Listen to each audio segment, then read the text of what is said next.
I pledge allegiance to the flag of the United States of America and to the republic for which it stands, one nation, under God, indivisible, with liberty and justice for all. All right, I'm going to just start real quick. Everyone make sure mics are on. And then if you guys want to be recognized to speak, you guys do have to come to the podium, and we will give plenty of time for everyone to do that tonight, but I just wanted to make that reminder. Move on to the consent agenda. I'm going to turn it over to Administrator Chansky to give us an update on item D. Yes, Madam Mayor, we have not received that agreement signed yet. So all the options for tonight for the council would either be approve the agreement, and a recommendation would be an authorize mayor to sign the agreement once it's received, or table the agreement till the next meeting. And if we table it, then we have to call a special session to then approve Either that. call a special meeting once it's received, or just table it to the next regular meeting, one of the two. Do I have a motion or any discussion on what you would like to see?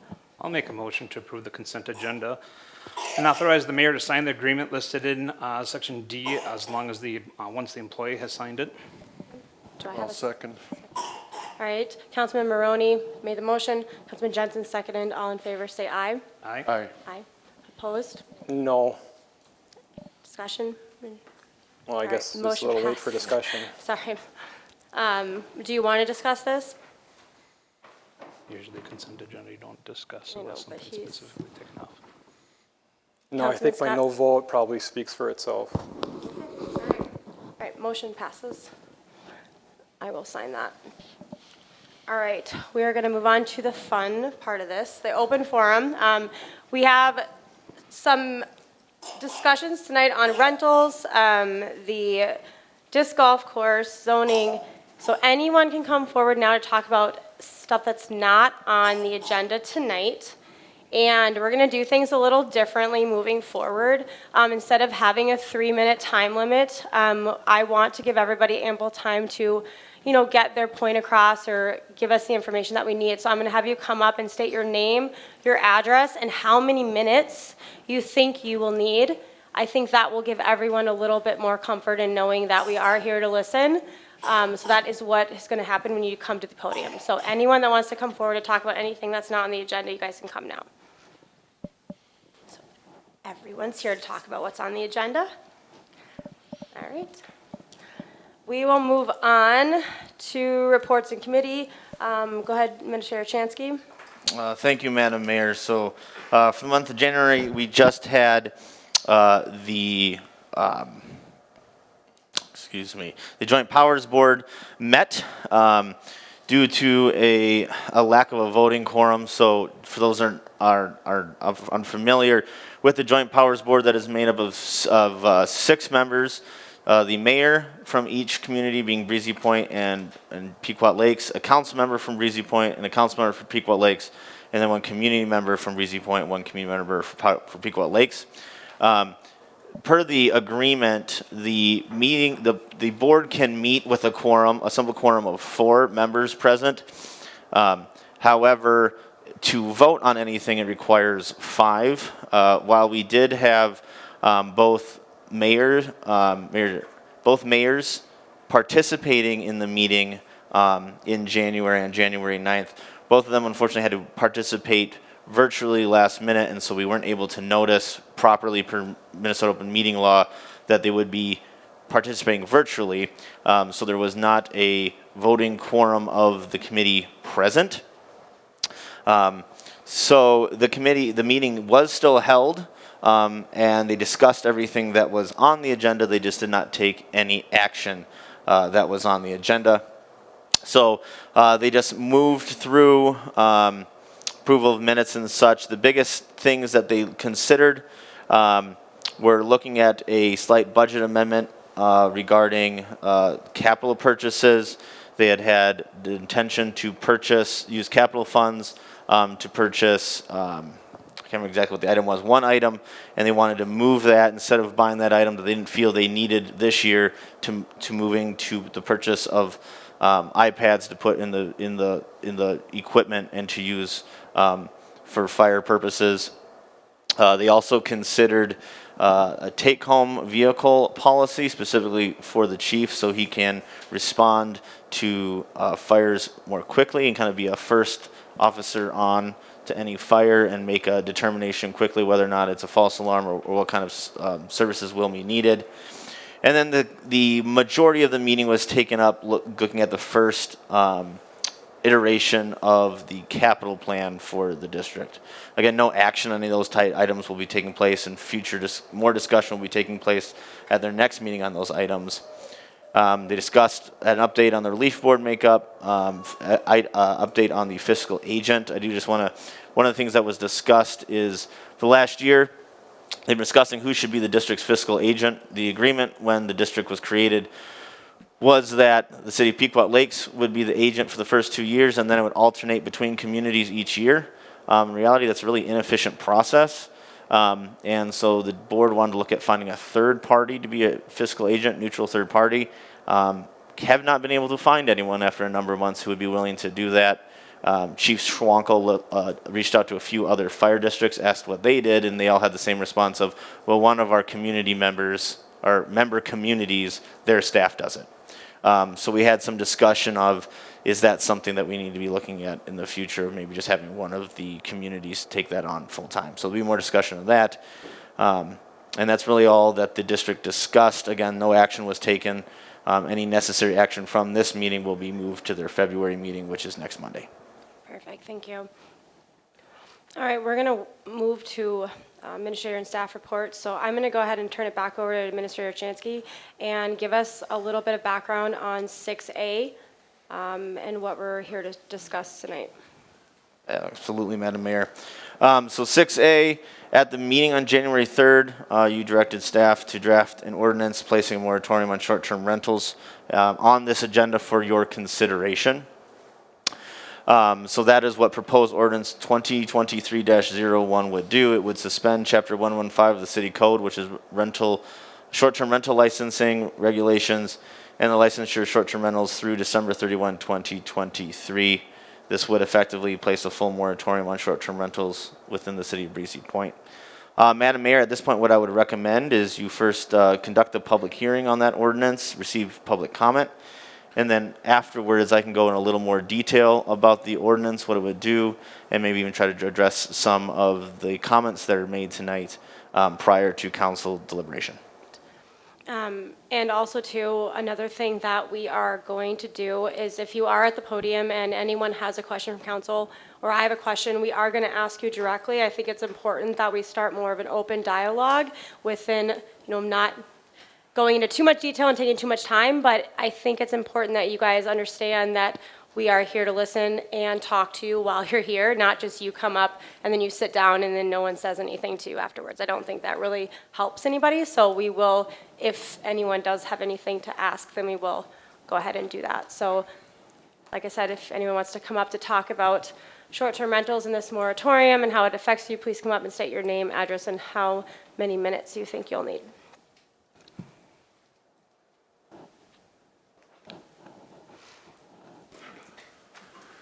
My name is Mike Fish. My address is 1533 180th Avenue in Piers.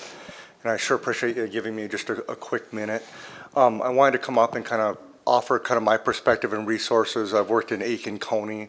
Every time I get a license in Aiken County, a little history, I've been managing VRBOs for several years. I've managed several hundred VRBOs. And I can honestly count the issues I've had on my fingers. And I just want to stress that certainly the rights of individuals to use their property has to be balanced with their neighbors and their quiet use of their property. But I'm kind of putting myself out here in some ways, and I'll explain that. It's not short-term rentals that's the issue. It's bad management of short-term rentals that's the issue. And I've got here, if anybody's interested in it, I'm actually sharing my proprietary house rules. There are many things I do to protect the neighbors in the community.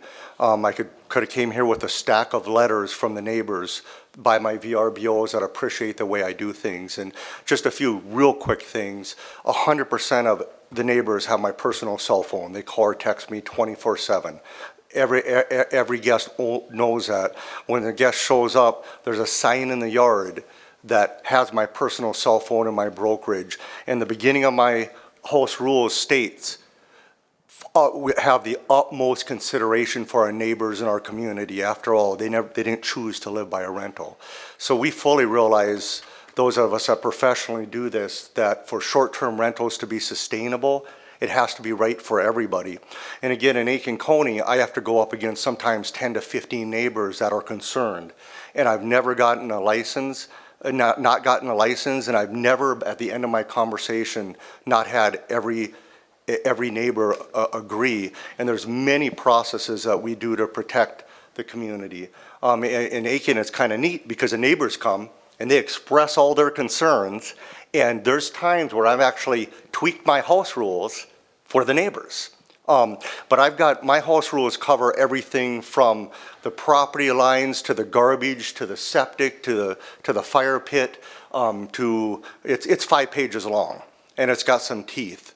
So I just want to stress with everybody, I know there can be emotions on both sides of it, but short-term rental can be a phenomenal thing.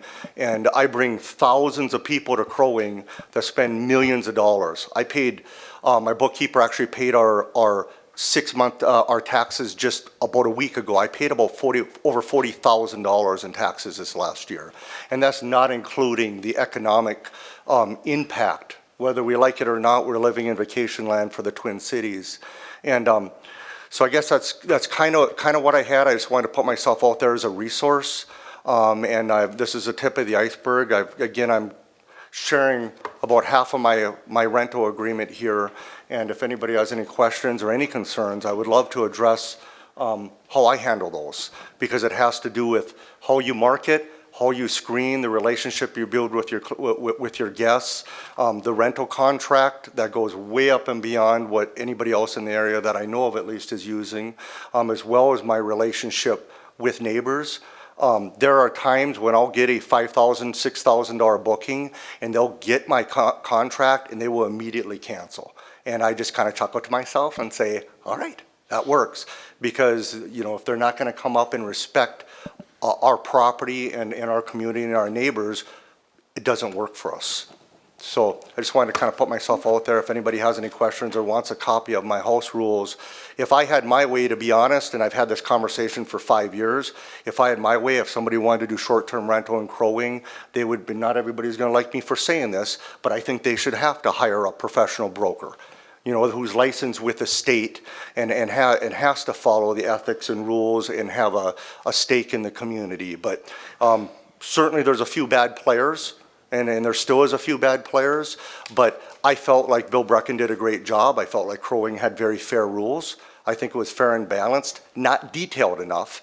That's why I've got, again, a 3 pages of house rules I'd like to share with anybody that's willing to look at them. I have a question for you real quick. Share with us the repercussions if the moratorium was to go into place with some of the people who have purchased and done everything. Yeah, I appreciate the conversation. Please don't think I'm coming in here to be offensive in any way, shape, or form. I've never taken clients in Breezy. I've turned down several clients in Breezy in the last few years, just because of some of the restrictions. I'll be honest, if you turn to someone and say, hey, you can only rent this, 4 to 8 times a year, they can't rent it. It is no exaggeration, and I managed about 50 places, and it's no exaggeration that 80% of my clients grew up in this area. And I know the thing people like to argue is, oh, it's out-of-state investors. Yeah, I do work with some investors from out of state, but the vast majority of them are people that grew up here, they love it here. 80–90% of the places I managed are owner use properties, right? They on their cell phone, they block out when they want to use it. I fill it up when they're not using it, and the goal is they don't know the difference. I've got properties that I've hit 200 days this year, and I've netted 50 to 60 grand in their pocket, and I've got properties that use their property a lot, and I might only fill it up 4, 5, 6, 7 weeks out of the year. So it really depends. But I will tell you that there's realtors that have sold property in Breezy this last year, and I've been called in and they're like, hey, can you help us? And I'm sorry, I can't. I have sold $4 million in property on top of my management this last year, and all of that was people either wanting to buy or sell VRBOs. And I understand, I know that's my circle, but it has a grave impact on the real estate market. And I'll give you my example right now. There are multiple people, and this is what I told Bill Brecken years ago, there are multiple people that have inherited their property or have a property and have gotten to a situation where they can't keep it if they're not allowed to VRBO it. And I don't want to get too don't want to get, obviously nobody knows them, but I got to be careful with what I say, but I'm putting on one in the next month. That would be very sad if I couldn't VRBO. It's on Bay Lake next to Rutgers. They had multiple businesses that were crushed from the pandemic. They've had their cabin for 45 years. And my client was literally in tears because he said, Mike, either we have to sell or we have to VRBO. And I can fill it up on the side for him and allow them to keep their cabin. So trust me, I've seen the good, the bad, and the ugly over the years. I get both sides of this. Anybody who reads this knows how much I care about the neighbors and how much I believe in this industry and that it's good for everybody if it's done right. Thank you so much. Thank I got a you. couple of questions for you too, if you don't mind.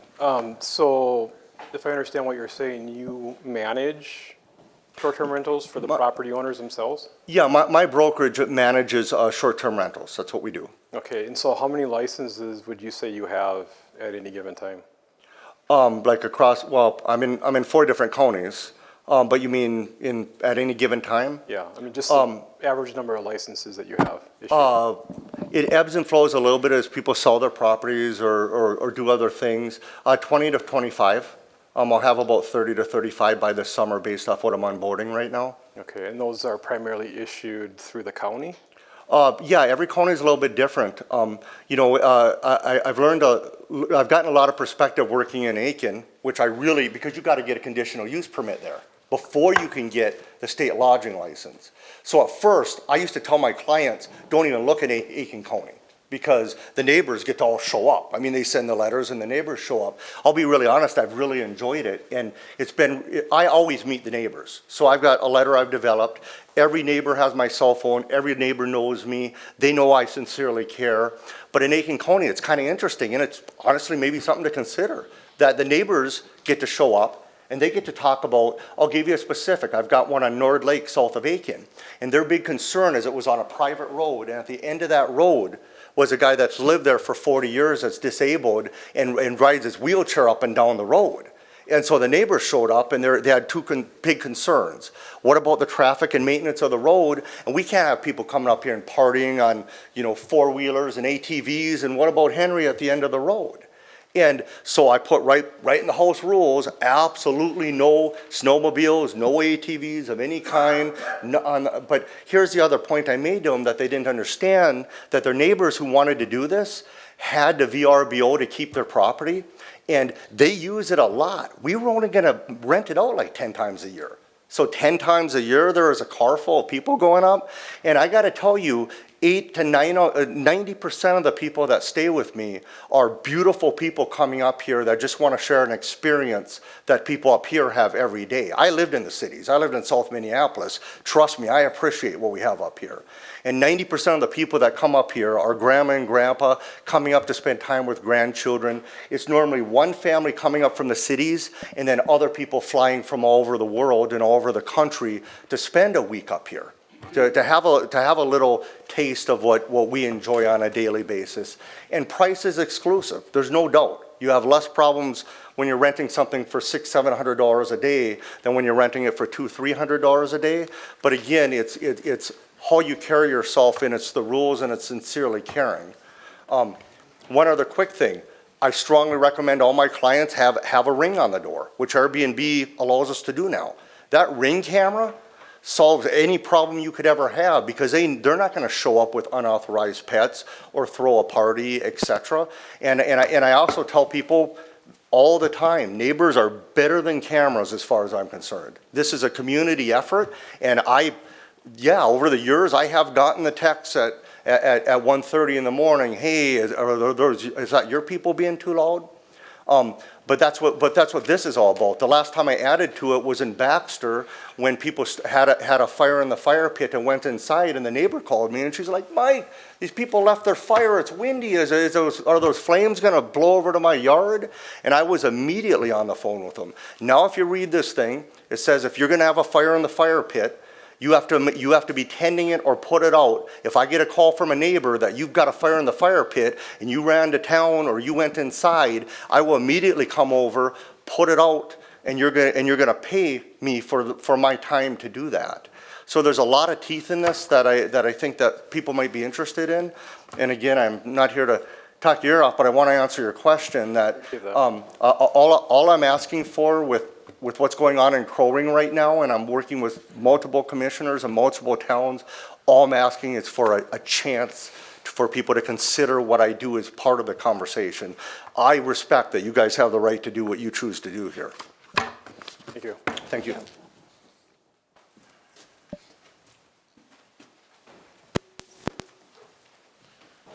Super nervous. That's okay. Okay, I'm Angel Zeal, and we have a cabin at 8790 Breezy Point.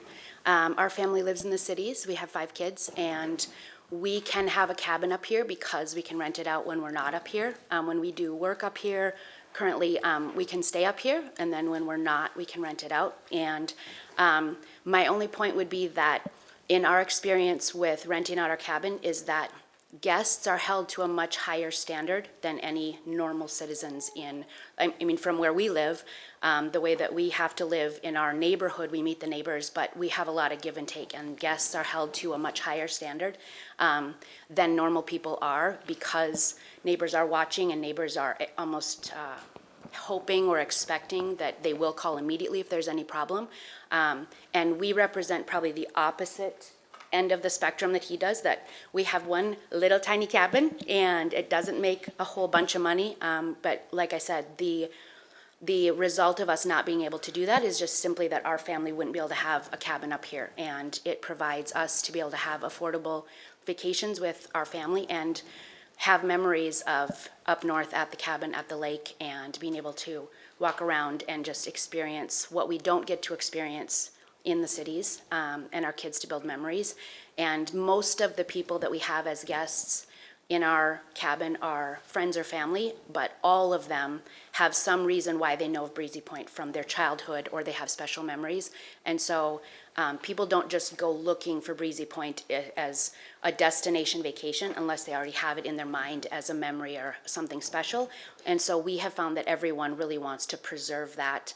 And like I said, we haven't had any problems at all, but there are so many guidelines and rules that they have to follow if they are staying in our cabin, much more than if they were just regular, normal people that lived there. Thank you. Thank you. Thank you. My name is Angel Z as well, and I want 5 kids, so. Nice to meet you. Anybody else? Yeah? No?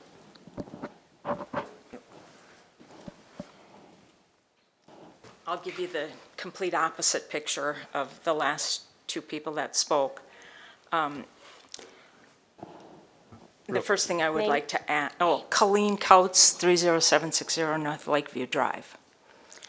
They both said they don't live up here. I live up here. I would like to ask them, would they like that next door to them where they live on possibly both sides? We moved up here over 20-some years ago. And the other thing, too, that I would like to point out is Breezy Point is full of a lot of diverse neighborhoods, a lot of different neighborhoods. Where I live is probably very different from where you all live.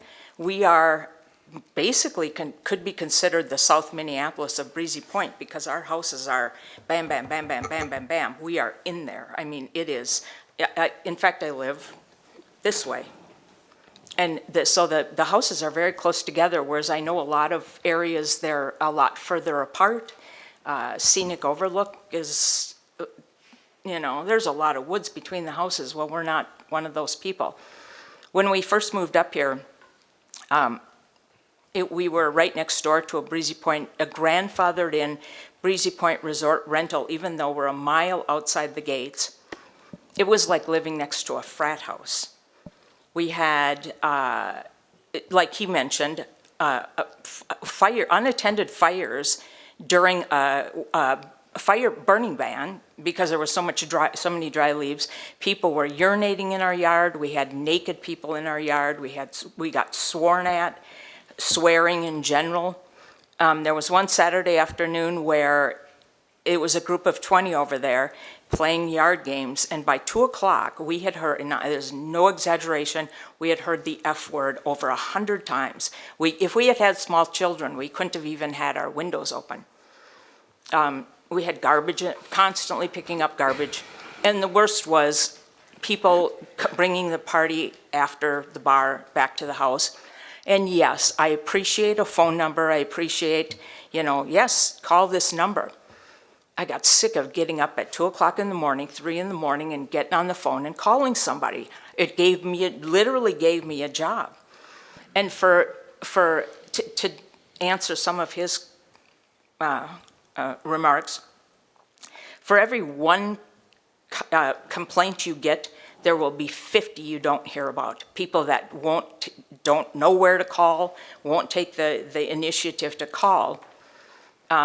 I appreciate all the money that when he says, the money that's getting paid in, but I can't tell you how, the houses around me that are VRBOs, sure, on the weekends they're all lit up, but during the week you will see night after night after night where those houses are dark, nobody in them. Now you're taking a house off the market that potentially could have had a family 24/7, 365 days a year living in. He had, like he said, there's points to both sides of this. When I went down to one of the county meetings, and the stories that I heard down there were horribly disheartening. People that had saved all their lives to move up here and build a house, built their house, only to have a mini mansion built right next door that was similar to what I went through.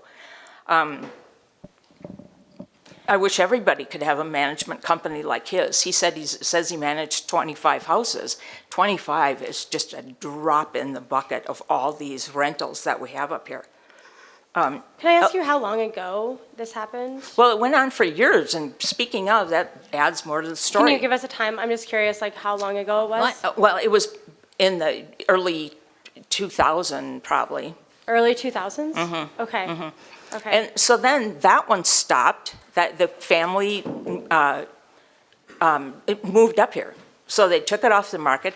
Then the guy on the other side of me starts renting out. And when was that? What? When was that? Maybe 2007, something like that. Do you know if during those years there was any enforcement or anything in place, or how was that handled? Well, he was one of them where, everybody at the time could rent their house out up to 4 times a year, anybody, for any period of time. And he started renting, and then when we noticed he was doing it, and neighbors noticed he was doing it more often, they came to the city, and the city stepped in and sent him a thing, and then he complied. So then he leaves, then on the other side, the house got sold, and the person that came in started renting it. So I have the potential that I could be sandwiched between 2 rentals, and in any weekend or week, have between 20 to 30, be surrounded by 20 to 30 strangers. Do you think, though, given the fact that we are trying to move forward in a manner that is protecting the rights of the people who live here to enjoy their properties, if we were to adopt or enact, house rules or things that that you can trust us to enforce or trust the community, do you think that would ease some of the worry that you have of the potential of living next to a Well, the one short-term thing I had rental? suggested at one of these last meetings was, I said, and a lot of municipalities do this, one every X amount of feet. Like they'll only allow one, but they can have another one like 500 to 1,000 feet away, which I think that would be a huge help, so that one person doesn't get surrounded by these things. Is there any other suggestions if we were to move forward, with short-term rentals? Would you consider being a part of the solution to, be able to help us put together house rules and things that you think would ease the community's, fears? Because I think that's the biggest thing, right? Well, think it's- I don't know that I would consider myself an expert in anything regarding that. No, but you have, I mean, there's no reason why you can't have good ideas and. Oh, true. And things that you would bring to the table that maybe we wouldn't think of or that other people would think of, because, I mean, our goal, we understand that, no matter the decisions that we make here, not everybody is going to get exactly what they want. I know that's the case, but I do feel like bringing people together and really finding solutions to this is really the key. Because I understand too, I have no problem with if someone's not following those house rules or you're living next to someone where you're having to deal with that, then we take their license. They no longer have the ability to rent. And that's the accountability that we really want to make sure that the community feels that we're giving. And again, it is going to be a partnership, and I do understand the things that you have gone through. I don't think anybody would ever want to go through that, and I'm sorry that you did. I just want you to know, like, moving forward, we really are going to try to work through a lot of these things so that it does ease your fears. My other thing was, when the ordinance was going through, it was this thing about, first, we have to do this because this is what the county's doing. Well, then all of a sudden, the county stepped out of it, and, we still have, it's still going on that same path. The other concern I had was at the time when it was going through, they sent it to the Planning Commission for a recommendation. I went to the meeting. That Planning Commission had a lot of great conversation, a lot of great comments. One of them was, can we put this up for a vote? And was told no. My other thing was they picked a recommendation, which was to leave the zoning as is, and they completely shot it down. Another thing I'd like to correct is in the last minutes of that last meeting, it was said that I am against short-term rentals. I'm not against short-term rentals, but keep them in the commercial, the resort, and the R, the R whatever. But the residential area is not where these places should be. Like I said, I mean, I know it's hard for a lot of people when you live and you've got your neighbor is, X far away. We're not that way. I've got a hot tub. The neighbor's hot tub, I bet, is 10 feet from my bedroom. We are in there. So yeah, and one of the solutions, like I said, was the other thing that bothered me was the way the ordinance was played out in the first place. First, they're segmenting it and they're doing the how, and then next thing you know, the when isn't going to be till months later. I kept telling them, I kept coming to these meetings, and I said, nobody knows you're doing this. Nobody knows this is happening. There was more effort and money and time spent on how does the community feel about a community center than this thing, and this is going to have way more of an impact on the community than any of that. And so I kept coming to these meetings saying, people don't know you're doing this. People don't know this is happening. And I mean, if they are going to segment it, you can't take away this is how we're going to do it from this is the where we're going to do it. They really needed to go together. And then, like I said, the Planning Commission, very great recommendation that came back, completely shot it down and didn't even consider their recommendation. I don't even know why they had included that in there. The other thing I'll say, and then all of a sudden they're like, well, since the county did this and there's already 37 licensed, let's cap it at 60. 60? The city of Duluth has a cap of 80 right now, and we have 60? I mean, How many have currently applied, Mr. Chansky? Sorry, you just took it. I'm just curious. Around 20. Okay, so they're only around 20, even though we have a cap of 60. So let's just wait and see. I know this is not going to be the last time we're going to talk about this. I'm going to make some recommendations on a potential special meeting in March that will be solely on short-term rentals, right? So the community will be involved. So I do want to thank you for speaking up today, and know that we are taking all that into consideration, but we would like for you to continue to be a part of the discussion as we move forward. My other concern, and I'll suggest this too, is some places do caps per zones, because like I was saying earlier, where you can about imagine where most of these permits are going to fall into play. They're all going to be as close to the resort as possible. They're not going to be out by the ice rink. I would say that as we move towards really looking at this, I would like for you to bring all of that to us, and that will be a part of the discussion on what the enforcement looks like and what it looks like moving forward. So I think, again, I do want to continue to have this discussion and have it more in a, more of everyone together talking about this. But like I said, I really do appreciate you coming up and speaking tonight. I will make one more comment that, several actually, he commented about all these great families and this and that. That is often, and I've had experiences with it, that is often not the case. It's stag parties, stagette parties, things like that, and it's often very much alcohol fueled. The other thing that I would like to say is that, and we've been saying this all along, is that it's like toothpaste out of a tube. Once you squeeze it out, good luck reining it back in. When it doesn't work, good luck reining it back in. It can And be again, I tough. think we should wait until we really have an understanding of, if there's a problem. I mean, that's the whole, I think, point of having a community and working together on problems, right? When you see a problem, not when you think a problem's going to occur. It's when you see a problem, how do we come together and find a solution? So if we only make decisions based on the fear of what could happen or what could be, we do prevent a lot of things. And again, we have to give it time and allow the process to go through. And again, 100%, I think everybody up here would say, if there are problems, we will come back together and we will figure out how to solve those. And again, I want you to continue to be a part of the discussion, and I understand all of those issues. But I just don't think at this time that we're able to look at it from that perspective, because we have to look at it, how are we going to move forward from here? And again, I think that we will recommend that we will talk about that in the next I just session. have always thought the best approach is to be proactive instead of reactive. I agree. Thank We you. will. Thank you. for your time. Thanks.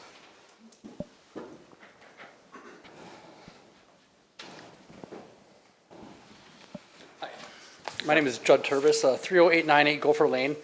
I own a short-term rental property in town. I purchased it in 2017. I bought it from a guy who was also doing short-term rental. It's been a rental property for about 12 years.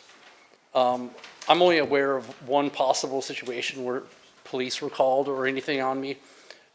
I know one neighbor, my immediate neighbor for sure, has my number. I've been contacted by him one time over an issue. Never heard anything from him since. That being said, to ask what kind of impact it would have on someone like me, I have one property, it's a huge part of my income, I would lose. It would be detrimental to me. I don't know how many complaints there are throughout town with short-term rental properties. I can't imagine with the amount of volume that we actually have and the amount of people that are in and out of these, there's a lot, probably on he would know better, I'm sure. We've had one call in the last 2 years. Since 2017 that I'm aware of. Okay. Again, like if nobody tells me, I don't know. No, I'm letting you know, there's only been one Yeah. call, correct, Administrator Chansky? One call, and it wasn't even a noise complaint, it was someone letting us know that there could potentially be a short-term rental. So we've had zero Oh. real complaints in the last 2 years. So Okay. I wanted to just give you that number since Perfect. you Perfect. said you didn't know. Well, that's goes to saying that they're not as big of a problem as, and if there is a problem, why aren't people calling? They're just talking amongst themselves and not really doing anything about it.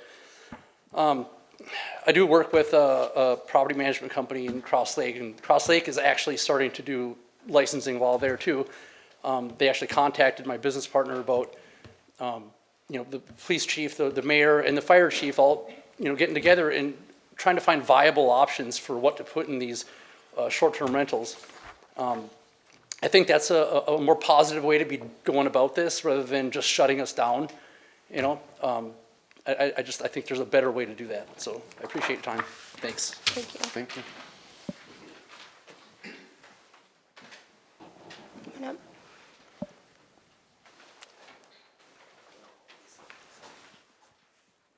My name is Darren Schmidt. Excuse me. We have two properties, 8314 and 8302 Eagle Lane. And when we purchased the properties 2 years ago, a little over 2 years ago, they were short-term, or they were VRBOs at that time, and that's basically why we bought them. And since that time, we have talked to the neighbors we've actually shingled 2 of the neighbors' houses. And we've had no complaints, but we also have a management company, Dave Nikoski, back there, and he meets with each guest, lets them in. We have locks on our doors. Also, the neighbors have Dave's number, so if there's ever a problem, they call him. And we've had very, very few things that have gone wrong. They forgot to take the garbage out or what, just little things that have irritated us, but nothing from as far as the cops being called or anything like that. But I think it's healthy for the community. We bring in tons of people. Already, we have our rentals, both of them are almost full for June, July, and August. And it brings tons of golfers out to all the golf courses, brings ton of business to the Commander, JJ's, the resort. And I think if you shut the rentals down, you would be doing your city a big disservice. Thank you. Thank you. Thank you.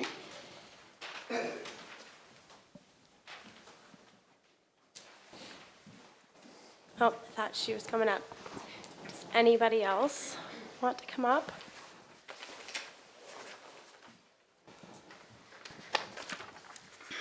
Good evening, Madam Mayor and council members. I've had kind of a crazy drive getting up here. The roads are not bad to this, or not good to the south of us here. I would What like. was your name? I'm sorry. I'm sorry. My name is Jackie Dissing. My property is 30921 North Lakeview Drive. I would like to address the proposed ordinance 2020-301 and 2020-302 regarding the STRs. I am formally opposing the passing of the moratorium on the rentals. I think we do provide a lot to the community. My particular property I've had for 20 years. It's been in the system for 20 years. Before that, it was in the system as a VRBO.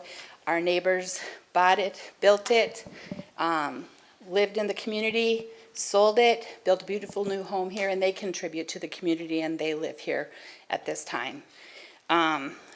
The reasons stated for needing a moratorium are already addressed in the Chapter 115 short-term rental license. Noise being an issue, or something they're going to regulate, parking, occupancy, water, sewage, safety standards. There are already consequences in place in that short-term rental licensing article. So if you don't meet the reasons, you're not going to get a license granted. And you're going to get fines. And you're going to lose your license and lose the ability to license in the future. By implementing a moratorium for 1 year, you're creating hardships, both financially and personally, to owners who are doing their best to be compliant. Many owners have reservations in place for the upcoming year with deposits and promises made to families. You will be creating a financial loss to the community if you put a moratorium in. A loss to permit revenue to the city, a loss of sales tax revenue for our state and county of 7.375% for 1 year per each rental unit that you shut down. You could be creating a hardship to local business that benefit from people vacationing in the area, especially in a community like ours. Vacationers are very much a factor in many business plans. By moving forward with the license in short-term rentals, you gain compliance. I'm a 20-year renter, have had a property up here for 20 years. I'm coming in, I put my information in for a license, I want to be compliant. I want to do the best that I can for this community.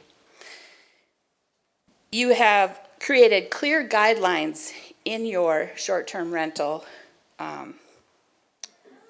application and ordinance. You can gather information on issues affecting our community to our specific community by monitoring and talking to the people that if you let the ordinance go forward, by talking to them. You can easily direct and communicate with the STR owners and management companies when you know who they are and they're registered within your city. STRs could also be part of your emergency operations plan. A few years back when we had the tornado that came through here, there were people that didn't have roofs on their houses and needed places to stay. And we were up here and did offer our unit to a family. During that time, we were going to leave and let them take our unit. Those are opportunities that you could utilize. And regarding the amendment 2023-02 relating to the private well and water testing code ordinances, I would like to support the passing of that amendment. I feel that the elimination of the mercury and sulfate test due to the availability and practicality is the correct thing to do currently. Short-term rentals will still be held and contribute to a higher standard of water testing for the area. Take a breath. In closing, as a property owner in the city of Breezy Point, I feel our community could have a better result by moving forward with compliance and giving the short-term rental ordinance a chance to work. Instead of reactive enforcement, banning short-term rentals can make enforcement more costly with little benefit to the community. Thank you for your time. Yes, thank you. Anybody else? Great. Did you have anything, Administrator Chancellor? Madam Mayor, we do have, let me see, I've got 3 individuals that were not able to be here today, and I would like to read their comments into the record. The first is from Mr. and Mrs. Ryan and Amanda DeYoung. They asked that we please share their thoughts. They say, my wife and 4 kids and I moved to Breezy Point in 2021. We love the Breezy Point area and feel fortunate to have called it home. The area is something special and we adore Pelican Lake. I lost my remote position I had in 2022 and I needed to look outside the area for opportunities since the area is not a fishing pool of opportunities in my line of work. I accepted a new position in Alexandria, Minnesota. We would love to hold on to our home in Breezy Point, use it seasonally, then have it as our homestead again when I'm able to retire. Being someone new to short-term rentals and someone who also lived as a resident in Breezy Point, I believe I have a unique perspective and hopefully helpful to the discussion. When the resorts and hotels were closed during the onset of COVID in 2020, there was an uptick in complaints. As hotel and resorts opened back up in 2021 and 2022, the complaints also backed off. Last year, in my discussions with city council members, they indicated that the level of bona fide complaints that were escalated to the council were very different than in 2020. Many council members mentioned they had not heard about any. This grabbed my attention. Last fall, I overheard discussion between short-term rental committee and David Chansky. He indicated that just 1 complaint was submitted about short-term rentals as of late fall in 2022. This is worth some discussion, just 1 complaint. Furthermore, this complaint was not about noise, but that a resident didn't like different people arriving at nearby property every weekend. Friends, are we grasping at straws? Again, I fully affirm the rules and parameters that were shaped, debated, and voted on last year to move forward with licensing side. What changed? My sense is that VRBOs and Airbnbs realize that for their businesses to survive, they need to set up parameters and a review process to screen out short-term renters who are unqualified. As someone new to this, I will say this has worked quite well. I have a 24-hour review in place on all guests that submit booking requests. These individuals who are highly reviewed and approved communicate guest count changes in advance and wait for my approval. Any guests who do not follow our eternal rules or city noise ordinances will be hit with a negative review. These individuals lose their privilege to rent short-term rentals. Vast majority of the guests that have stayed with us so far are avid VRBO families who love staying in the short-term rentals exclusively and are great people. If short-term rentals are eliminated, they would go outside this area completely. Breezy Point is a resort community and the local economy in Breezy Point is no longer benefiting from our guests golfing, grabbing drinks, eating Subway, Commander, the Marina, Antlers, etc. In addition, there are a number of young families in our area that have cleaning businesses tied to short-term rentals. This would have a detrimental effect on them as well. The area we recently moved to offers very strong manufacturing, agriculture, and tourism industries. Their local economy is very strong. They also allow short-term rentals, by the way, as they too are a resort community.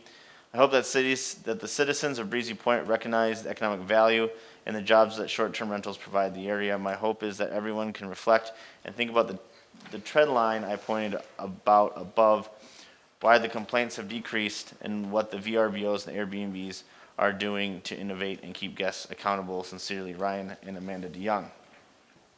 The second one is from Mr.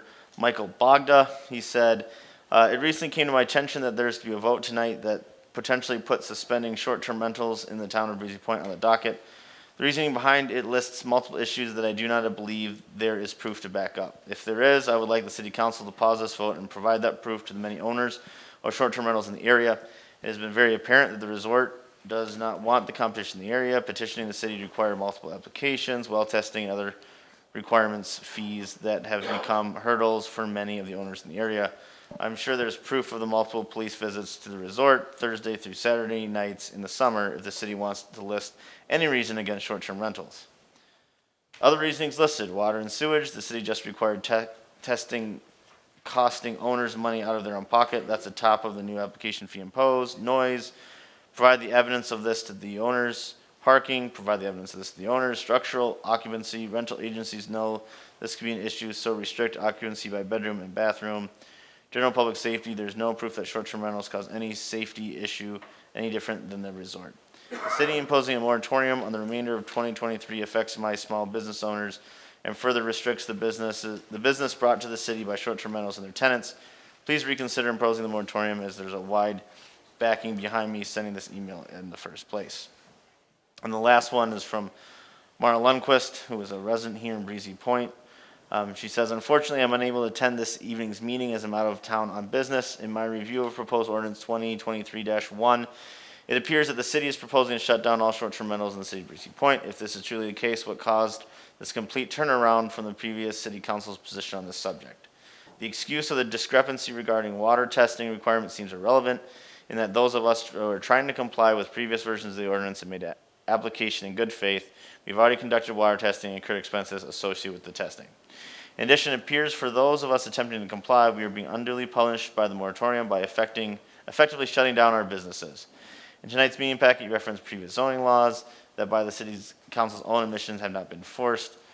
How can you as a council pick and choose when to apply these rules by randomly enforcing the zoning laws? It would, in my opinion, open up all sorts of legalities in respect to discrimination.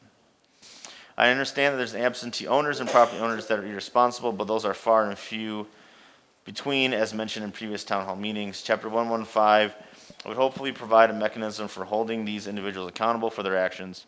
For those of us that take this responsibility seriously, we are good neighbors and provide 5-star accommodations for people traveling to the area. Our guests spend enormous amounts of money golfing, shopping, and dining in local bars and restaurants, several returning year after year. It is my position that the council move ahead with Chapter 115 as written, making corrections to the water testing language, and give the process a chance to work. Respectfully, Mara Lindquist. And those are all we have received, Madam Mayor. Thank you. I do want to thank everybody again for coming up and expressing your concerns. I do want to open it up to the council now for discussion. I previously attended all 2 of 3 of the public hearings as a resident. So I've seen the good, the bad. I had issues with non-conforming properties. There was no regulation. There's really nothing the city could do.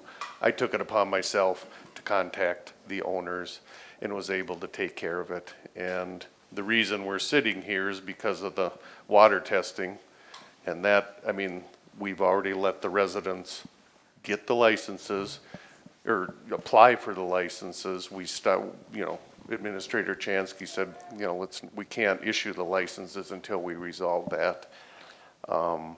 I would like to see an open hearing in March, specifically not on a council night, a mailing go out to every property owner in the city of Breezy Point. This problem is not unique to Breezy Point. We just attended a land use training session. Every community is struggling with this. It's not unique, but we need to get residents and the property owners together. If I was a property owner, every neighbor would have my cell, even if you use a management company. My concern has always been enforcement. We have to enforce it and protect the residents, but we need the community and we need your help, because enforcement can be expensive. And the same would apply, people, if they can't make it up, can email the administrator It can be read into the minutes, but to make an informed decision, we have to have the input of the community. And there has to be give and take. So that's what I would like to see. Thank you, Councilman Jensen. Yeah, I'll take an opportunity to comment as well, considering that I was the one that made the motion last month to consider moratorium. And frankly, I came into the meeting last month with not even that anywhere in mind. It wasn't until I believe Colleen, is it?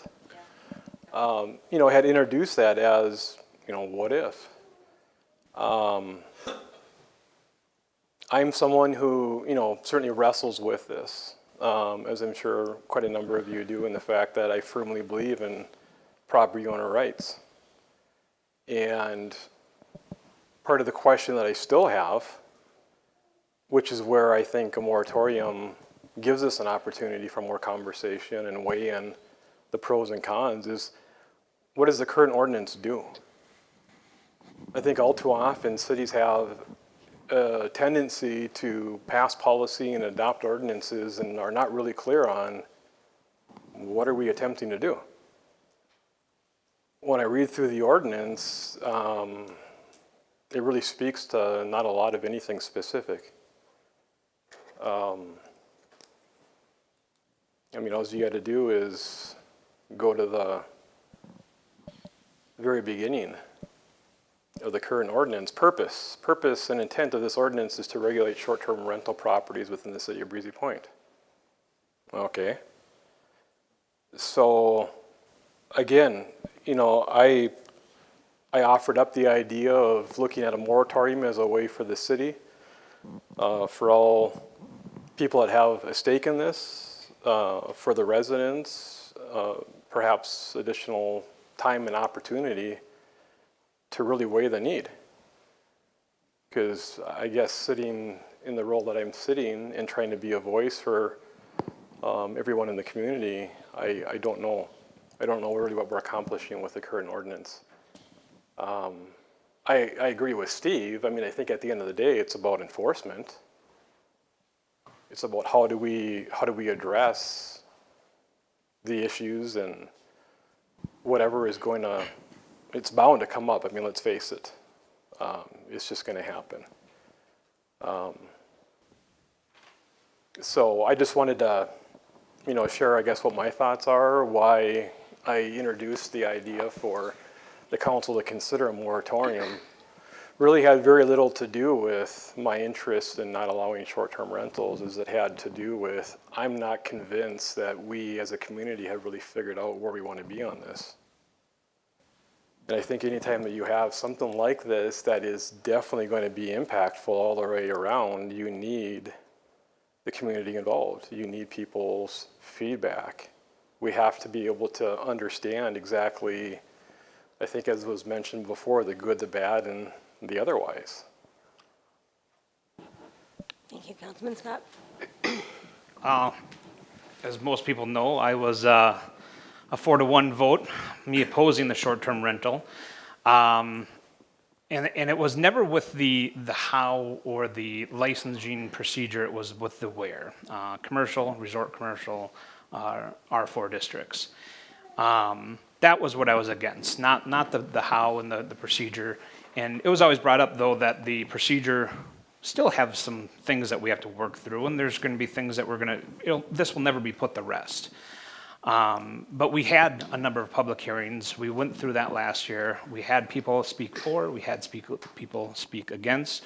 We've had repeat comments tonight. We've had new comments tonight, which is good to have. And I appreciate where this came from. And so when the motion came for the moratorium, I quickly jumped up because I said, we can stop that again. And as I read through the actual ordinance for the moratorium, it's to gather more information. And I have to put pause on that because I don't think we need more information. I think we did a good due diligence on researching and asking public opinion. Could we do more? Absolutely. I'm all for that. But when it comes down to placing a moratorium to get more information, we've gone through a lot of that process already. I've heard some great ideas, and I hope that we can implement those in a committee within a certain amount of footage. And again, this won't go away, and that is exactly what they said when they passed it. last year is this will not go away. And here it is, February, we're bringing it up again. And so yeah, that's where I'm at with that. Yeah, thank you, Councilman Maroney. I think that there is a way to do both, right? Without imposing a moratorium, which would then really financially hurt rental owners, putting a pause on that, considering that 20 of them have done everything that the council asked them to do. The only thing that wasn't done was the 2 things in the water testing that we're voting on tonight to get rid of because it really can't be done. And so to take that away at this point, I feel is very, very unfair. I think we do need to let the process occur. I think more so than a moratorium, what we need to have is a special meeting in March. We're going to utilize Mike and others in the area and really put our ideas and thoughts together on what enforcement looks like. How do we make sure owners feel comfortable? How do we make sure that, if there's 3 strikes or what that looks like, if you're not following that, then you will lose your license. You will lose your ability to rent in the city of Breezy. And I think that is very fair. And I think by not having a moratorium and having a special meeting, and I will send out a personal invite to every single resident in this community. I don't care how much that costs. If we have to stuff 2,700 envelopes, that's what we'll do. So everybody make sure that they know that this night, this is what we're talking about. So nobody can come back and say, well, I never knew that was going on. We all come together and we figure out a solution. There are cities around us. There's Cross Lake and other cities that are waiting to see what Breezy Point is going to do. Why not be a leader in our area for how we handle short-term rentals? Why not bring community together and figure out a better way to do things? And I think that is the best way that we're going to do this in this community. So it'd be my recommendation to not pass the moratorium, but to call a special meeting in March, and we will work together on how to find solutions.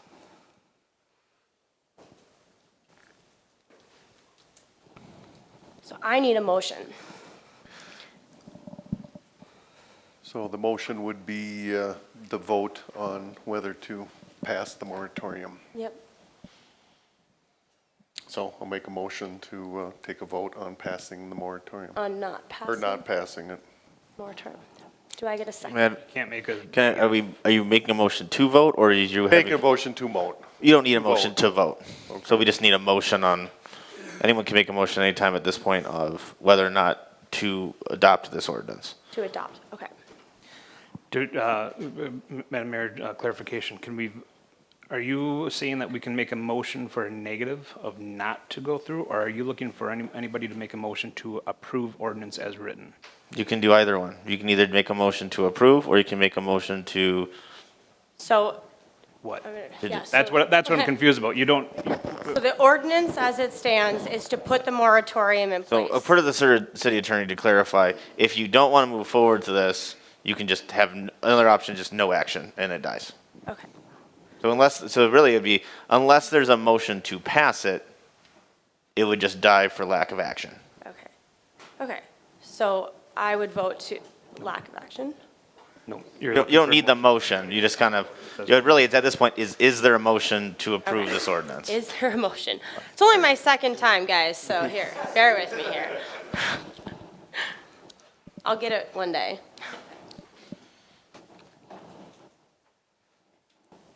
None for me. Okay. It dies. All right, we are going to move on to 6B, which we did talk about a little bit. This really is pretty simple. We're making a motion to remove the, Yep. Would you like me to speak to it, Yeah, go Madam Mayor? ahead. So, yeah, so ordinance 2023-02, this is just the ordinance that we discussed in January. All it does is it removes mercury and sulfate as required substances to be tested every 10 years as part of a private well system.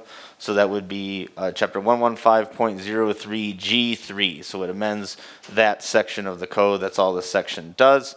Per statute, you do need to conduct a public hearing on this before you consider taking action on this ordinance. So this time, Madam Mayor, I would recommend you open the public hearing on proposed ordinance 2023-02. I know a couple people mentioned it. Is there anybody else that wants to speak on the water testing? No? Okay.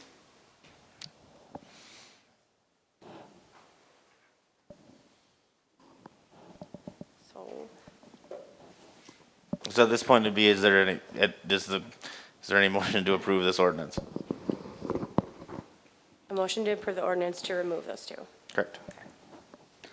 Also move to pass ordinance 2023-02 as written, modified, sorry, as modified, as written. It says written. You haven't modified it. It's got lines through it, so, as written. Second. Motion, Councilman Maroney, second, Councilman Jensen. Any discussion? All those in favor say aye. Aye. Aye. Opposed? All right, motion passes. All right. 6C, who do you have for us? Administrator? Thank you, Madam Mayor. So this item is regarding, back in January, you brought up the idea of looking at reestablishing an EDA and requested staff to come back with more information about an EDA. So in your packet, I just put this, I won't go through it in detail, just put some information together for you what EDAs are, what the powers of an EDA are, the history of an EDA within the city of Breezy Point. In that we have had an EDA. The City Council established an EDA on July 3rd of 1995 with the passage of Resolution number 18 or from 1995. This was what we call the enabling resolution for the EDA. And that enabling resolution has been amended over time. All those resolutions were included in your packet. So the city, technically speaking, has an EDA, or has the ability to have an EDA. But if dive in our records, it does not appear that any EDA has met or any board appointed since 2011. And the last communication regarding an EDA I found was between former City Administrator Joe Rudberg and City Attorney Joe Langle. And that communication, Administrator Rudberg was just asking City Attorney Langle if the City Council could become the EDA board without, just based off of how the enabling resolution is. State statute does allow city councils to be the EDA board. You're just enabling resolution just to identify that. At the time, Attorney Langle's response was, well, the council can become one, but you need to amend your enabling resolution, and there's nothing after that. So between that communication and today, there's been no action regarding an EDA. Looking at I did an overview of what is some economic development within Breezy Point. There's been since 2011. There's been no economic development activity that has required the action of an EDA. Depending on if a development's going to be occurring within an EDA, as we call development district, or if it's EDA or city-owned land, or depending on what they're applying for, sometimes the EDA needs to be involved. But we've had nothing that would require the EDA involvement. The city has issued TIF districts in that time. Again, cities can issue TIF districts. A lot of the stuff that EDAs do, cities can do on their own as well. And so therefore, the city hasn't needed one. The city council has just handled those issues. I had a quick looking at development in EDA in Breezy Point. Since 2016, we've seen a construction of over 200 new homes with a total value of over $65.78 million. We've had over $10.75 million in commercial construction, and overall we've had $89.67 million invested in Breezy Point since 2016. Some of the cities around us do have active EDAs, including the cities of Brainerd, Baxter, and Pequot Lakes, although Pequot Lakes is technically an economic development commission. So while they do a lot of the same things as an EDA, they just don't have the statutory powers of an EDA. One thing that makes all those three cities similar, however, and different, similar to each other but different from the city of Breezy Point, is all three of those cities own commercially zoned or industrial zoned property that they're trying to develop. The city of Breezy Point, we do not own any commercially zoned or industrial zoned property. So those EDAs, their primary goal, no, they may be doing other things, but their primary things that they've been working on is developing mainly their industrial parks. I have information how each one of their boards is made up differently. And so really at this time, who I have actually asked two gentlemen to be here today. First is Eric Charpentier with the Crow Wing County HRA, as well as Tyler Glenn, who's the Executive Director of the Brainerd Lakes Area Economic Development Corporation. I've asked these gentlemen to come to you, introduce themselves to you, tell you a little bit what their organizations do, as these two entities are going to would be big partners with the city in any economic development that we do. And I think hearing from them will help the council decide what kind of action you want to take moving forward, if you do truly want to reestablish the EDA or go some other route. So with that, Madam Mayor, I think I'll have Eric, if you want to come up first and to give us a little overview of what the HRA can do for the city. Yes, thank you, Madam Mayor, council members, Administrator Chansky. I'll try to be as brief as I can with my comments on what we do. As Administrator Chansky stated, my name is Eric Charpentier. Address 324 East River Road over in Brainerd is our office. I'm actually the Executive Director of the Brainerd Housing and Redevelopment Authority, but through shared services agreements, we also contract with Crosby HRA as well as the Crow Wing County HRA. So today I'm speaking to you on behalf of the Crow Wing County HRA as we do staff that agency fully. Real quickly, just to give you kind of our mission statement on what we try to do with the Crow Wing County HRA, our mission really is to support the creation of affordable housing, economic development, and redevelopment projects towards a more vibrant Crow Wing County. HRA is, what is an HRA? What is a Housing and Redevelopment Authority? Well, we are a local unit of government, just like you guys. We are governed by state statute 469, which is also the same state statute that governs the EDA. So we are governed by that, and that's what we work with under. They can be created by cities or by counties. So again, as evidenced by what I do, we've got two cities and we've got a county that has created these redevelopment authorities. The intent really is to be the housing and redevelopment arm of that city or that county. So as you talk about economic development, we talk about housing and redevelopment, nuanced, a little bit different, but really working on a lot of the same things. And just as a point of interest, there's about 155 of our housing authorities throughout the state of Minnesota. A couple items as far as what are the purpose, what do we do, what is the work that we do. We look to provide a sufficient supply of adequate, safe, and sanitary dwellings in our populations and our communities. We can clear and redevelop blighted areas. We perform duties according to our comprehensive plans. We work through a board of directors, just like a city council has with their administrator. We try to remedy the shortage of housing for low and moderate income residents primarily. And we redevelop blighted areas in situations where that private enterprise really would not act without government participation or through subsidies. What else can we do? We can acquire and sell property. We can work on redevelopment. We can issue bonds. We can perform needs assessments or create housing studies so we know what these communities really do need. We do operate and acquire affordable housing, including federally assisted public housing. On the Brainerd side, I've got 203 units of public housing that I own and manage in Brainerd. Other things that we do, we develop and administer housing rehab loans or grant programs to make sure that that housing stock that we have in the county can continue to house people effectively and efficiently. We can develop and administer down payment programs and work on housing development projects. A couple of our goals that we are working towards to create an awareness and visibility throughout the county through education and through collaboration with our partners, such as the City of Breezy, all of our communities, all of our local units of government. We try to explore funding to facilitate redevelopment projects throughout the county. We are working on that actively. We are trying to work to improve housing quality and availability in Crow Wing County, because as we all hear on a pretty regular basis, that we do need more housing units. We did commission a housing study a couple of years ago, and we found that we need an additional 4,800 of housing units within the county between now and 2033. That's a big problem that we are trying to do our part to help solve.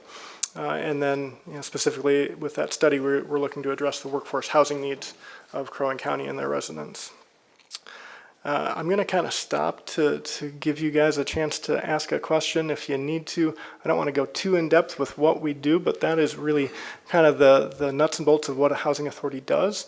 We do a lot of the same similar things that an EDA does, but we are more geared towards that housing really towards that moderate to low income individual. Thank you. All right. Well, thank you guys. Does anybody have any questions for him? No, I don't. None from me. Appreciate the time. Thank you. Looking forward to working with you guys in the community. Thank you.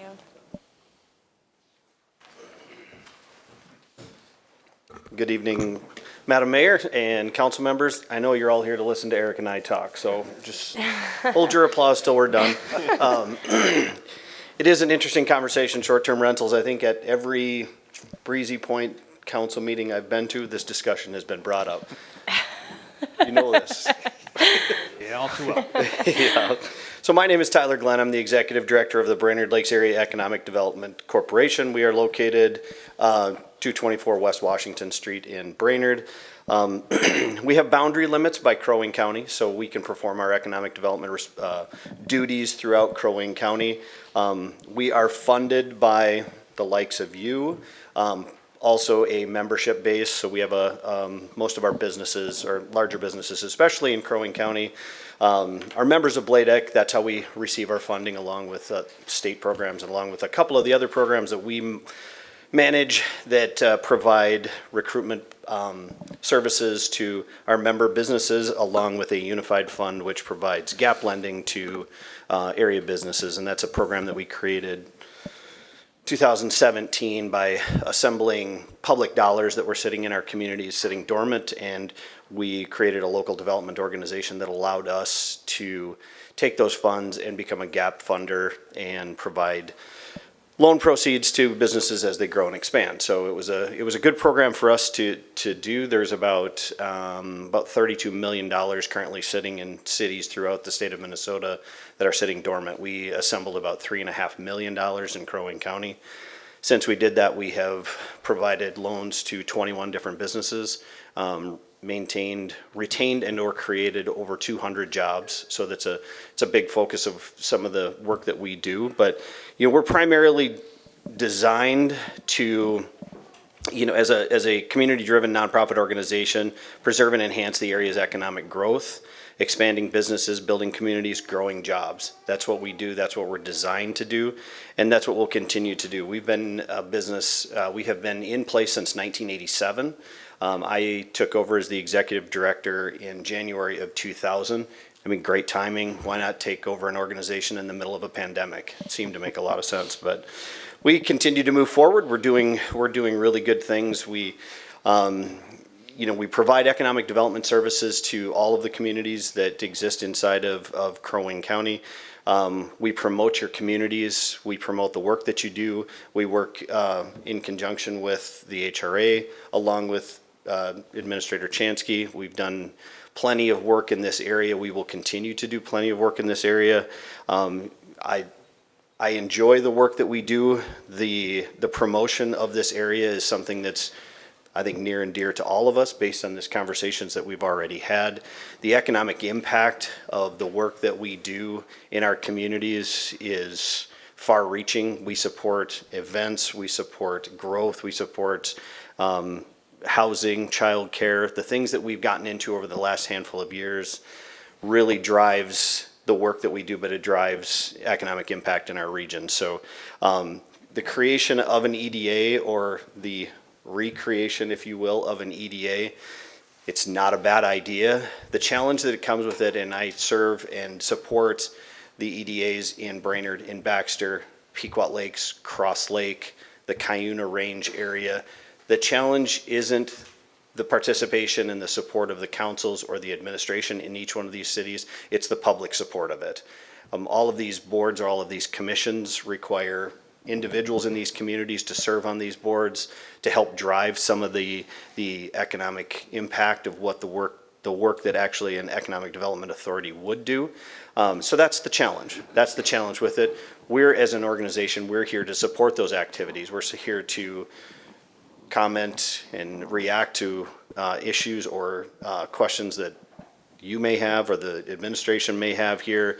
When businesses are looking to grow and expand and they look to this area to do that, typically their first call is either to the office here or is to our office. We're going to respond accordingly to that. We involve the city, their staff, in how do we allow, or how do we help that business grow and expand. we do that work on a daily basis, so it's something we'll continue to do. You have a shared services agreement with us. We provide services to your community. We will continue to do that. I would support an EDA if that's the direction you chose to go. I would attend your meetings. I would be here present and available to answer any questions, to find financing if that's what's needed, to find land if that's what's needed, to work through some of the state and federal regulations if that's what's needed. I'd leave that up to you, but it's the support that we would provide to the city itself. So with that, I'll stop and see if anybody's got any questions for me. With the unique kind of makeup of Breezy Point, kind of going back to some of the other cities that have more of that commercial layout, do you think that there would still be an opportunity within the city of Breezy with what we currently have to at least start an EDC or start an EDA to kind of look at our options? Or do you think there has to be more of that commercial kind of setting? I mean, what's your opinion on that? Depends on how you want me to slide down this slope. I'm asking, well, your opinion, right? I think that's what? The challenge with a lot of communities trying to grow their commercial footprint is whether or not the city themselves owns land.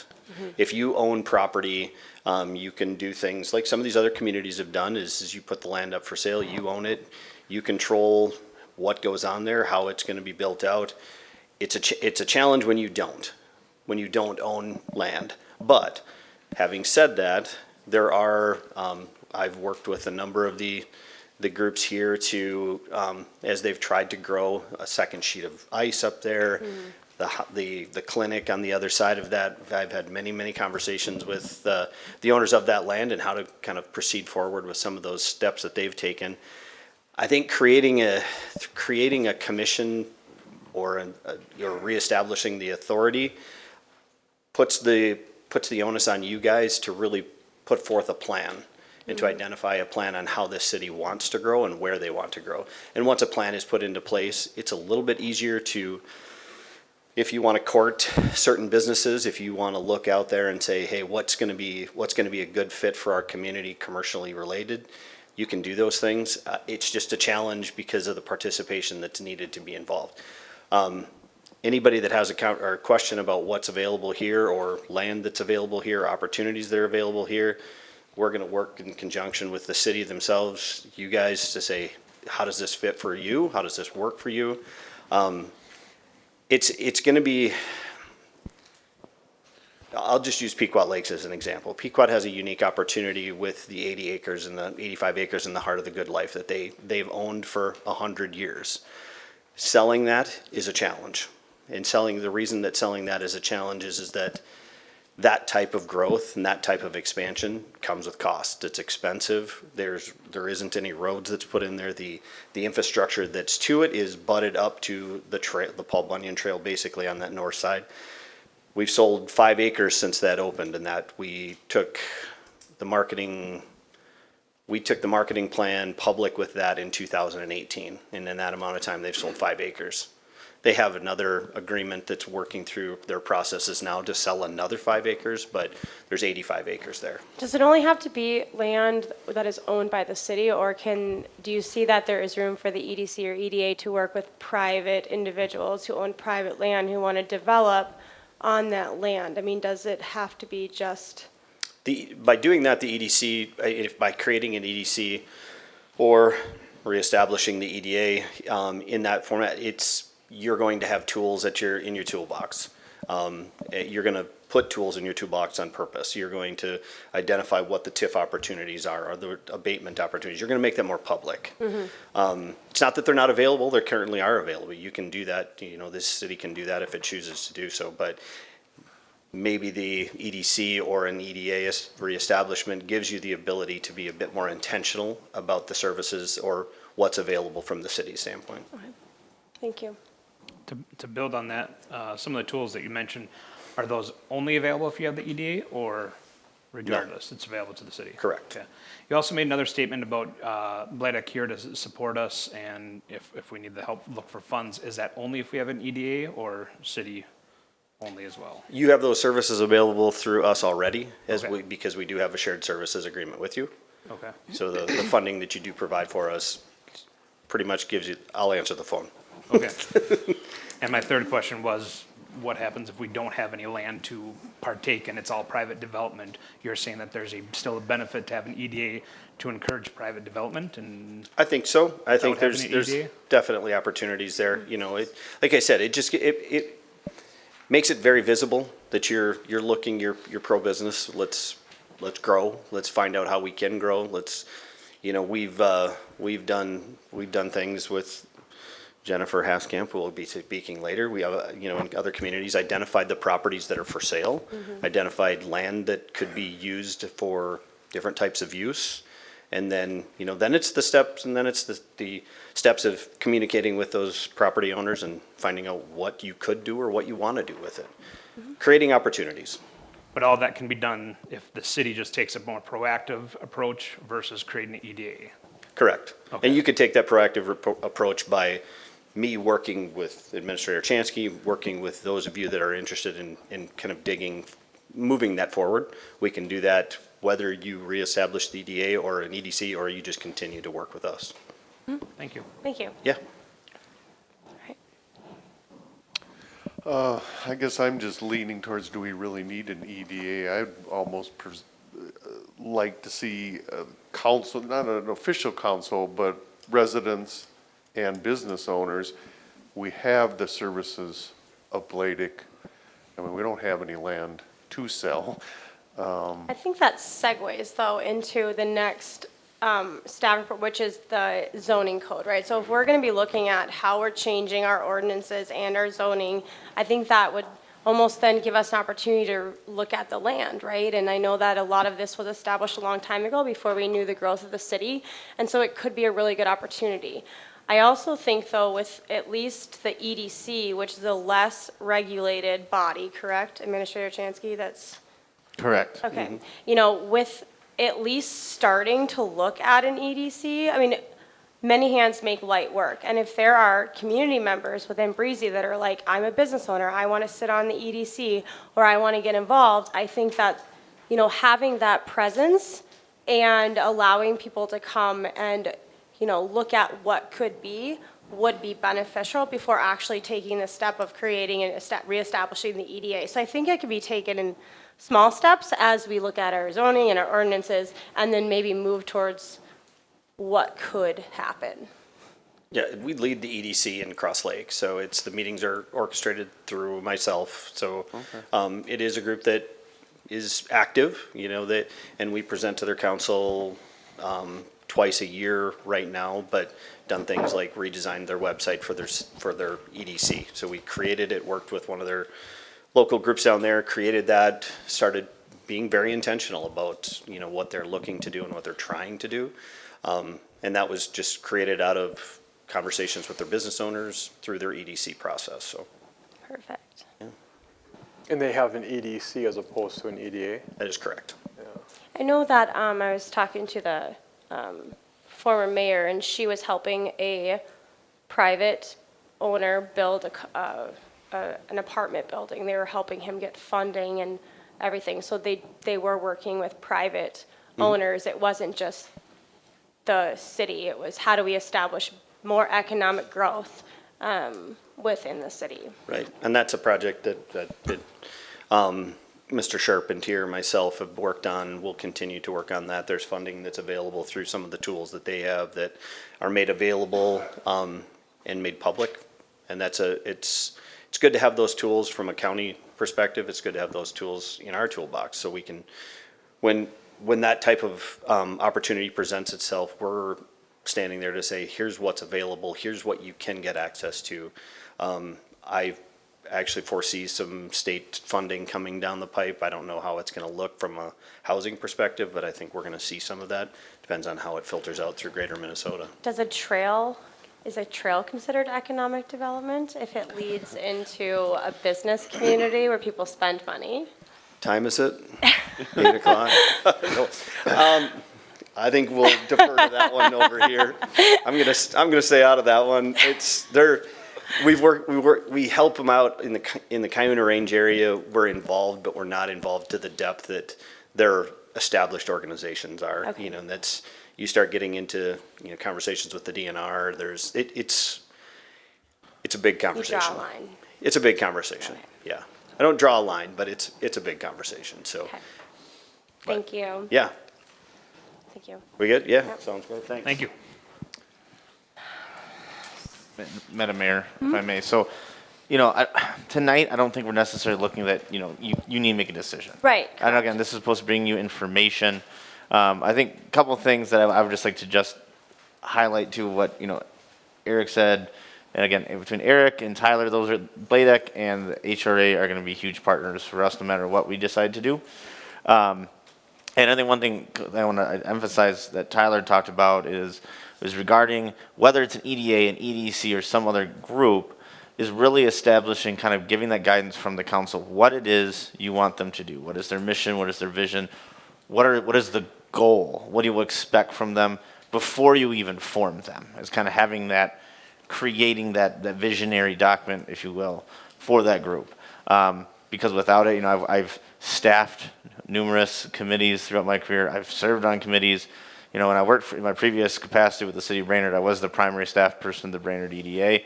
I think in the 4 years I worked for the city of Brainerd, they had a full EDA for maybe like 5 total meetings. Okay. Because people coming off, people coming on, trying to find people that are really interested in that. So when you have a vision and just really go, this is what we want, you do get a lot more buy-in. Than if you kind of say, we want an EDC, now you figure it out. That's when they flounder and often fail. So my recommendation, at this point, my recommendation would be if you want to keep moving towards something like that, then maybe we figure out having some kind of discussion at a later date or in a smaller group as to what would be the goal of such a group. And then from there, we can decide what is it that you would like to establish. Yeah, I think it sounds like a good idea. And then also too, opening it up to the community, right? So we're saying, you know, residents of Breezy Point, if you see yourself being actively involved or you have ideas on how we can do this, please contact us. I also know that I'm, you know, looking at a Breezy Point chamber and looking at, you know, how do we get, again, the Breezy Point is not just a resort town. We want to offer, you know, the same types of things that other cities have. So I think just continuing the conversation, like you said, and seeing how much involvement and how much participation from our residents, I think that's going to be key in how we move forward. So. I would agree. Perfect. We will go ahead and move on to the zoning code. Excellent. Madam Mayor, so I think this is an excellent segue to the next item as your zoning code really is your chief economic development tool. So again, in January, you brought up the idea of looking at updating the city's zoning code and asked us to bring you back more information. So tonight I asked Jennifer Haskamp, who's the owner and principal planner for Swanson Haskamp Consulting and someone I've had the privilege of working with for, we get to say a number of years now, Jennifer. It's been that long now. Together, I worked with her in Brainerd. She helped us led on rewriting the zoning code in Brainerd. She also has contracts with the Brainerd EDA, working with them as well. I've had the opportunity of presenting with Jennifer at Minnesota Planning Conference as well. And so Jennifer also has experience on the development side as well, guiding developers. So she has experience on both sides of the development table. So I think personally, when it comes to zoning and development, Jennifer is good as they come. So with that, Madam Mayor, I've just asked Jennifer if you want to come up and just to kind of give you an overview of what the zoning code update process would look like. I've heard you're the best. This is like very intimidating. We want the best, so you're Well, good all hands. right, that's good. Well, Madam Mayor, members of the council, it's very nice to meet you this evening. As David mentioned, we've worked together going on for a couple years now. We actually started just before the pandemic, I want to say. Mid-pandemic. Was it? the I don't know. pandemic's It a time blends. warp, It blends. right? Like, who knows what happened in those 2 years.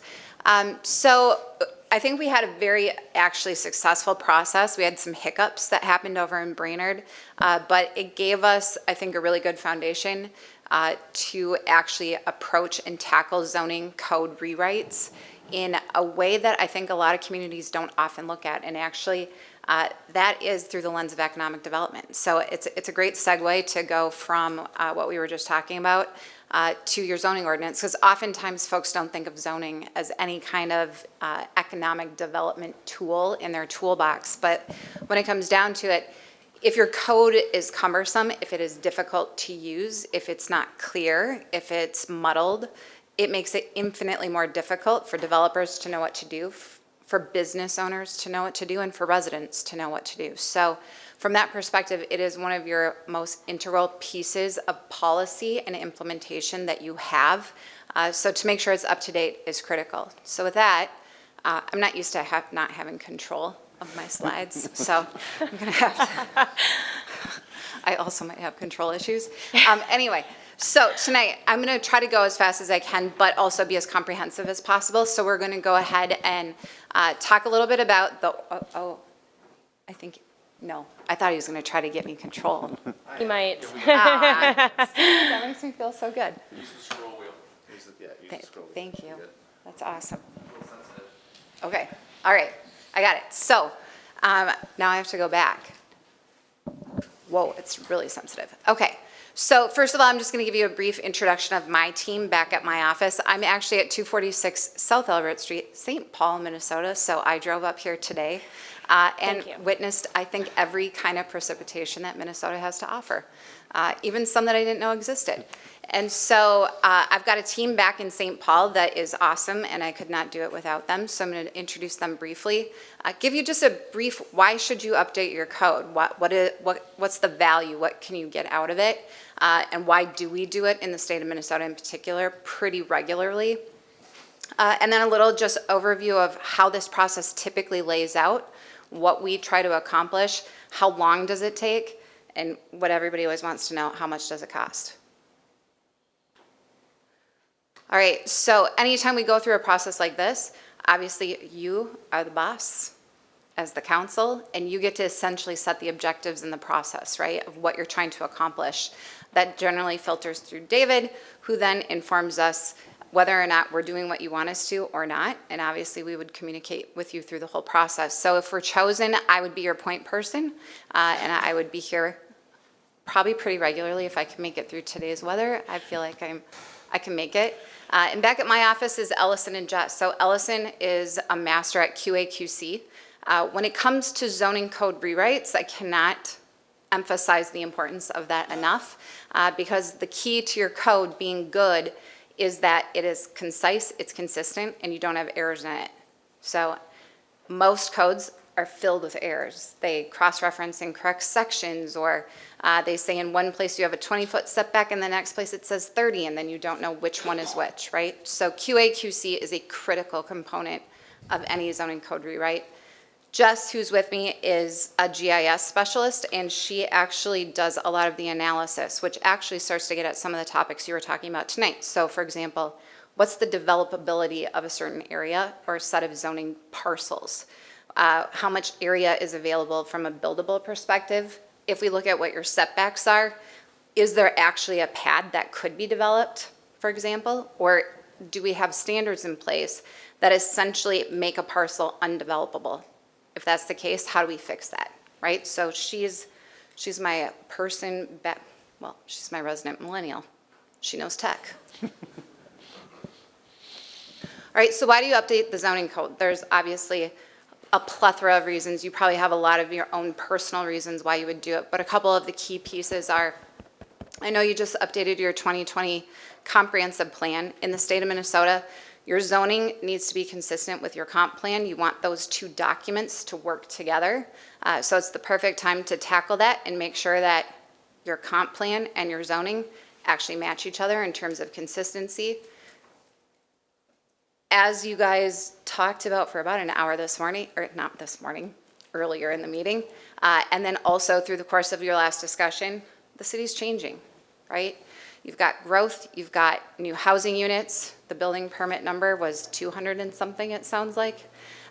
So when there's changes happening, it's the perfect time to look at your zoning code and say, does your code support the changes you want to see? If they don't, how do we fix that? How do we bring those into consistency? Finally, because everybody thinks once you write your zoning code, now it's going to be, I think, carved in stone forever and you never have to touch it again. And the reality is your zoning code should be a living, breathing document. Just like you guys are grappling over your short-term rental, that's okay. That's how you should approach zoning, right? Because you put the best policy in place that you can, the best code in place that you can. If you discover something doesn't work about it, you change it, right? That's not to say that you don't do all of your due diligence, your background, your research, and you put the best document in place that you can at the beginning. But the reality is we're not perfect. We do the best that we can with the information we have. Sometimes new information comes. You have to update your code in those cases. All right, from a process perspective, I have a dotted line up here. Everything to the left-hand side is really about the comp plan and getting started in terms of your zoning code. Everything to the right is what happens with your zoning code from an implementation perspective. So on the left-hand side, you'll see that the comp plan, you adopted it, right? The zoning then needs to basically support your comp plan. The question, of course, is you adopted it in 2020, and then we had a pandemic. So a lot of people, a lot of communities I'm working with, their comp plan isn't quite right? Because we learned some stuff from the pandemic. The way people use their properties is different. People are working from home. All of a sudden, I'm sure you have far more year-round residents up here than you did probably in 2018. So for those reasons, it might be a good idea to readdress your comp plan and just say, do we have that right? From a goal perspective, a vision perspective, that sort of guiding perspective, policy perspective, do we have that right? Once we're confident that we do, that's when you move into the zoning code.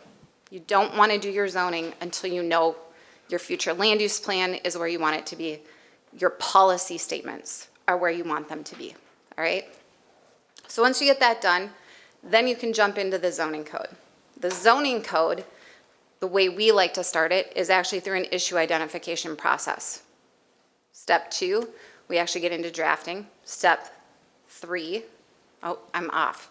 See, this is what happens when I don't put my little dots together. Step 1, we review the comp plan. Step 2, we do issue identification. Step 3, we begin our drafting. That drafting process is where the meat of the document prep is. That's where the technical drafting is. That's where I become annoying to David. David becomes annoying to me because we're going back and forth and there's lots of iterations. It's not changing policy, but it's making sure that we get things as clear as possible. Step 4, we end up with a full draft that folks can review. That includes you, the public, stakeholders. Essentially, you bring it all to light and get comments back on it. Then you do a full set of edits on it, right? And then you hopefully get to a place that you're adopting it. This is highly simplified. I think in Brainerd, we maybe went back and forth 4 times, 5 times, too many times, right? Yeah. He shakes his head. But that's okay. It's all, sometimes it's dirty, and that's all right. All right, so before you jump into the zoning code, before you release someone, whether it's me or someone else, what you have to do is really, as a council, figure out what are your goals and objectives for the process. What do you want to accomplish from the zoning code update? That becomes our framework that we work towards, right? At the end of the day, this is your document. This is the city's document. You need to be able to use it, implement it, and be comfortable with it. So from that perspective, you need to figure out what are you trying to accomplish with the rewrite. I always ask my clients, at the end of this, we get it all packaged, it's all in print. How do you define success? All right, what would be a successful project? What would be a successful process? If you guys can figure out what that is, that helps us tailor a process to make sure that hopefully we meet your expectations.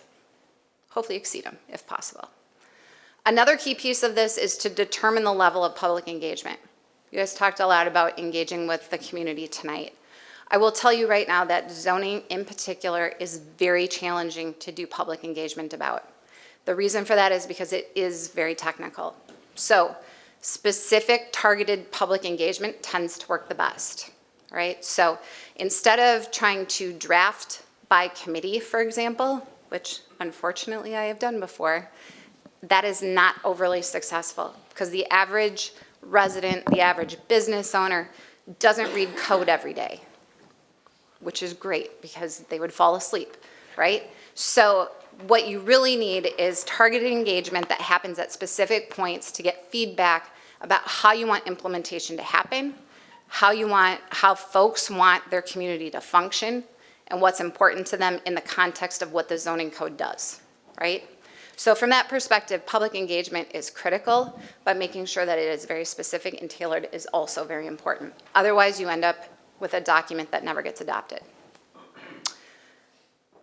Along those same lines, typically I work with a working group throughout the process. The working group does oftentimes involve a stakeholder, a resident, a commissioner, staff. The idea here is that it's somebody who says, I am willing to commit and engage with this through the whole process. The process usually is 12 to 18 months, and we need to make sure that if you're on that working group, it's exactly in that title, right? You're going to work. And so if a resident signs up, they need to get comfortable with that they're gonna learn zoning, all right? And if that doesn't sound fun, which I don't take any offense if it doesn't, then it's probably not the right working group for them, right? Because it's really important. How big of a working group does one usually have? 6 to 8 people is ideal.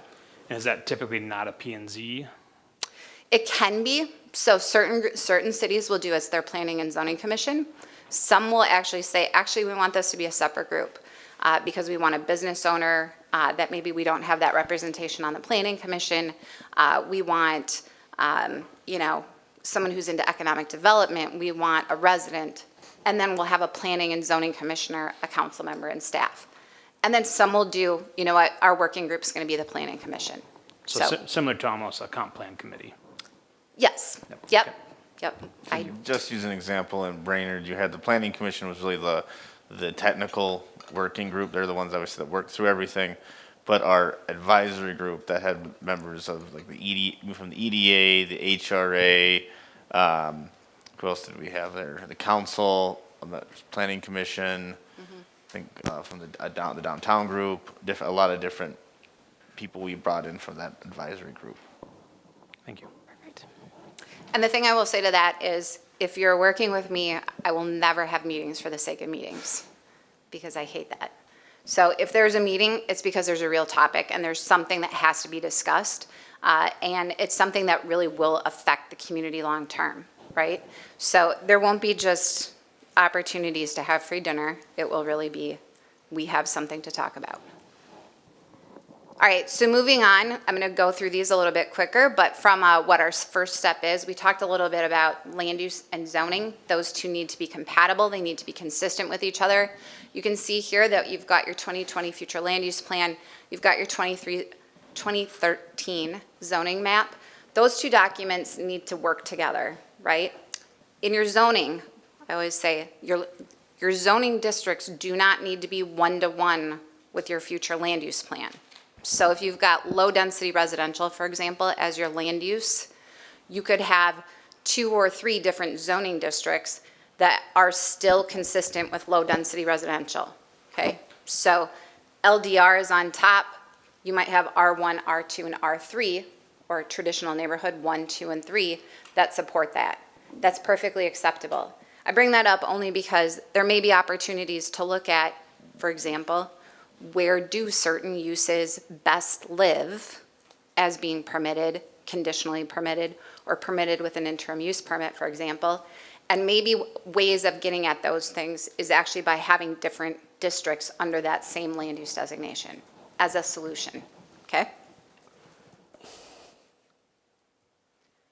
Oftentimes people say, well, this is great. What is zoning? like, I think it's going to do everything. In fact, we talked a little bit about that tonight. I saw a little bit of that tonight, just witnessing the discussion on the short-term rentals.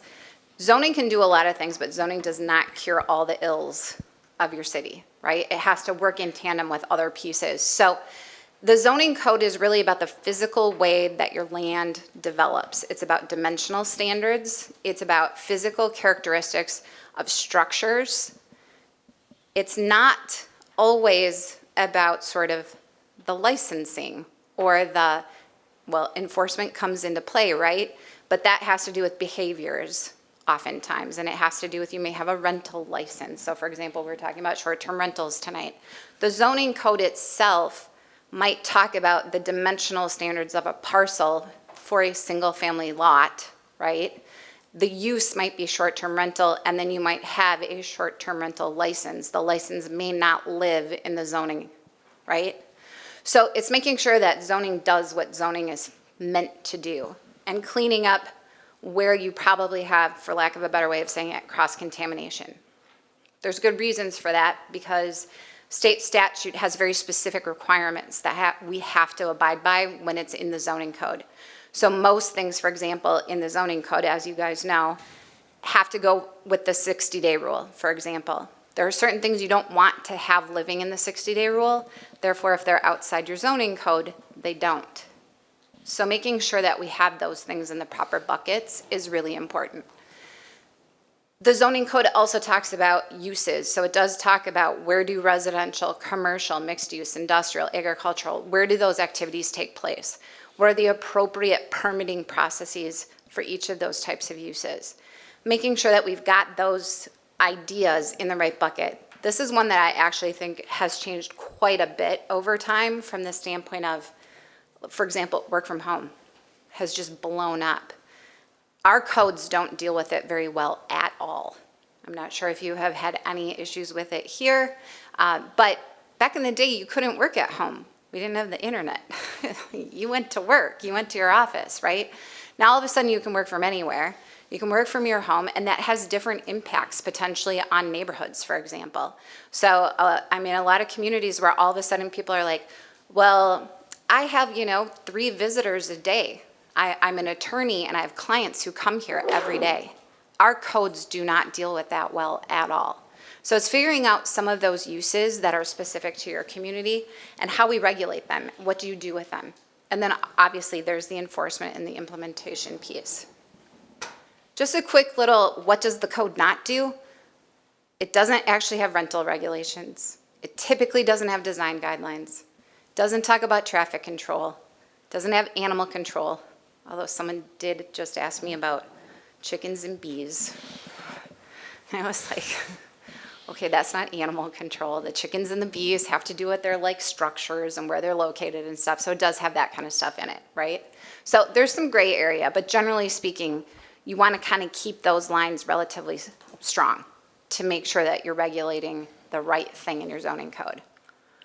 So the second step is issue identification. We go through a whole process in terms of how to engage your residents, how to get their feedback.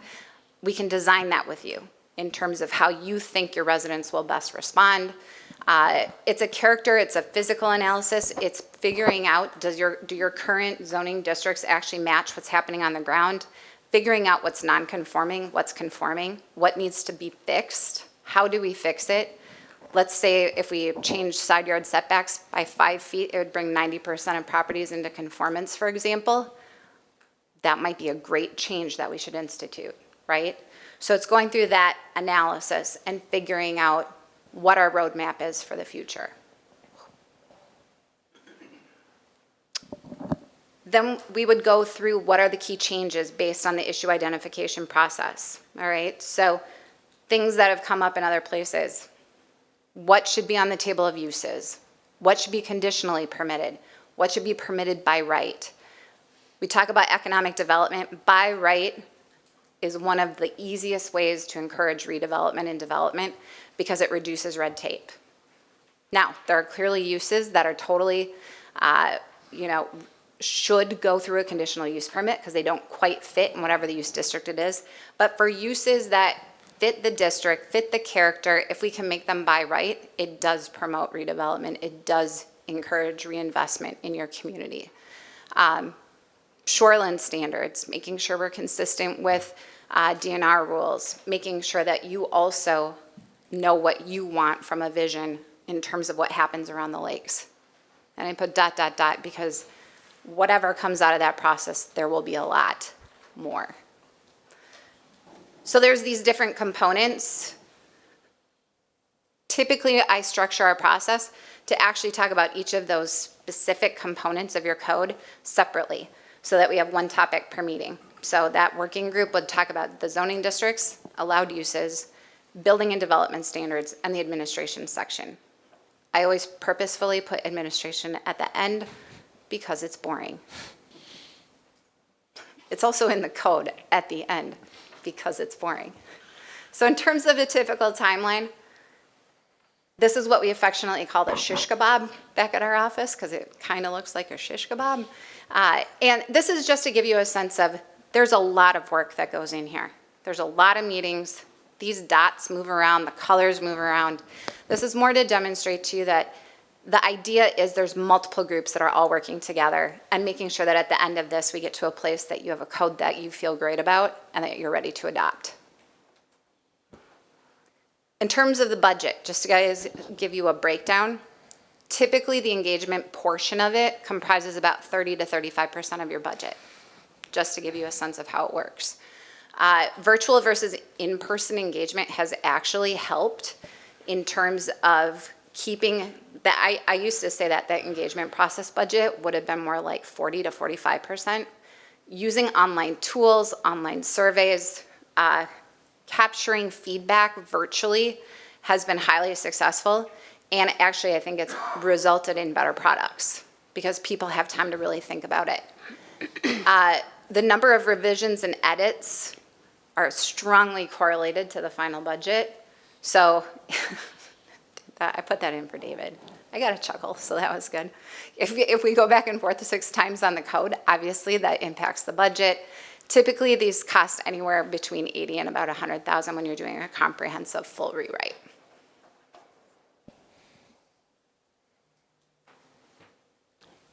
And that's all I have. Does that number, the cost, would that include, reviewing and updating comprehensive plan? I mean, that's kind of included, or is that going to be a separate cost? So it depends on how much you really want to do. I do have that factored into your process a little bit because, like I said, almost everybody that I'm working with has said we need to revisit that a little bit. So as long as we're looking at really sort of the future land use plan, which almost always then feeds directly into your zoning map, so we're not duplicating too much effort there. And we're really talking about sort of those overall arching vision or goal objective statements for each of your land use designations. If that's what we're talking about, that's in here. Okay, that makes sense, because I think demographics have changed this community, and even though it's a fairly new document, it's not a total rewrite, but I think there probably would be updates. So, Jennifer, just an idea, if, say, the council and the planning commission decide they want to do a more holistic version of, look at more holistic, we're talking more time, so add a couple months for a whole more holistic approach, and we're probably talking an extra. We've been doing some updates in the neighborhood of about 30 to 40,000 for the code because we're assuming that the majority, or not the code, excuse me, the majority of the comp plan is still, traffic systems, road systems. A lot of that work, the base information is all still accurate and good. You probably didn't have updated census information when you did it last. The census has come out, so there is updated information about that.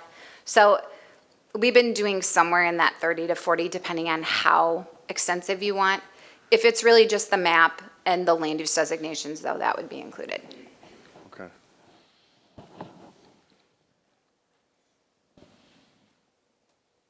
Any other questions? I don't have any questions. Thank you very much. I have one more. Have you looked at our zoning? I have briefly, just back at my office, spent actually quite a bit of time with it, and she peppered me with stuff as I was driving up here. What'd you think of it? So her reaction, and actually I would agree based on my overview, is it's actually it's not as bad as I thought it was going to be totally honest. But I'm also working on a code down in the metro right now that was last updated in 1976. So my bar is a little bit askew at the moment. It sounds like it just got cheaper. So actually, in some ways, it's better because I have to really start from scratch. But anyway, so there were certainly places of repetition, places that I think that we can consolidate and make easier. My number one thing when it comes to zoning codes is I think they should be as easy for someone to use and navigate as possible. And the legalese should be just taken out. Most of the codes have been written by attorneys over time. The average resident person doesn't actually know what they're supposed to do. And so your code had a little bit of that flavor for sure. So to me, it's making it a user-friendly, easy-to-navigate document so that if someone picks it up and they say, I'm in this zoning district, they know what they can do. They have a good sense of what uses are okay there. Could I put an addition on? Can't I? Who do I need to talk to? Those types of questions should be very easy to figure out. And your code right now, I think, doesn't do that. Right. One last question. I couldn't tell you what year it was. We went through codified? Yep. Can you elaborate a little bit more what we did when we did that and what the benefit was, if you're familiar with it? So when you codify all of your ordinances, what ends up happening is, what's supposed to happen, I should say, is that all of your ordinances with the most current one, with the most current policy being documented, it basically gives you a revision history of what happened and gives you a comprehensive, basically, approval documentation that this is the most current set of ordinances, right? And then you codify it in that state, essentially. Okay. So that's what you did. Then after that, now you've made amendments, right? Now, some cities will have a relationship with, what is it, American Legal or? American Legal, Muni Code. Muni Code, other entities. Where you can submit your ordinance changes to that entity and they update it and recodify it, right? If you don't have that relationship, what you have is essentially a codified document and a stack of ordinances, right? And so some of the communities I work with actually just have me continue to update it, and I'm like, oh, I'm like codification services over here. But it is very difficult if you've got your codified document, right? And then you have your stack of ordinances because the residents are like, so is it in here or is it in my stack? That's the challenge. So of course, this process would then take all of your ordinances that you've changed, get them into one document, and then we would basically flush out now what changes. Do we restructure it? Do we reorganize it? But making sure that we have the most current set of policies and standards in one set of documents, and then that's what we work from. Thank you. Yeah, thank you. Thank you. Good. Thank you. So, Madam Mayor, members of the council, really at this point, again, the request was to bring more information. That's why I had Jennifer come up. You know, several things that I would just like to reiterate. I think that Jennifer talked about right at the beginning from what we'd be kind of looking for the council at this point is, one, you know, is this something you still want to keep considering? It's not something that we've budgeted for 2023. We have funds. If you wanted to go down this route this year, we do have funds that could support this process. So when it comes to it is one, you have a couple questions. Is this something you want to do now? You know, then it comes down to goals. Again, are you ready to be in the level of involvement? Really, there's two entities involved in this process. Obviously, we came to you as the city council. You're the ones who really asked the question, and you are the policy entity. Ultimately, it comes to you whether or not you adopt any changes to your zoning code. That being said, per also state statute, you're essentially the stewards of your zoning code and the comprehensive plan are the planning commission.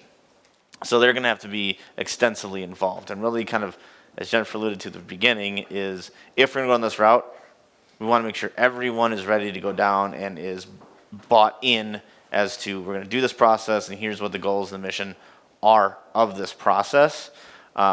You don't want to get to what Jennifer alluded to, where you're getting to adoption and the code doesn't pass. And then you add 4 months onto the process because things didn't get brought up during the process and we waited to the end to address them. So it's really of that, if we're going to do this, we want everyone committed. Once we do that, when do you want to start? Do you want to start the process in 23? Is this a 2024 process? Is this a 2025 process? When do you want to do that? And then also, who do you want to work with? This is a process that just from a bandwidth perspective, from a staff perspective, I'm recommend that you're going to bring in someone like Jennifer to do this process. They're the professionals. This is what they do day in and day out. As staff, could we do it? Yeah. It's not going to be probably as good, and it's going to take a lot longer because we have everything else we're balancing. Plus, piecemealing a code, in my perspective, it actually makes it worse because you've now broken your code. Instead of kind of saying, here's the code, we're going to keep working on it, over here's the new one. When it's ready, we're just going to scrap this one and do the new one. One day we have this code, the next we have this code. Now we have a new code that has old standards, new standards, and as Jennifer alluded to also, now they're conflicting because one section says A, another section says B. So my recommendation always, if you want to do a comprehensive update of your code, do it in one shot. As to who you want to work with, in that price range, state statute allows you kind of to pick what you want to do. You can direct select someone to say, you know what, we have a relationship with so-and-so, or staff has a relationship with so-and-so, we want to use that person. You can RFP it. We RFP'd it in Brainerd, go through a review process of different proposals. Everyone kind of has their own little way in which they approach codes. You will get cost a variation. I can tell you Jennifer's costs generally fall right into the middle. You can find people who are cheaper, but there's things you get with cheaper with people who maybe don't ever come up here in person and do everything virtually. There are people that will always be, you're more expensive. So you got to figure out how much do you want to spend, what really are you looking for from your consultant. So those are all things to consider kind of as the next step. Do you want to do it? When do you want to do it? And who do you want to do it with? The last thing I will just point out, again, I think what's been brought up with discussions with the various council members is about our planning and zoning arm. Right now, our planner is a consultant. Jerry Bonesack has been our planner for a little over a decade. Fantastic at what he does. Everything that in his mind, I've always joked that I would pay Jerry to sit in a chair for 2 hours a day. He's that valuable to us. That again, Jerry's only here part-time. We pay him to administer our code, to do permit reviews, to answer questions when people come in, and to help issue building permits and planning and zoning permits. That is what we pay him to do. Depending on what level you want moving forward, especially once you get new code and we think about what does implementation look like, what does enforcement look like, we can talk about even short-term rentals again tonight. You have to start looking at what is the future for our planning arm as well, and do we need to start looking at a full-time staff person to take that on? Because again, this is not something that we pay Jerry to do. We don't pay Jerry to be constantly looking at our comprehensive plan or our zoning code and proactively making updates. As a living document, you might want to start thinking about, is this an avenue we want to go down at some point? So those are all things to consider when deciding if this is what you want to move forward on. So from tonight, again, I expect no actual action from you unless you want to take some action. Otherwise, if there's anything you want more from staff, we absolutely can bring back to you at a later date as well if you're looking for more information, putting together other kind of proposals, etc. Thank you. Do you guys want to discuss a little bit? You got any thoughts on this? I think it sounds like a great idea. A lot of work to go into it. The comp plan review would be something of interest due to the COVID, bringing up the items. I don't think it's something to move forward with as of right now. I don't think it's something to die off, though. David gave us a lot to think about, and I say keep it on the back burner and keep talking about it.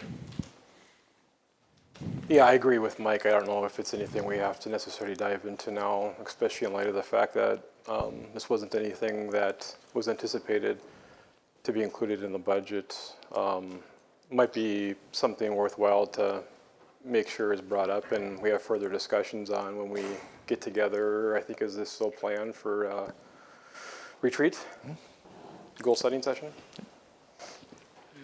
I mean, I think it's definitely something we should talk about at the retreat. I think depending on that discussion, you know, it's gonna need to be budgeted for 2024. But as to the full-time city planner, would it be your recommendation, Administrator Chansky, that we need a full-time planner before we go down this route? It all depends on who you want involved in this. You know, again, not that Mr. Bonesack would, I think, be against this process or being involved in the process. It would take a lot more of his time. I'm not sure if he's really, what we pay him for, if he's really interested in taking this on. So from a staff perspective, that would likely leave myself as the key person to lead this. Obviously, we've got lots going on, and I absolutely can lead this process if that's what you want, and we'll just reshuffle other priorities as necessary. Otherwise, again, having that discussion of what is the long-term future, you know, now may be the time to consider, is it time for a full-time person when we're looking at doing this? Again, that has financial implications of hiring a full-time employee. You know, that's full-time pit wages, benefits, all that additional, again, that we don't have budgeted this year. So that's just another part of the conversation. And when we have more conversations, say at the retreat, I can absolutely bring you kind of all those numbers. And this is really financially, this is what it would look like to do the process. Again, here's kind of how long it could take. Here's my recommendation when to start. If you wanted to add the planner, planning and zoning administrator, if you want to look at that, here's what that could look like as well. I think it's important too to look at the value of time, right? How much time will this save? Will it save our planning and zoning?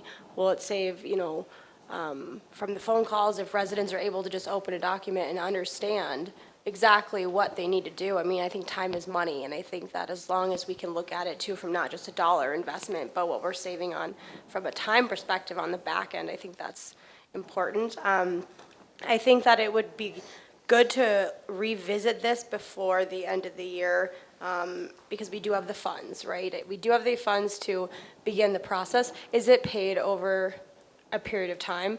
Though, are we? Yeah, so looking- any project that we would engage, the agreement would be a phased agreement. So essentially we would get invoiced as the project went. You would never pay a project 100% upfront. So it's kind of as that project goes. So you're gonna have to decide, depending on what the time frame is, you have to budget accordingly. Mm-hmm. So if it's a multi-year process, you go, okay, we're gonna probably have this much in this year and this much in the following year. And I do think too, I mean, I think that I would like to see us take your recommendation. Obviously, you have experience with this, which makes this process for us even better, that you already have the relationship, you have the experience, so we're not going into this, you know, blind, that we have people on our team who have done this. So I do think it's important. But I think, yeah, at the retreat, this is going to be a great conversation to have amongst each other about what that looks like. And I definitely want to see us take some action before the end of the year. I would not want to see this wait. I think we push too many things out in government, and then we end up not getting things done. So I really think that investing in this now is going to save a lot of time and money on the back end. All right. We'll go ahead and move on to the dump truck purchase. Okay. Chair Chansky? Yep, so I'll just kick this off, and then I am going to hand it over to Public Works Supervisor Zierden as well. So the purpose of this item is, as part of the 2023 budget, was included the acquisition of a third dump truck. In that budget, we budgeted for a cost of $260,000. That was broken up into different areas of our budget. $75,000 from the general fund. The council allocated $60,000 from our American Rescue Plan Act funds that the city had received, $60,000 from ARPA, and the remaining $120,000 from our capital funds. So that's the money that the city has been saving. Public Works Supervisor Zierden, he went and got a quote for our truck. This is pretty much the exact same truck as the city acquired in 2019. He and I went back and forth over in many months of last year, kind of what exactly kind of a piece of equipment are we looking for? Do we just want the same kind of truck we have now? Do we want a tandem axle? So that's, 3-axle truck, a bigger truck, heftier truck. I think I even at one point brought up, well, is it a second grader that we want? Ultimately, it came down to, for what we have, what best serves our community was essentially the exact same dump truck that we have right now. We got a quote for that truck of $262,862. That is both cab, chassis, and outfitting. Which is only $2,862 over our budget, which we're extremely happy with. Again, with any budget that is kind of a guiding document, that's what our best estimate is being. So that thing that we came in less than $3,000, I think that's great. Also, based off the quote we received, it's a good chance that we could take possession of this truck by late fall or early winter of this upcoming year, which means we should be able to implement it at some point next winter. I will say this is roughly $60,000 higher than the truck we bought in 2019. And a lot of that is just two basic things. It's inflation and material shortages from COVID. They're still experiencing that throughout kind of everywhere in the market. And we don't really see equipment costs coming down anytime soon, or if ever, to pre-2020 numbers. So really waiting a year to see if prices come down. Chances are they're not coming down, they're going up. I will say, recently even the city of Brainerd, they were budgeting for a new road grader. They had to add $45,000 to that project over what they budgeted for 2023 just to get a piece of equipment. And they're not going to get that piece of equipment until late 2024. So the fact that we can potentially get one, again, it's only less than $3,000 over than what we budgeted. We're very happy with. And we can get it within 12 months is amazing compared to what a lot of other communities have been experiencing. I know we did look into alternative brands, models, to see what else is out there, trying to figure out what is the best bang for Breezy Point's buck and for what we need. There were other models. What we have quoted is a Freightliner truck. We looked at Mack trucks. We looked at Western Star trucks. Both of those would be more expensive than the Freightliner. Again, Freightliner is what we have right now, has served us well. And they would probably not be taking possession until 2025. So it could be a year and a half out before we would get that truck. So that's why we're recommending what we're recommending.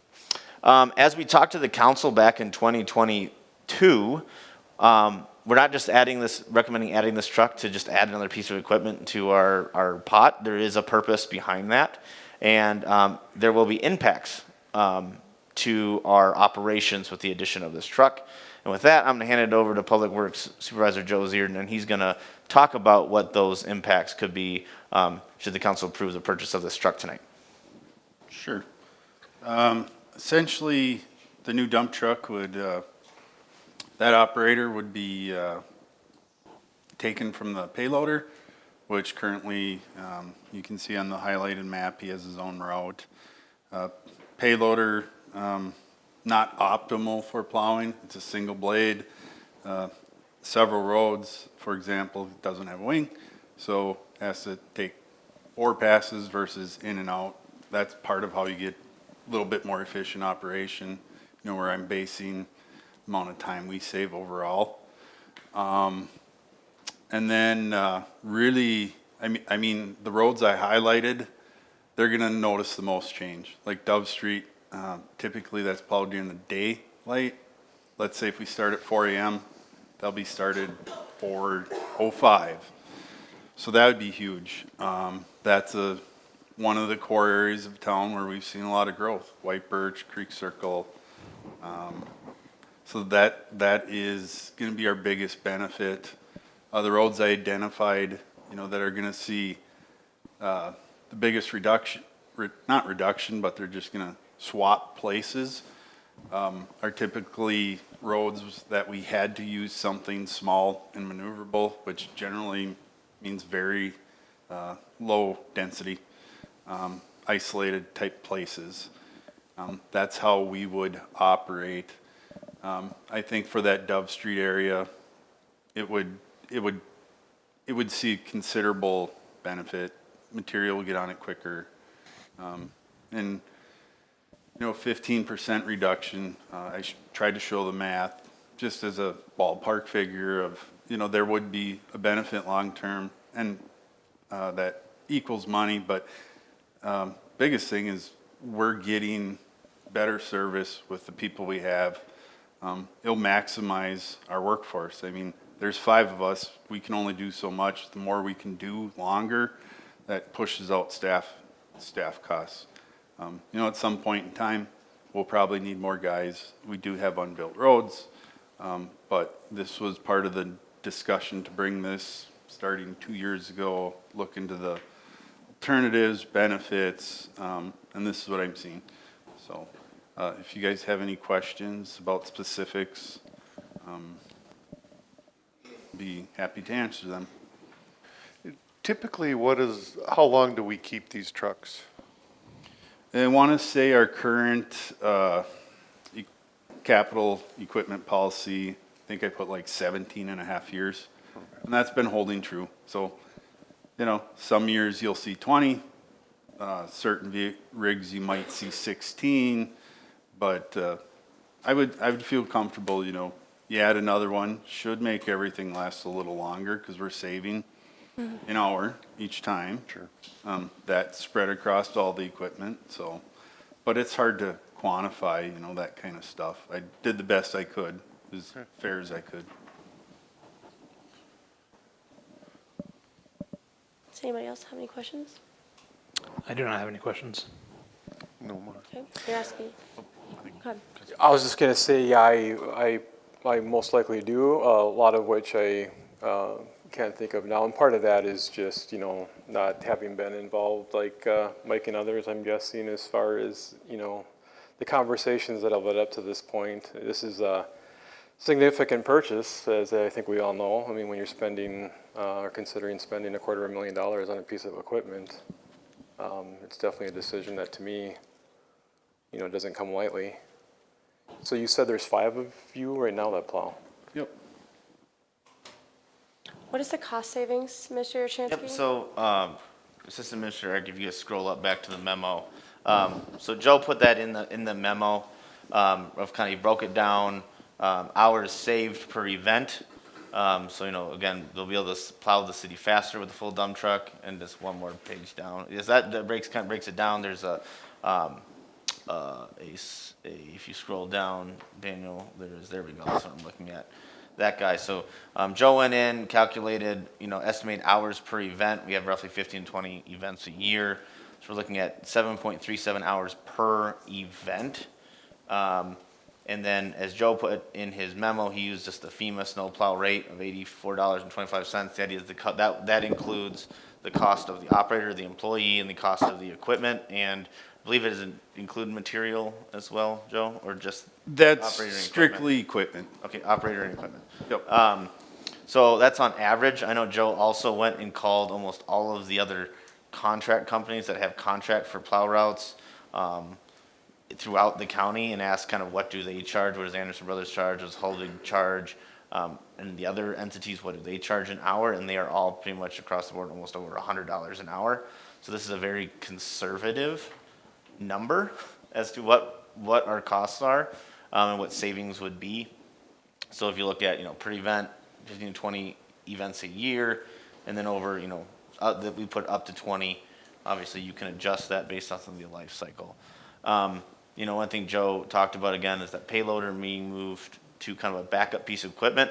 Right now we don't have a backup piece of equipment. So when we have a rough snowfall like we did in December, where it does a lot of wear and tear on our equipment, one snowfall, and one reason that big slushy snowfall took so long is it took out our payloader. Our backhoe got taken out of service because a tree ripped a hydraulic line. And when the payloader goes out of service, or another piece of equipment goes out of service that has a dedicated route now, you end up with longer times because that route has to be redistributed against the rest of the equipment. In this situation, we still have the payloader. If a piece of equipment goes down, that operator essentially can get in the payloader. very simplified. But essentially, that's what can happen. Also, it's going to save some wear and tear, again, Joe said, on our equipment. Our payloader is a 2006. So our payloader is almost 18 years old. We've already had some stuff that have started to, starting to show its age a little bit. It might extend the life of the payloader, and we're not having to buy a new payloader soon. So there are those benefits to it as well. And again, as Joe and I really looked at this, and he looked at the routes and our current capacity, really that's when it came down. The decision for the extra dump truck was this is really the best way we can get the most efficient with what we have today.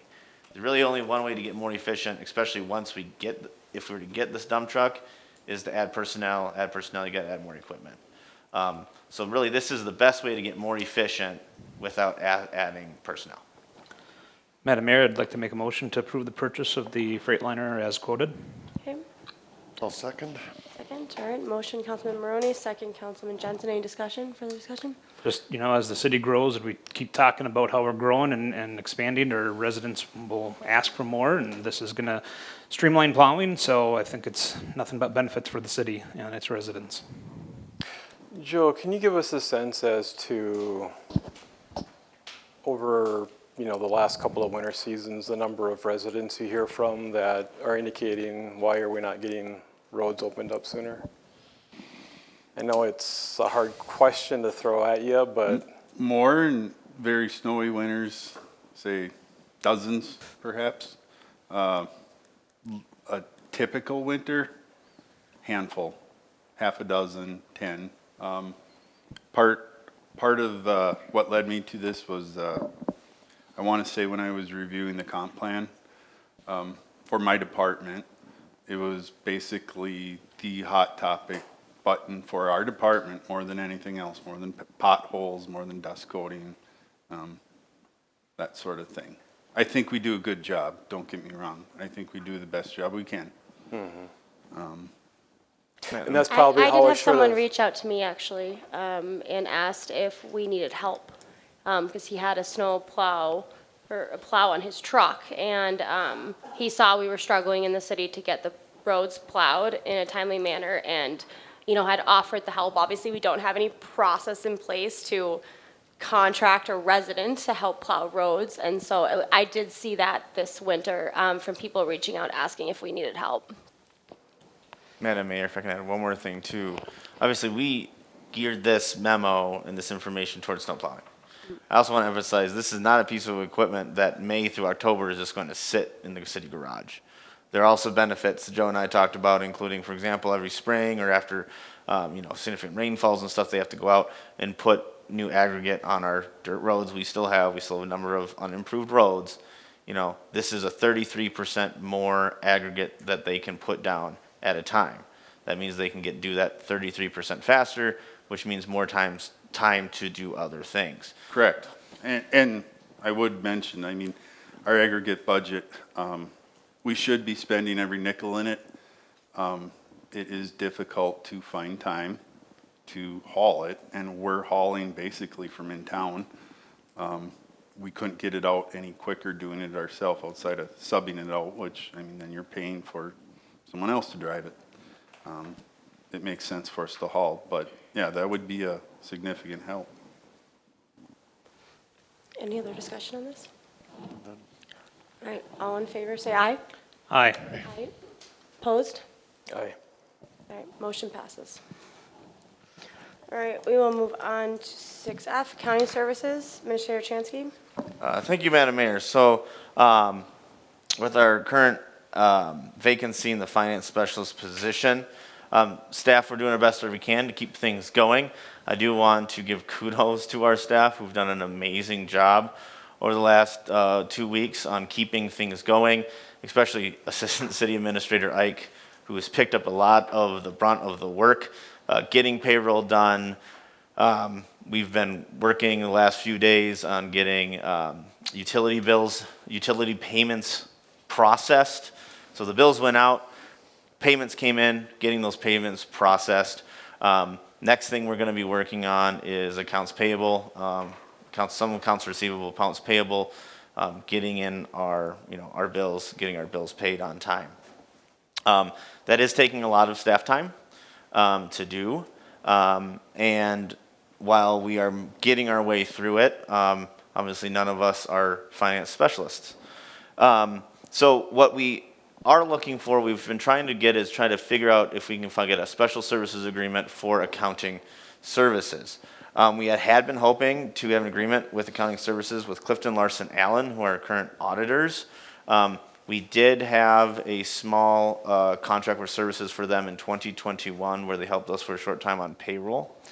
But unfortunately, right at like 2 o'clock on Friday, right before the packet went out, we got notified from Clifton Larson Allen that they cannot provide this level of service for us. The main reason being is it would require a controller level employee of theirs to do specifically our accounts payable and accounts receivable function. Once a controller level employee is involved, they lose their independent status, and they need to be independent to be our auditors. And that is really more important. We are in contract with them to be our auditor.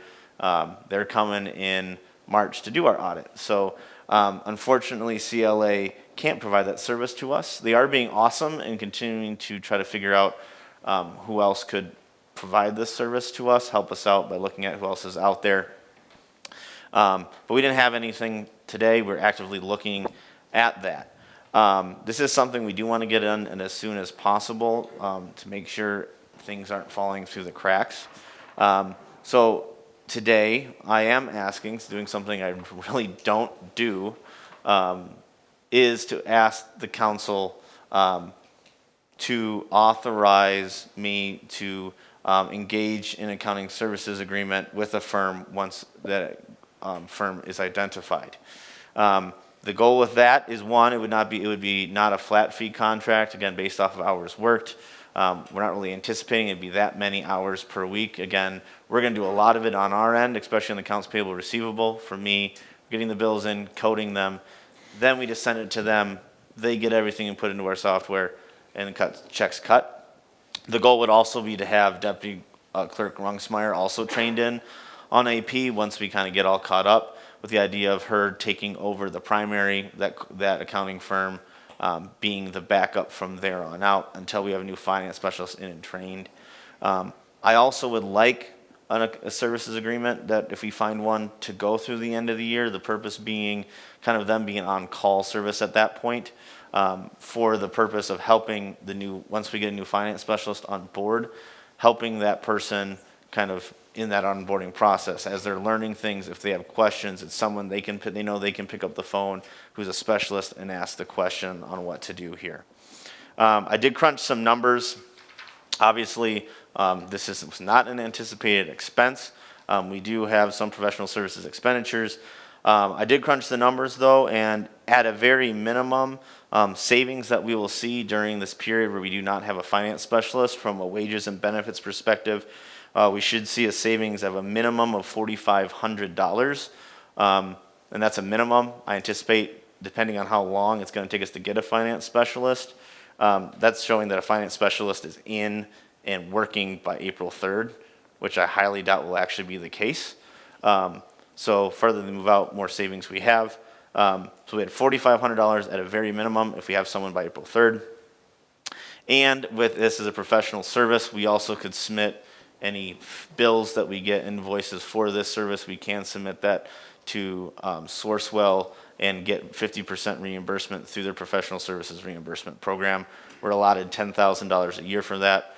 We submitted for some reimbursement from the market study project. We still have like $7,000 in our bank up through July. So that goes July 1st to June 30th. So in this remaining fiscal year for Sourcewell, we still have around $7,000 that we could submit. So I think we do have if you want to talk about budgeted funds, just some savings from wages and benefits, we should be okay with that. In a motion, if you do agree to allow us to continue searching for accounting services and sign an agreement once we get one, I think it'd be more than fair to have that be, reviewed either by the city attorney, approved by the mayor, signed by the mayor as well. I don't think that would be, that would be totally acceptable as well if you want an elected official to kind of have their eyes on it before we sign that as well. So that's what we're asking tonight. Again, normally I do not bring a request to you without an actual agreement in place, but this is something we are actively working on, and if we can get someone in place sooner than later, that's what we'd like to do, and hopefully not have to wait till March to get that service in. So I'll take any questions the council has on this issue. We went through another period of time, a number of years ago, maybe 1 or 2 years ago, that we needed the outsourced resources due to the finance specialist being absent from work. That was through Clifton Larson, was that? Yes, that was CLA. The council approved of that contract in December of 2020. It was for 2021. And at that time, they charged $65 an hour. Okay. Thank you. Any other questions? If nobody else, I'd make a motion to have staff investigate, engage into a arrangement. I would like that the mayor sign off on that once presented and review. I'll second. All right. Motion by Councilman Maroney, second Councilman Jensen. Any further discussion? All in favor say aye. Aye. All opposed? Aye. Motion passes. All right. Last on your list, Administrator Chansky. Yes. So last item here is, again, something from the January meeting. During the organizational meeting, you discussed expanding the park board from 5 members to 7 members, and asked us to bring that resolution before the council. So that's what you have tonight in Resolution 05-2023, would expand the park board from 5 to 7 members. Also, there are some seats to fill. There is 1 open seat currently that term ended on 12/31 of 2022. And then with this creation, this expansion, that would create 2 new seats. The city's received 5 applications from the park board. Mayor Zierden reviewed those. She submitted those nominations for 3 of those 3 seats. As you can see in the packet, it'd be Gail Arn, Sandra Loughlin, and Bill Toft. All of those terms would expire 12/31/2025. And actually, I was looking at the terms. This actually works out well. So you would have, how it works now with those 7 members, you'd have 2 terms that expire at the end of this December, 2 terms that expire 12/31/2024, and 3 terms expiring 12/31/2025, and they're all 3-year terms. So essentially, you'd have 2 members every year, and then on the 3rd year, 3 members. So you it creates a natural turnover without having vast turnover on the board. And we did have a resignation. We did have a park board member who notified us that she intends to resign from the park board as well. Naomi Brockhoff is a resident who's been serving on our park board for many years. And I know she is, winters and spends time in Arizona. She didn't give us the full details, but she just said that she would be resigning from the park board as well, which would then create 1 additional spot in addition to these 3. And will we announce at the next meeting? Yep, so what we can do now is, depending on what you want to do, obviously we have 2 other applications. If you want, we can actually announce that, essentially publicly announce that tonight, that you'll be looking to fill that seat. And you could, if you chose to fill that seat. And I do have the name. I don't know if you. If you have someone you want to appoint now, you can. So Deanne Trotter. Okay, Deanne. So that would be added, Deanne Trotter, to the unexpired term for Naomi Brockhoff, which I believe expires 12/31/23, but I'll just confirm that. So really what we'd be looking at this evening would be is that we are recommending adopting Resolution 05-2023, and then also accepting the mayor's nominations for the park board as listed. And I believe at this point it sounds like Mayor Zierden is also including Deanne Trotter to fill the unexpired term previously filled by Naomi Brockhoff. So move. Second. Move Councilman Maroney, second Councilman Jensen. Any discussion? A big thank you to actually the whole council if we move forward with that, of expanding the commission, the park board. The more members we have from the community to be involved, the better off everybody is, so.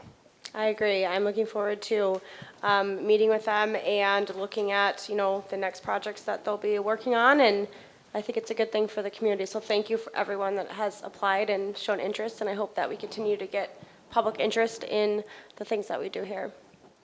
So all in favor? Aye. All opposed? All right, motion passes. All right, now we're to the fun part, the disc golf course. I know many of you are waiting, so go ahead. Thank you, Madam Mayor. So I think the council was looking at, there's been a lot of input around the disc golf course. We thought now would be a good time to just give a brief overview of where we are on the disc golf course expansion. I can talk, I know Public Works Supervisor Zierden can give some more technical. And then I know we've also received specific requests from Mr. Bill Toft and Mr. Shane Humphrey to speak to this issue as well. So let's give a quick update, Madam Mayor, and then I would recommend just turning it over to those gentlemen to say what they would like to say. So Daniel, if you can go to the spreadsheet, please. So for this project, which began in, Joe, when did we actually, this was a 2020, budget 2022 project discussed in 21 and previous years prior to that. It had been an ongoing discussion. The council created kind of an overall budget for the project, around $84,675. That included some acquisitions from tax forfeit lots, the 18 baskets, concrete pads, gravel for a new parking lot, surveying, the planning of seed, tree removal, and some contingencies, new hole numbers, timbers, tee boxes. At this point, we have expended as of January 12 of 23, and at this point we've kind of let it hold because it's winter. They expended $49,750.57.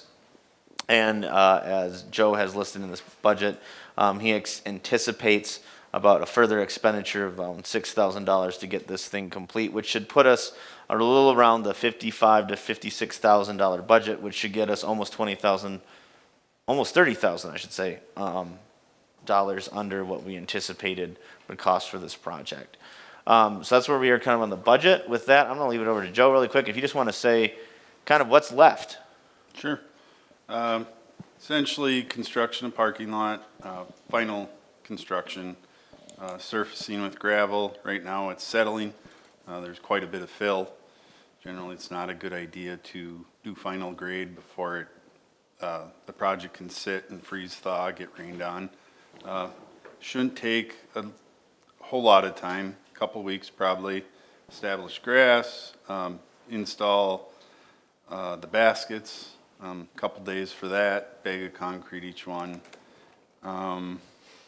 Order signs, just figure out how the signage should flow to make people go in the path we'd like them to go, and so they know the whole numbers, that sort of thing. Timing, really weather dependent for us. Late winter, it's going to take longer. Early spring, we could get things done quickly. So I would expect late spring, early summer. It should be, the construction phase will be completed and playable. So, yeah. Go ahead. So that's pretty much where we're at. Our guys worked really hard on it last summer. Got pretty much we had the trees removed, reseeded, that initial new parking lot graded, and the new tea baskets are all poured. So really, as again, Joe says, it's just kind of some of that minor, finishing the parking lot and those minor things left that need to be done. So that's where we are on the disc golf course expansion, Madam Mayor. And at this point, I guess I'll kind of turn it over to you as what you would like to do next regarding this topic. I know this topic has been a little controversial. I know that, we can't change what's happened in the past. all we can do is move forward, and that's kind of really where I want this discussion around, is how do we move forward as a community.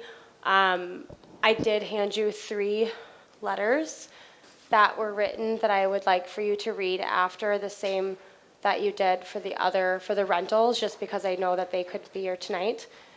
But I'm going to invite Bill up first, and I know he has some questions, especially for Shane. So I would ask that, Bill, you ask the questions after, while you're up here, and then when I have Shane come up and give his presentation, then he will have a chance to answer those.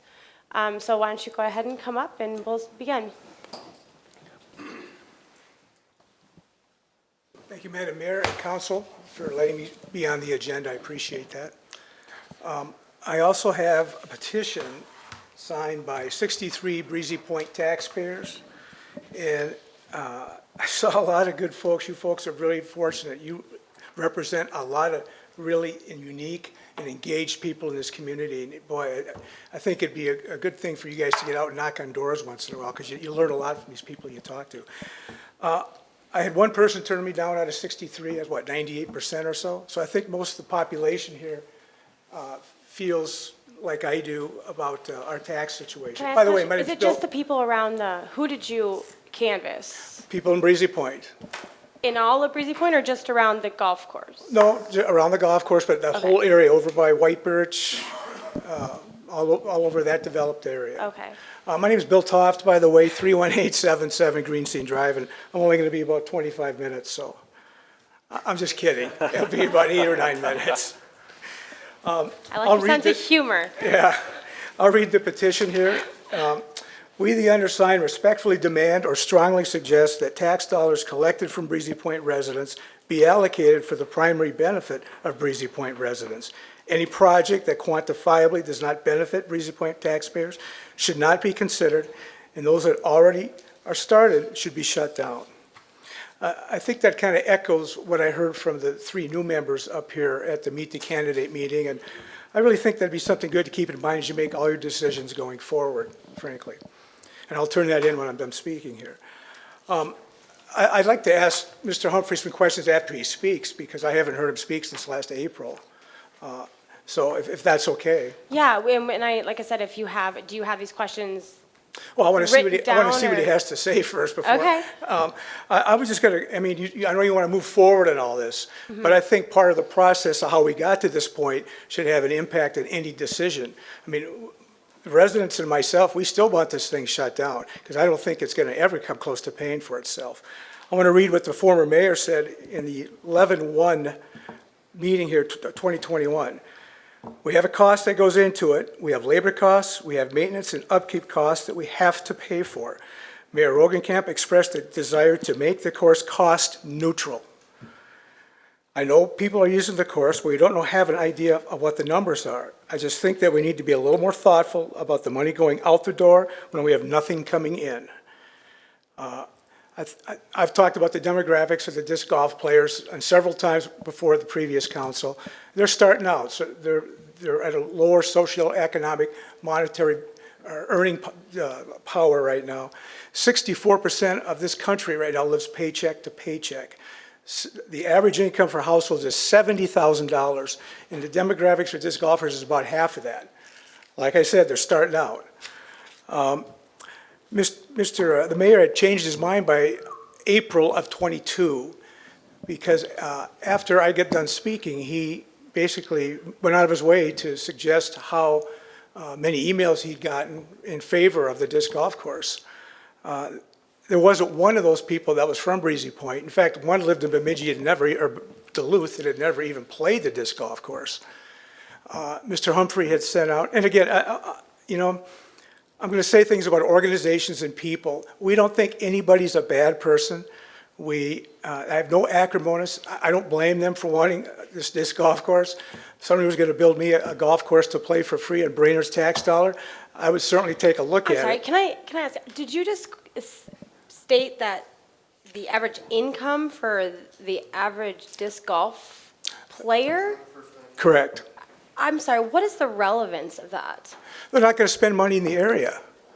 That's bold assumption. Why is it bold? They're Well, not, it's no different if they're than not, the if they're not making assumptions. money, they're not gonna be spending money in the area. Okay, I just really wanted to clarify Every- that. I wasn't sure if that's You know, really. I heard a lot on the short-term rental. A lot of people said, well, yeah, we get golfers come in.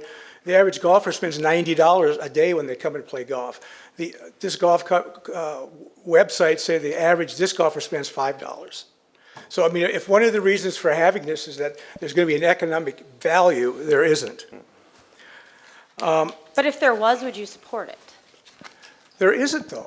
But if there was, would you support it? Well, That's the let me question. finish, and maybe Mr. Humphrey can convince me. Let me see where I was here. When I started doing my research for my numbers, I came across something about the zoning of that land that really disturbed me.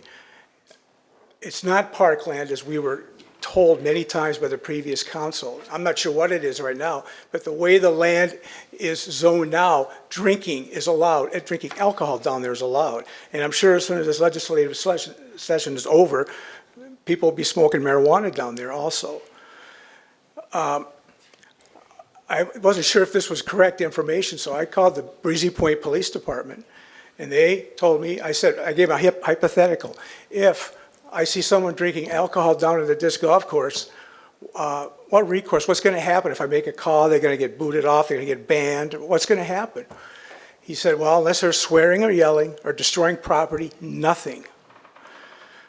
I mean, I heard that, I was outraged, and then I was disappointed that the people that were making these decisions weren't having a little curiosity about what they were voting for and pushing through. I guess I've heard somebody just, when I came up here, said, well, they've been talking about this for a long time. I can't find where it was ever voted on, and if you talk about it in 2013 and all of a sudden start doing it in 2022, I mean, I guess if you say it once, then that covers all those bases, because we heard that from the previous council, that it was always, well, we talked about it all the time, you know, it started back in 2012, 2013. Anyway, consequently, I'm really not going to believe any numbers I hear from the previous council, and I'm not sure if I believe Mr. Humphrey's numbers either. My number that I came up with is $38,150 to maintain that disc golf course. Now, I'm going to defend a few of these numbers because I know some of you up there are going to say, well, that can't be right. The mowing number is the big number, and I talked to a CPA and a chief financial officer of a $250 million company, and he said if you're going to allocate, the best way to reflect the cost is to get an outside bid, which I did, and you can probably take 10% off of that because there's a profit margin there. And that way, when these municipalities and cities budget, they know they're going to have enough money for that particular activity because they've budgeted that much. So that's why they use outside sources. Case in point, 2 summers ago, a local golf course lost a lawnmower, blew up on them, $80,000 to replace that.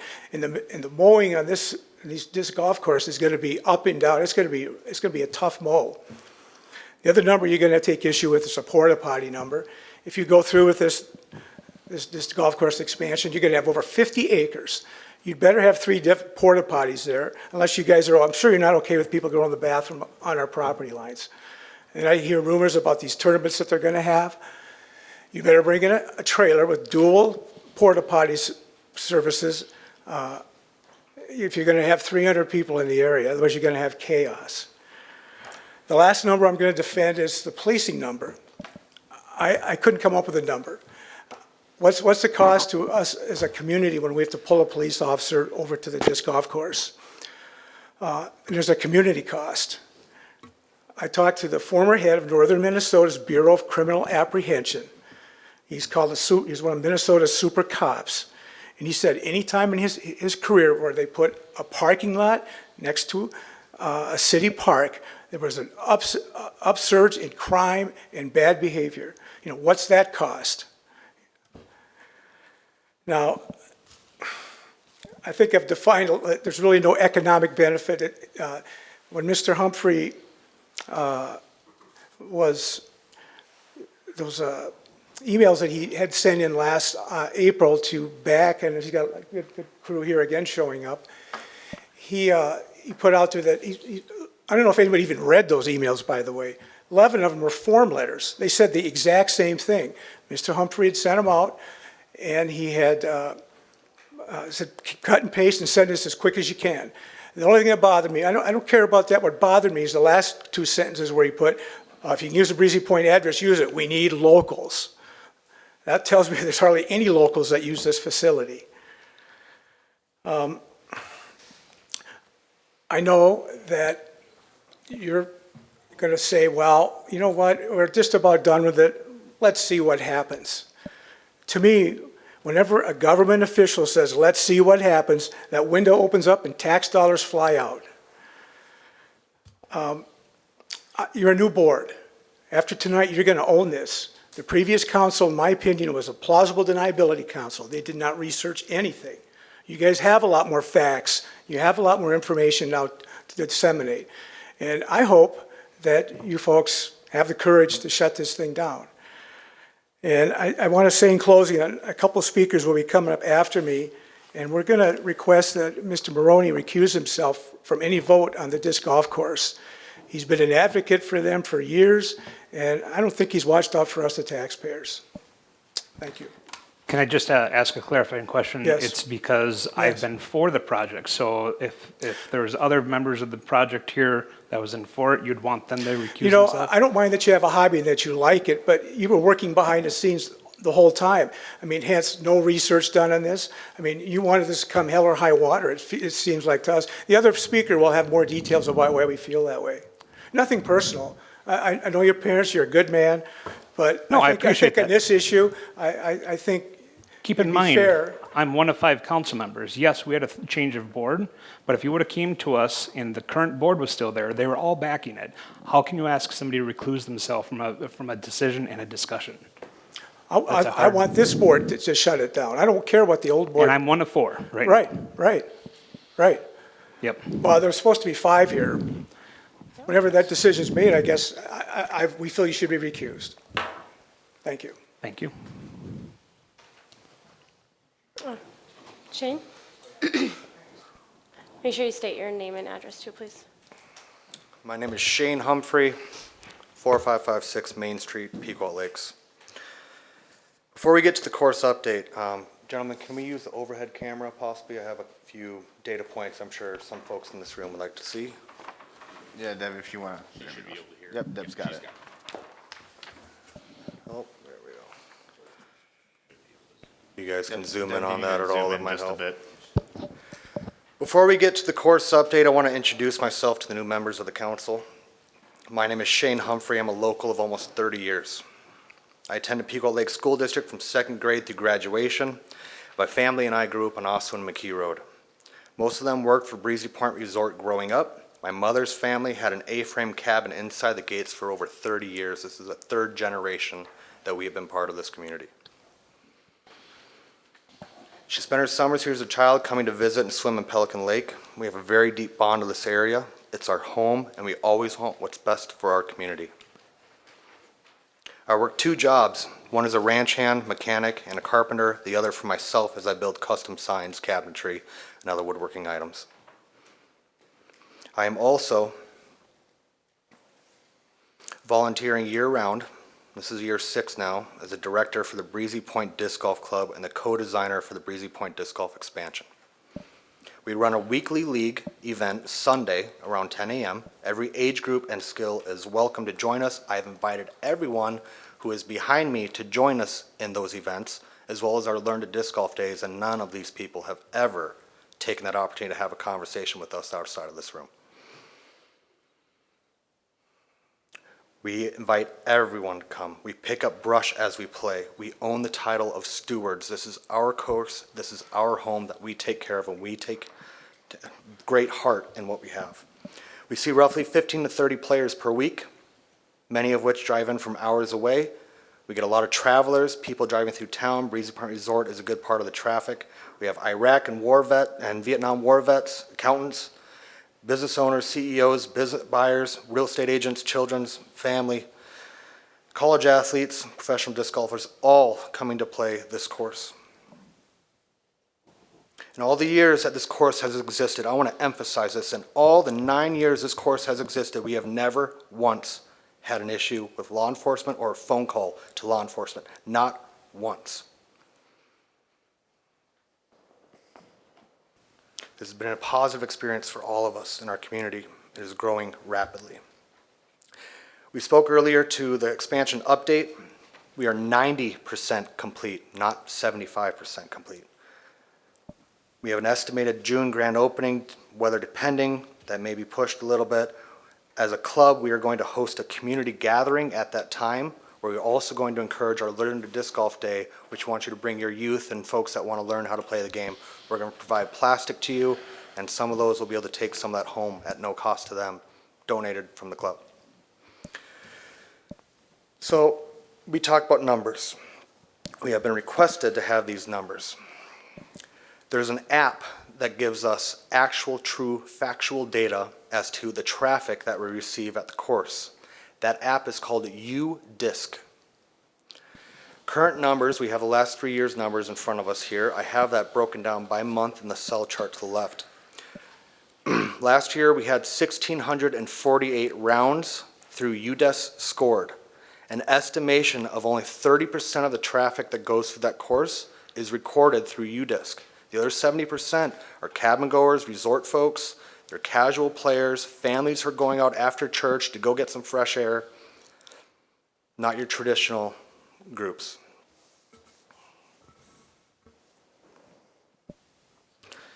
If we take into account the 70% actual traffic in addition to the UDisc traffic, we estimate about 5,500 rounds were played last year at Breezy Point Disc Golf Course. Keeping in mind that there's 1 to 6 players per round. We talk about economic impact. It was stated that there is no impact. Let me correct that. Economic impact for last year, this is the numbers for last year. 1,648 rounds we know were played through UDisc, accounting for only 30% of the rounds of the course. Again, 1 to 6 players per round. If each round spends $50 in town, between Dockside, Pelican Square, Ace Hardware, Breezy Point Motel, etc., that equates to $82,400. Math in front of you there. Our tournament in the spring generated $4,760 in entry fees. Wade's going to speak to this a little bit further since he is actually our tournament director. The payouts below are all distributed accordingly. You see exactly where that money goes. Our C-tier tournament attendance is 90 players, roughly 20 to 25 spectators. Lots of visits from neighbors on the road. A lot of folks are very impressed with what we did. It's hung out with us for quite a time too. Roughly 15% from that tournament rented an Airbnb or a resort room or the Commander Motel the night prior to the tournament. What to expect for this next year's tournament? 2023 B tier, we are upgrading it to a B tier. It's going to be 36-hole, 2-day tournament. This has been the goal from the start, to create a destination course that we actually drive traffic and we drive tourism to our area. Expectations are going to be 180 players, 50 to 75 spectators, increased rentals to 40 to 50%, Airbnb, resort, Pelican Motel, Commander Motel. Convenience store and restaurant purchases will double, if not triple. If we take a hypothetical number of, let's say, 50% of the population that comes to that tournament, let's say 90 vehicles, every 2 players carpool. They spend $200 in food over that 2 days, $50 in fuel, 1 night of lodging at an average of about $150. That's $35,910 in economic impact per tournament. We're planning on 3 2-day tournaments that are to be scheduled this year, June 24th to 25th, September 9th to 10th, September 16th, 17th. 2 of those are going to be the Breezy Point Open and the Breezy Point Classic, which we have ran for 3 years previously with no issues. With the additions made to the course and the renown that we now have, the Minnesota Frisbee Association, which is a 50-year-old organization in the state, has asked us to host one of the Minnesota Double Series 2-day events, which is one of the most prestigious series in the history of disc golf in Minnesota. 2023 2-day tournament, that's the 3 tournaments, potential economic impact, $107,730. If traffic stays exactly the same for 2023 as it did in 2022, we can add the $82,400 to this year's numbers as well. Safely, we estimate about $190,130 generated for 2023, with a very likely estimate that our traffic will increase significantly for the course this year, as we will be even more attractive course to play with in the additional 18 holes.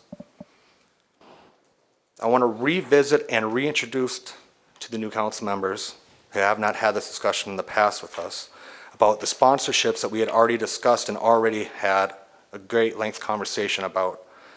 Every tee pad, bench, and basket has the opportunity to be sponsored by an individual or a business. We have 36 holes at $200 to $1,000 per hole, times 36. We have $36,000 that we will be able to raise to be utilized for maintenance, for growth, however the council sees fit for that funds. That's something that we can work on, and we've actually had a discussion with Park and Rec about that last spring.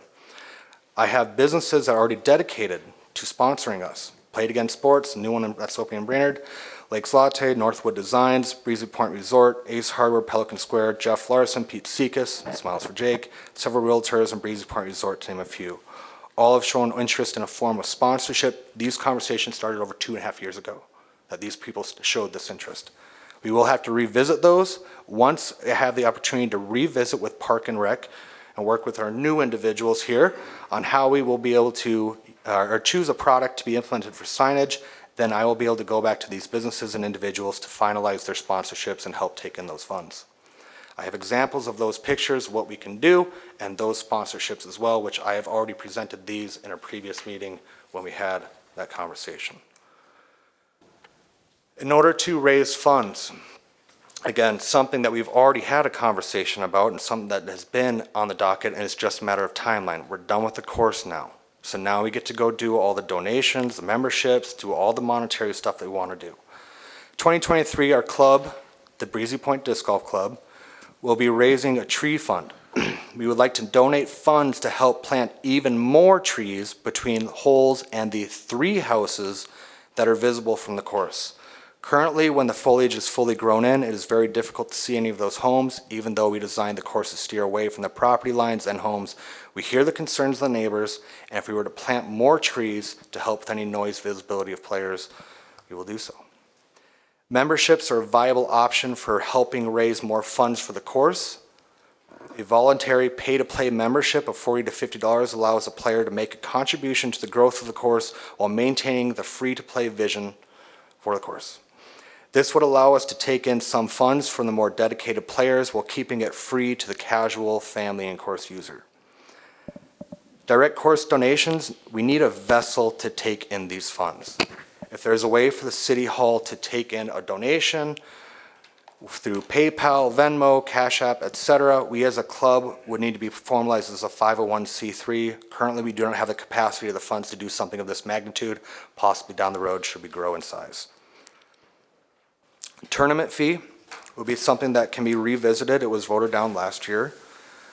Being that all funds are directly given back to the players, fees will need to be pulled from the winnings of the tournament. If the council wishes, we would be willing to make a $100 donation for allowing us to use the course from 7 a.m. to 5 p.m. We don't have any other needs for the new tournaments than previous years. None. No other needs. In fact, we don't even need to mark the road, which we had to do in the previous tournaments in the previous years, being that we have a brand new parking lot. There will be no parking on the road. It'll all be contained in the parking lot. Community ed and youth sports, highly encouraged to take advantage of the course. We've had conversations across the community schools, a little bit over at the community ed with the Pequot School District as well. There are many college level teams, some high school teams in the start that are starting to add the sport as an option for students. I'd like to see Pequot take advantage of that as well. We have made some more progress on a Learn to Disc Golf class, which we have been teaching for 2 years now. We will be updating on that in the next few months. We would also like to recommend that cross-country skiing, sledding, and snowshoeing be used on the course right now. No one's using the course between early December and late February. We have an opportunity here for other people to take advantage of it. In closing, we're known for many things in this town. The resort excellent golfing, superb restaurants and dining experiences, White Birch's championship golf course, Deacon Lodge's top 100 golf course in the U.S., traditional in all of its history, and in a few short months we can add the title Elite Level Destination Disc Golf Course. Thank you for your opportunity and your support. I look forward to working with each of you and the new Park and Rec folks. Before you go, does anyone have any questions for him? Here. Yeah, I have Hold a on. lot. Up here first, and then we'll, 1 second, Bill.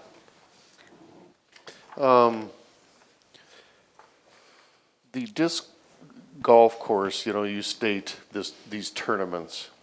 So 180 players, 50 to 75 spectators. Now, I talked to Public Works Supervisor Joe Zierden because I wanted to know how many spots were available with the space they allocated, and he stated 130. Now, the existing 9-hole has basically no parking. Yes, sir. So does that mean, I mean, that it has to be on the city streets? So maybe not aware there's a brand new parking lot? No, I'm talking okay. about the brand-new parking lot. He said Okay. that will hold 130 vehicles, and that's if you're gonna have to have somebody parking them, make sure they're using the space, you get trucks in there. So with the number of players expected and spectators, in my opinion, there's not enough parking, because the existing course, the 9 holes, has minimal parking. Sure. So in my opinion, to hold these tournaments, you would need to have overflow parking, which the city would have. There's where the cemetery, we use it in the butterfly tournament. But then, you know, people need to get back and forth, shuttled. I mean, because I don't want to see parking on city streets. Okay. Personally, I don't think that should be, and if we're having 3 tournaments with the number of participants, there's not enough parking. You know, the course should have to be reserved, like the baseball diamond is, prior to approval for these tournaments. We have. What if there was a permit for city street parking that they would then pay for? Because other events in other cities, there's, you know, you see parking on city streets. So I'm just asking, like, if that If was- residents approved it, that would be impacted. I don't think the city should make that decision Right, unless no, residents. I'm just asking the question. May I ask for the airport days that we have? Is there like a fee or some or permit that is purchased by them to have all the parking alongside the road there? Because that entire Yep. road is completely full So of the cars. airport is private property and they're parking on County Road 11, which is a county road. So we have nothing, What about Airport Road? Airport Airport Road, that, we don't do anything for Airport Road, but We don't enforce it, or it's not ours? I would actually refer to that to Chief Sandell.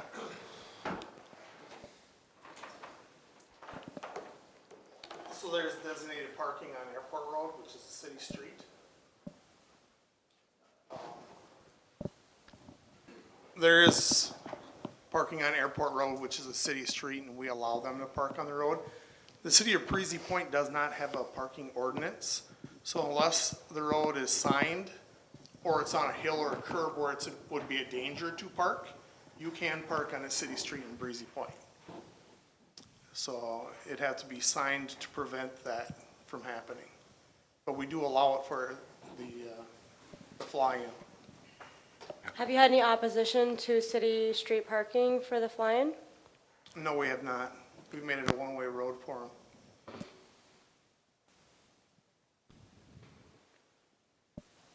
Previous So the- tournaments have parked on the street. Have we had issues and complaints about parking? I have not had any complaints in reference to parking.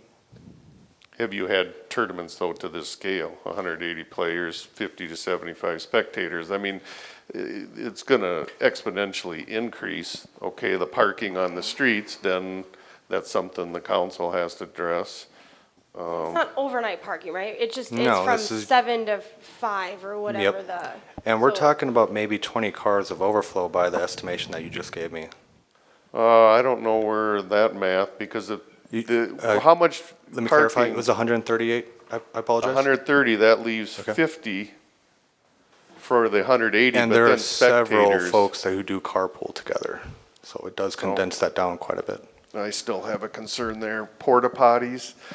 If the city has 3, you get that many, do you need to bring in some? We have one currently, and it's sufficed very well for the last 3 years. Okay. So if we move to the new tournament, new parking lot, maybe if we have 2 or 3. How much do those cost you? The porta potties, no cost. They're there year round. Yeah, city has one. Yes, sir. But in the new area, Joe, is there gonna be one there for the? Yeah, the new Okay, parking lot. so we'll have 2, one on each. I would anticipate the second parking lot, probably removing that one. I don't anticipate it being actively used by players. Okay. Because both of the courses should essentially start and end approximately at the new parking lot. That's kind of the goal, to phase out that parking lot for basically, we park there to mow, that sort of thing. I mean, in a pinch, it could be used, but the design would, of course, hole numbering would change, so it'd be like parking on the middle of the course. So, Mr. Humphreys, in the past, when you had a tournament, there was no reserving the existing course. The players just showed up and played. We did notify the council of the tournaments, Okay, and it was okay. reserved for the day. Okay. There's no fee associated, anything of that sort. We actually have a map that we send out with the packet when a player registers for the tournament. Okay. That shows the exact road structure, where to park on that, and that's something we've continued since the start. We've never actually, it hasn't been, I don't believe you guys have marked that the last 3 tournaments, the side of the road, and we haven't had a single car parked on that other side of the road. No one is policing that. No one is watching over that. That's just the community doing the right thing, abiding by the rules that we give them. Well, the one other question, and this is actually to Administrator Chansky, what is that property zone that would allow alcohol to be consumed on it? And is that gonna change when it officially becomes a city park? So right now, we don't have park zoning in the city. All property owned by the city, I think for the most part, is zoned public. As to alcohol, again, that's something I would probably refer to the police department. Right now, I don't think we have any specific alcohol. No, for alcohol consumption, hours of use, whether dogs are permitted or not, needs to be signed. When you have visitors coming from out of the area, irregardless of what your zoning is or the policies, if they don't know, it's hard to Absolutely. obviously enforce that. So there would need to be signs installed, and we've had some discussion in reference to signs. Myself, Joe, and Administrator Chansky have already spoken in reference to this. And I will add, Madam Mayor, to Councilmember Jensen's question. I know the Public Works crew, when they are out tending to our parks, they do find alcohol containers in the garbage. Pretty much at all of our, either be on the disc golf course. They find it here at the ball field. They find it at the fishing pier. They find it at the beach. For the most part, our visitors, our residents are very respectful and put it in the garbage. I don't think, Joe, correct me if I'm wrong, we have a lot of issues about alcohol just being dumped on the ground. And also to Chief Sandell, I don't think you get a lot of complaints or have to deal with a lot of issues of, drunk, belligerent behavior or things like that. If you have to address it, from what I understand in our discussions, generally people are pretty respectful, and if you tell them that they need to move on, they move along. Yeah, that'd be accurate. I mean, I've worked for 3 different cities, been involved in parks, similar sizes, different settings. Breezy Point has been the lowest impact. Nisswa, I worked there. They had, as you can imagine, downtown Nisswa generates a lot more tourists and a lot more trouble for public bathrooms in the park. So, I mean, it's the exception, I guess, Because when we see vandalism or, things not being put away, it's more of an exception for us than commonplace. And also, I've talked to Joe Zierd, and he has nothing but praise for you, and I know yourself and your club have donated many hours of time, to the city, and for that, I'm very appreciative. I just don't want to see city-owned parks be commandeered by clubs.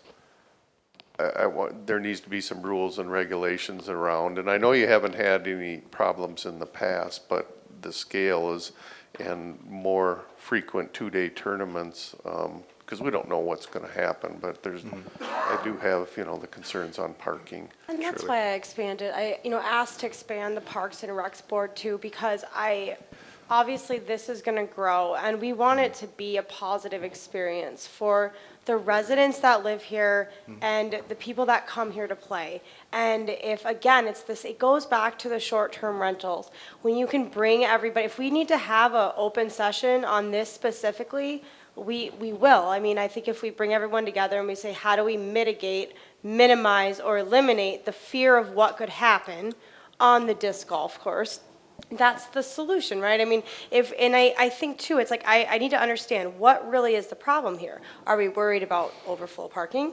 Are we worried about alcohol? Are we worried about, what are we actually worried about? And once we can dial into those fears and those worries, we can then find solutions to the problems.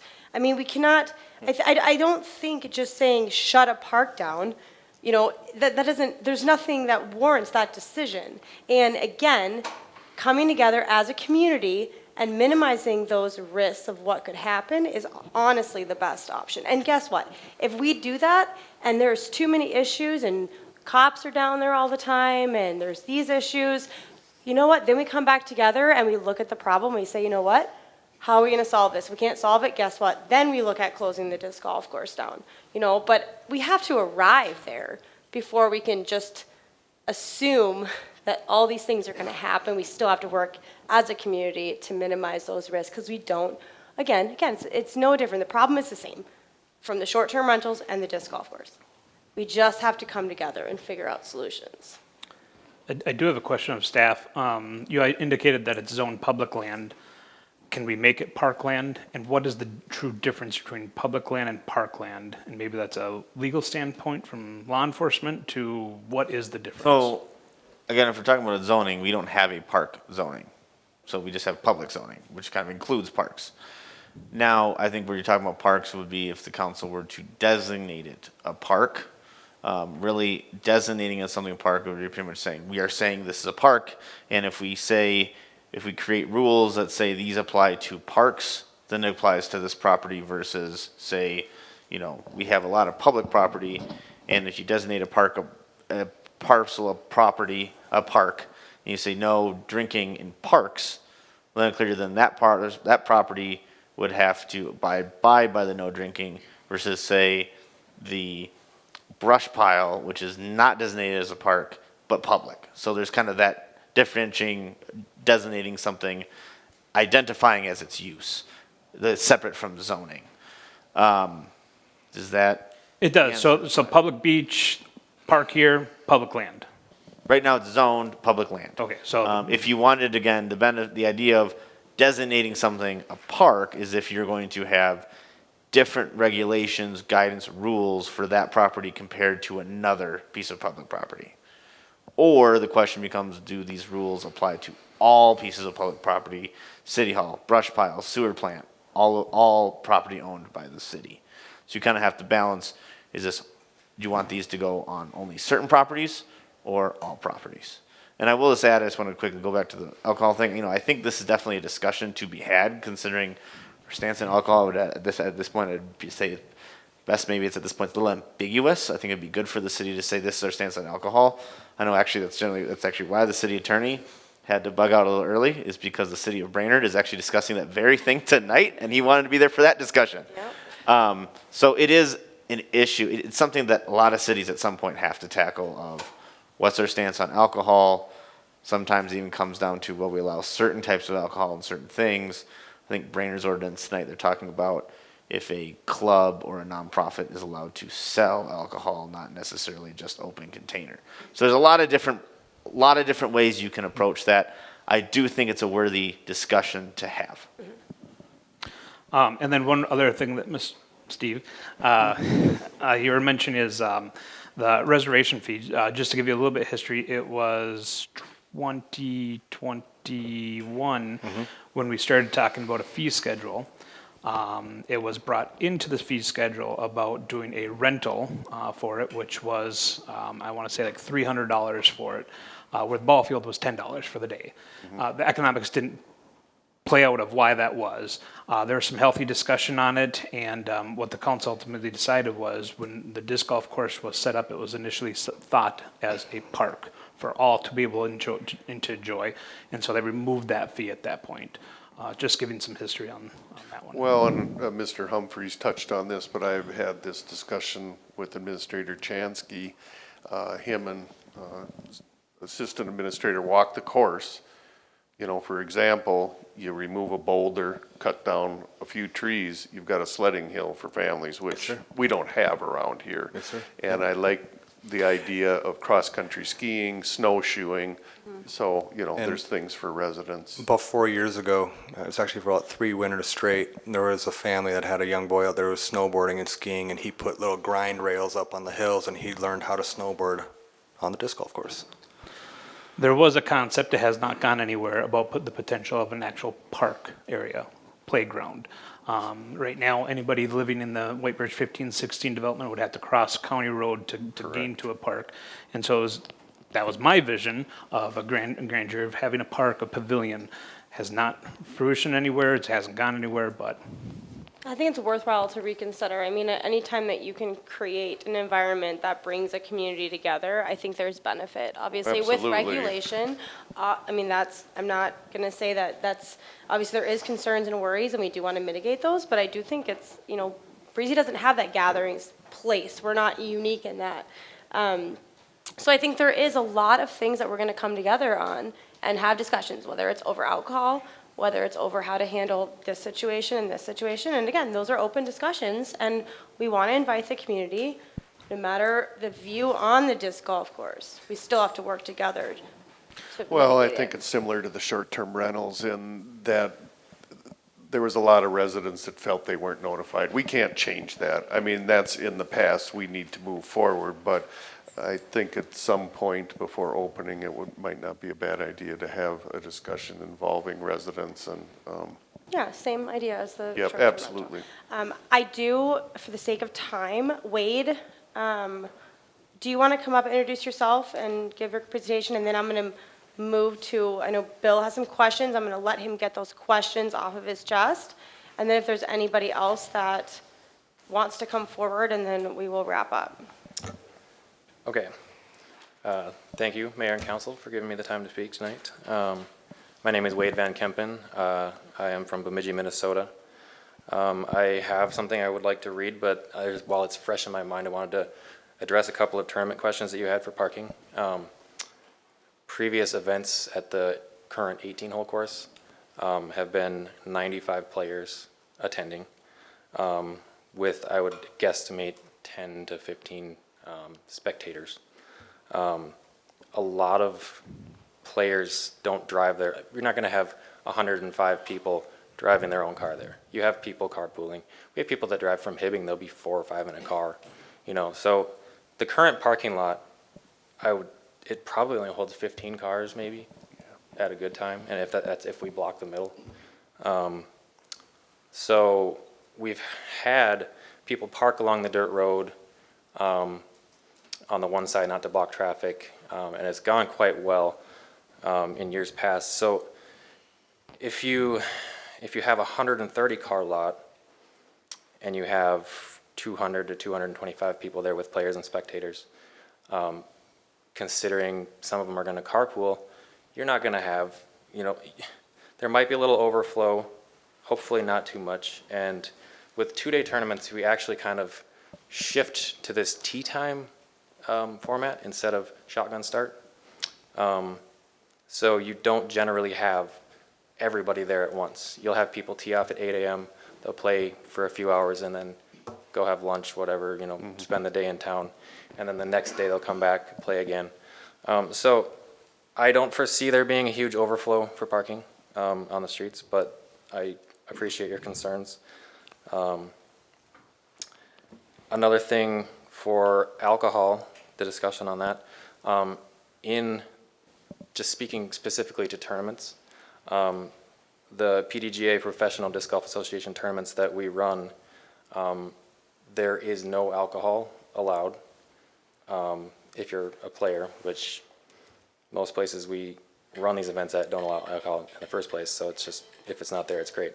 No alcohol, no drug use, and if there are juniors divisions, so people under 18, if there's anybody signed up for those divisions, there is actually no tobacco use. And my job as a tournament director, if I see any of those things happening, it's my job to actually, they're strict on this rule. I have to go and disqualify that person. If I see them, if somebody sees them drinking a beer and they come tell me, I have to go, sorry, I mean, that's the rules, you can't do it. There's an image that the professional side of the sport is trying to uphold.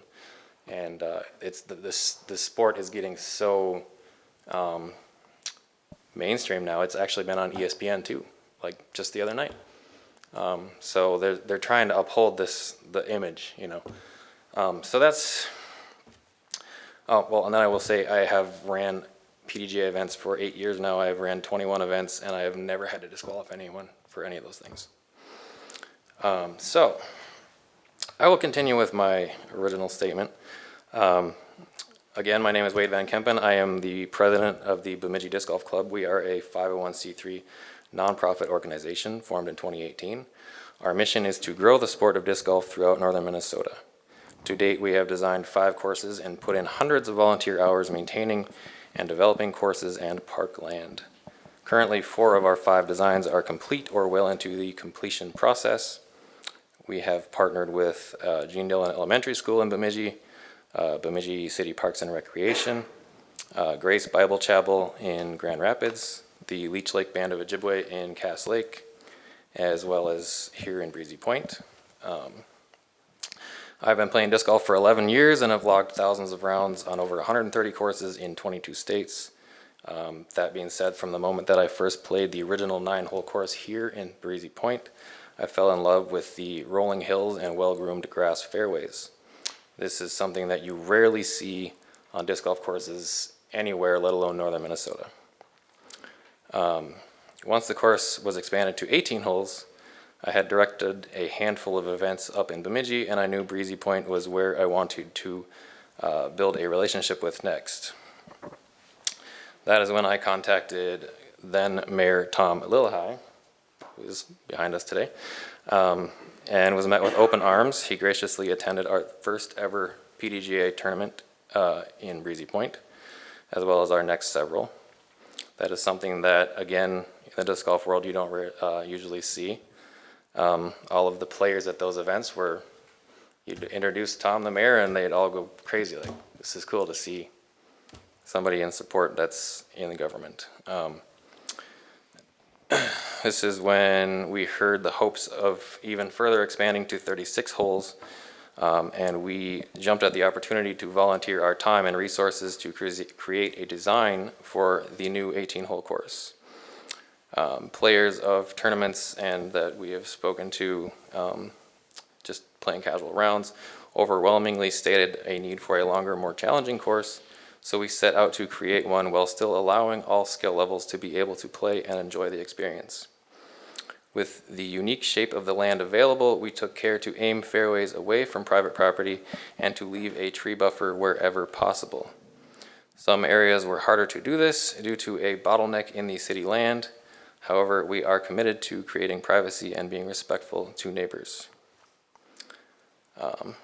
To date, I have made dozens of 90-mile one-way trips to play the course for fun, for league rounds, and to host tournaments, and now several trips just to go through the design process. I know that there are many people across the state and surrounding states that have made the same, if not longer, drive to just play the course.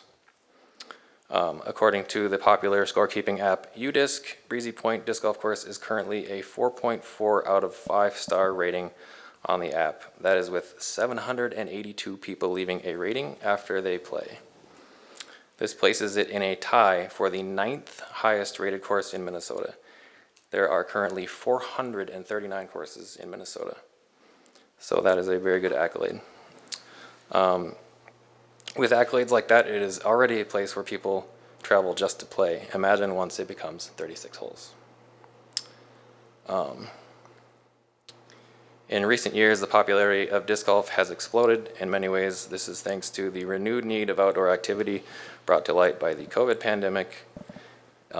It is an all-inclusive sport that welcomes players of all ages, professions, and backgrounds. It is both a low-cost family activity and a professional sport.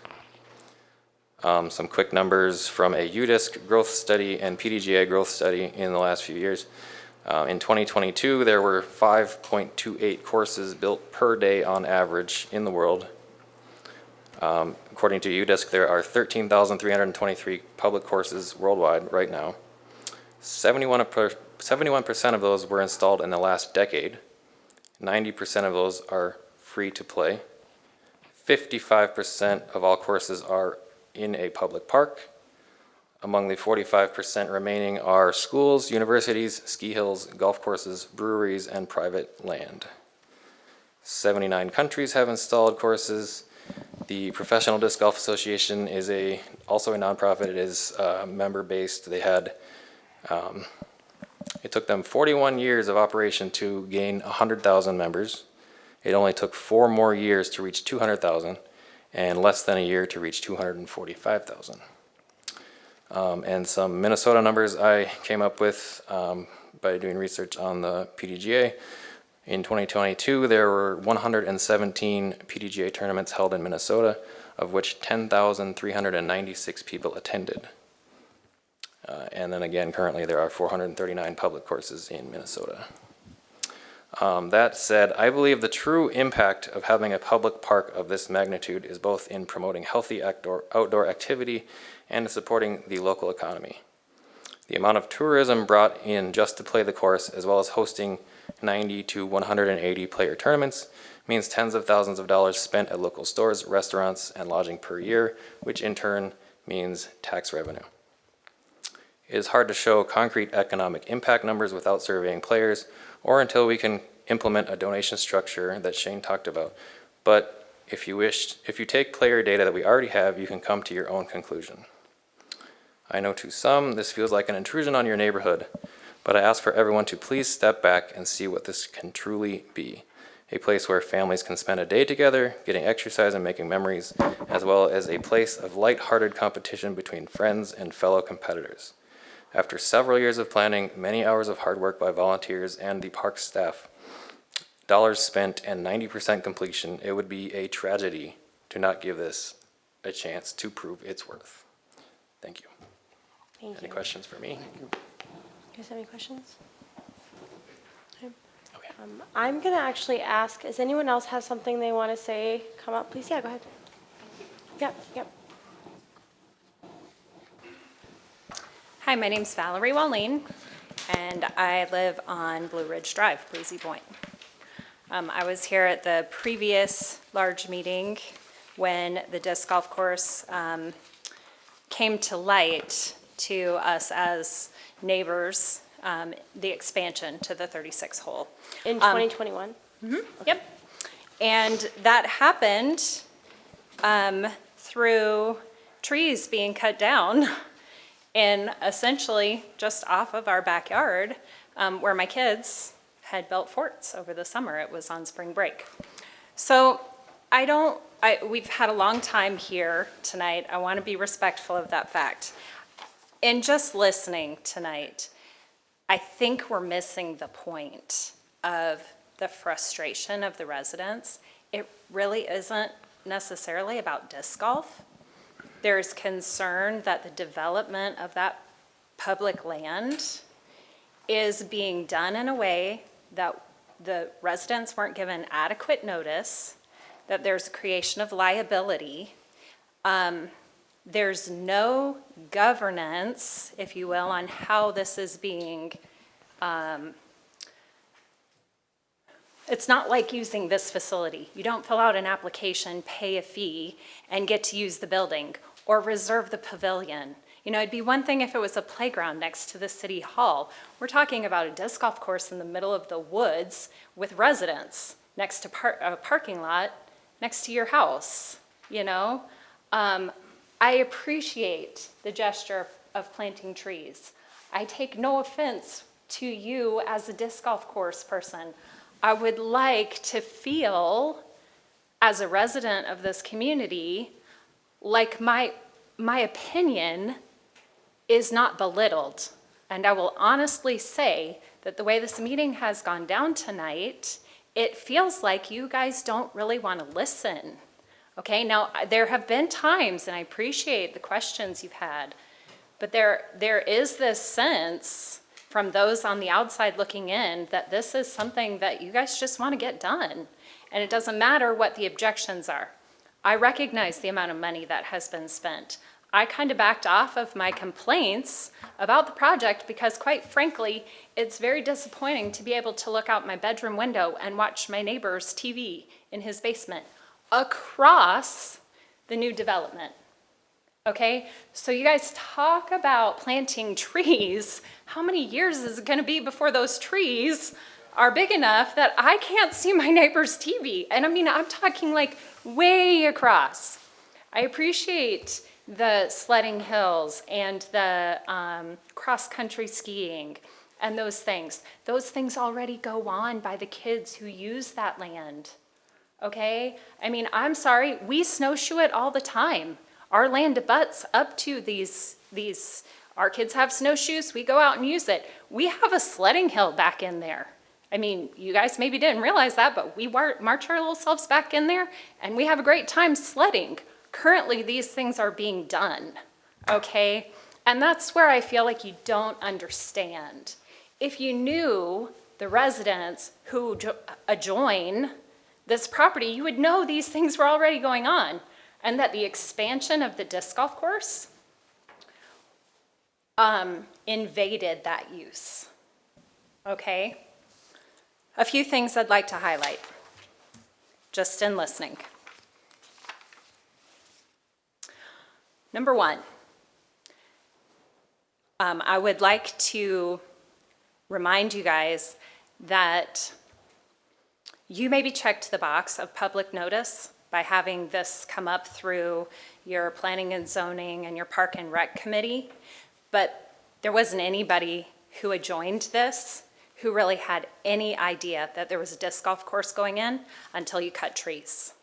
That's a breach of public trust for whoever sits in those seats, whether it was you or the people who preceded you. Okay, so now you have a situation where you or previous boards created mistrust, okay? And that's an issue. You wanted to know what the issues are and how we get people in and resolve the issues. It's not always about a fear thing. Okay, they can play disc golf back there. I mean, there are other residents who back up to the current 36-hole disc golf course, okay? I will tell you, as a mother, I walk my kids down to the disc golf course or we ride our bikes to the current spot where the old parking lot has been. We've sat on the bench. We've watched people go by. I have a kid who is spectrum. Okay, so he's very black and white. And when we sit on that bench and we walk by and he says, "Mom, we have to leave, they're saying the F word." I don't call you and report that because what do you enforce? I mean, it's public land. What is there to enforce? What is there for the police officer to enforce? I mean, I could be walking through Walmart and somebody says the F word, okay? But to him, this is a safe place. It's out in the open, and he can't understand how that's not a violation of the law. Try and explain that to your special needs kid, okay? But I'm supposed to come and I'm not saying this is the disc golf club. I'm just saying that in general, my experience is we don't go sit on the park bench anymore because There are people who are offensive. They're using vulgar language, not just the F word, but other words. It's not everybody, but seriously, who do I call and report it to? Okay? I mean, seriously. And as a family member, we've joked about, well, do we just plant raspberry bushes along our property line? Or do we see about getting a permit to have a lemonade stand? Okay? Because one is capitalism and the great American dream. The other is kind of the emotion we feel about we want nothing to do with how this has gone down. And that's the wrong response, but it's the emotion. And I think you guys need to give some validation to the emotion there. Breezy Point, I did some research, Breezy Point Disc Golf Course. I could not find that they're licensed, that they're registered as a 501c3, and yet as a community, we allow them to use our park and rec. Who holds the liability policy on those? I mean, I'm just asking. Who holds the liability policy? The city does. That means I hold the liability policy, okay? If somebody gets injured out there, what happens? Who gets sued? It is the city of Breezy Point, meaning the taxpayers of Breezy Point. Please, please, please, if you go through with that, hear and respect the safety concerns, require a similar process for the use, recognize the increased liability of that. I mean, please go walk it if you haven't, versus playing on the playground or using a pavilion. Climbing up and down hills, it's a whole lot easier to sprain your ankle. Sledding down a hill, it's a whole lot easier to hit your head on a tree. And who's responsible? If somebody dies from a concussion or a head injury in the wintertime, if you continue to develop that, please, please, please make that a realistic part of your approach. Because I will hold you responsible for that. Okay, you now know that that's a concern. I mean, I just can't wrap my head around the relationship here between public land and a private entity volunteering to develop for their own purposes and their own use public land. I think that's my biggest issue with the development of the disc golf course. It would be that way no matter what was going in there. If it's a private 501c3 nonprofit, if I decide I want to have a boating club that's a 501c3 and I agree to rebuild the beach, are you going to just let me have some kind of beach club or boating club use that beach without, I mean, just because I volunteered a bunch of hours, it feels inconsistent.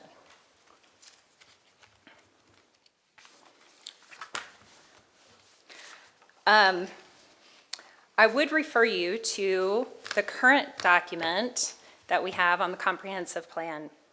Page 72, public input. 82% of survey participants stated that one of their highest goals for Breezy Point was maintaining an attractive setting and natural environment. I would ask you to go back and reread that section, because if you read about our comprehensive plan and what we identified in the comprehensive plan, it wasn't cut down the trees and create a disc golf course.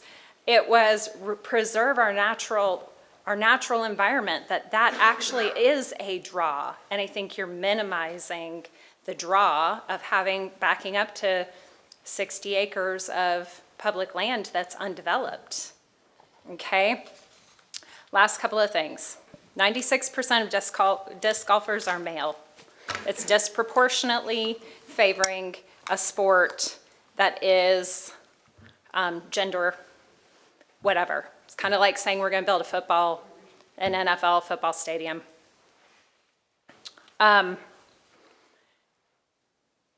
You know, it is what it is. I intend, if the disc golf course goes through, I intend to learn disc golf. We'll use the disc golf course. I will make my peace with it. It doesn't mean I'll have to be happy about how the process went down.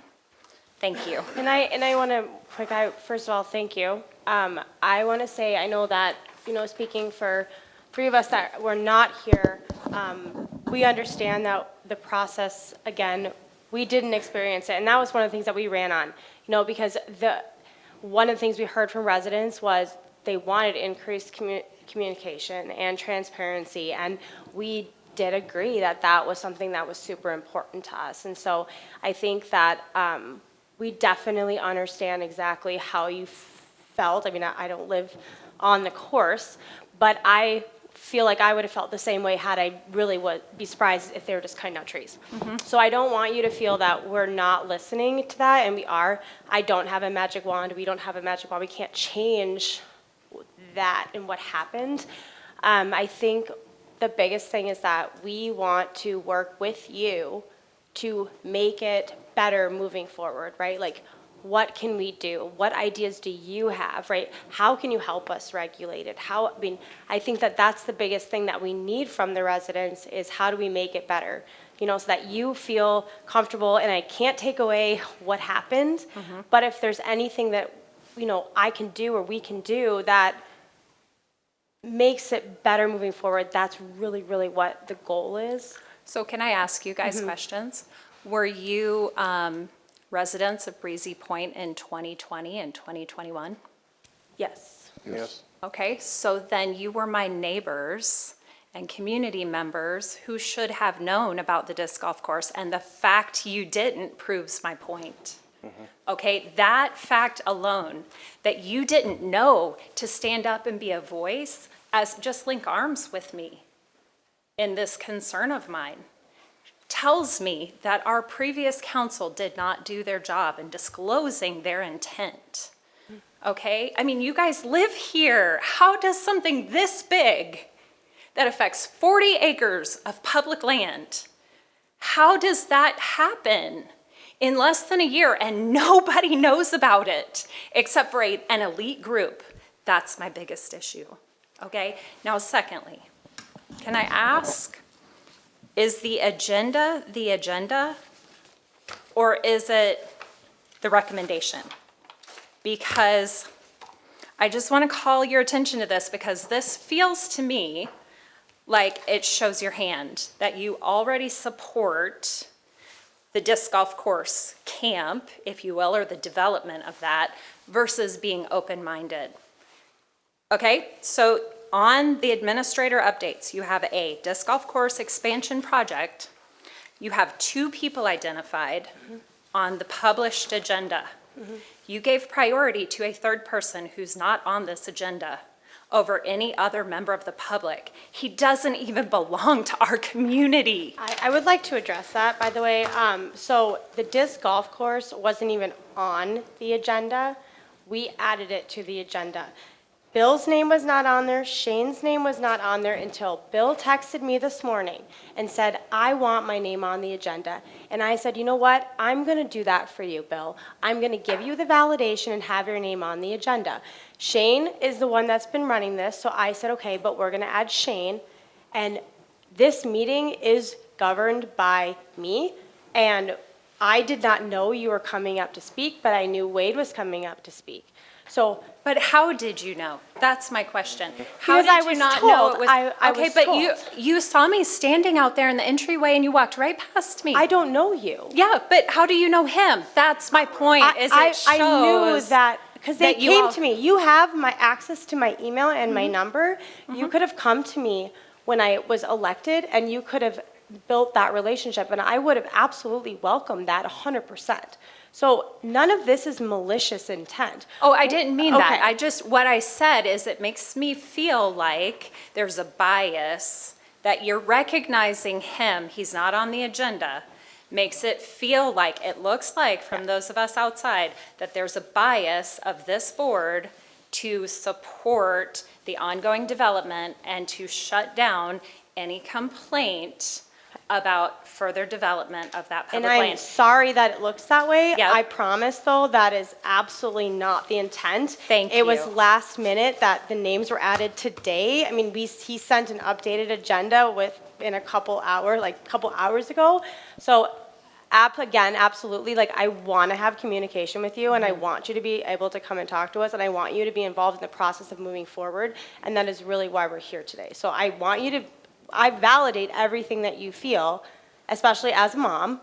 And I just want to see how we can, again, move forward as a community. Okay, so let me say in closing, my last thing, how you can move forward with me as a community, and I think others who are similarly situated with me, is to make us feel like we are heard and respectfully heard. Because I take no issue with the individuals who sit over here as disc golf course players. I count some of them as friends, just like the VRBO issue. I don't take issue with short-term rentals. There are some good ones, there are some bad ones, and I can appreciate multiple perspectives. However, I feel like I'm underrepresented in this area. So that's how you can respond. Yes, I promise you that with me, you will always be heard. Thank And I you. will always be available to you, and I will always be available to any other resident in this community. I'm only been mayor for a month, so Right. I do feel like, again, like I need a little bit of time. Yep. But I'm always here, and you will always be heard by me. Thank you. Yeah.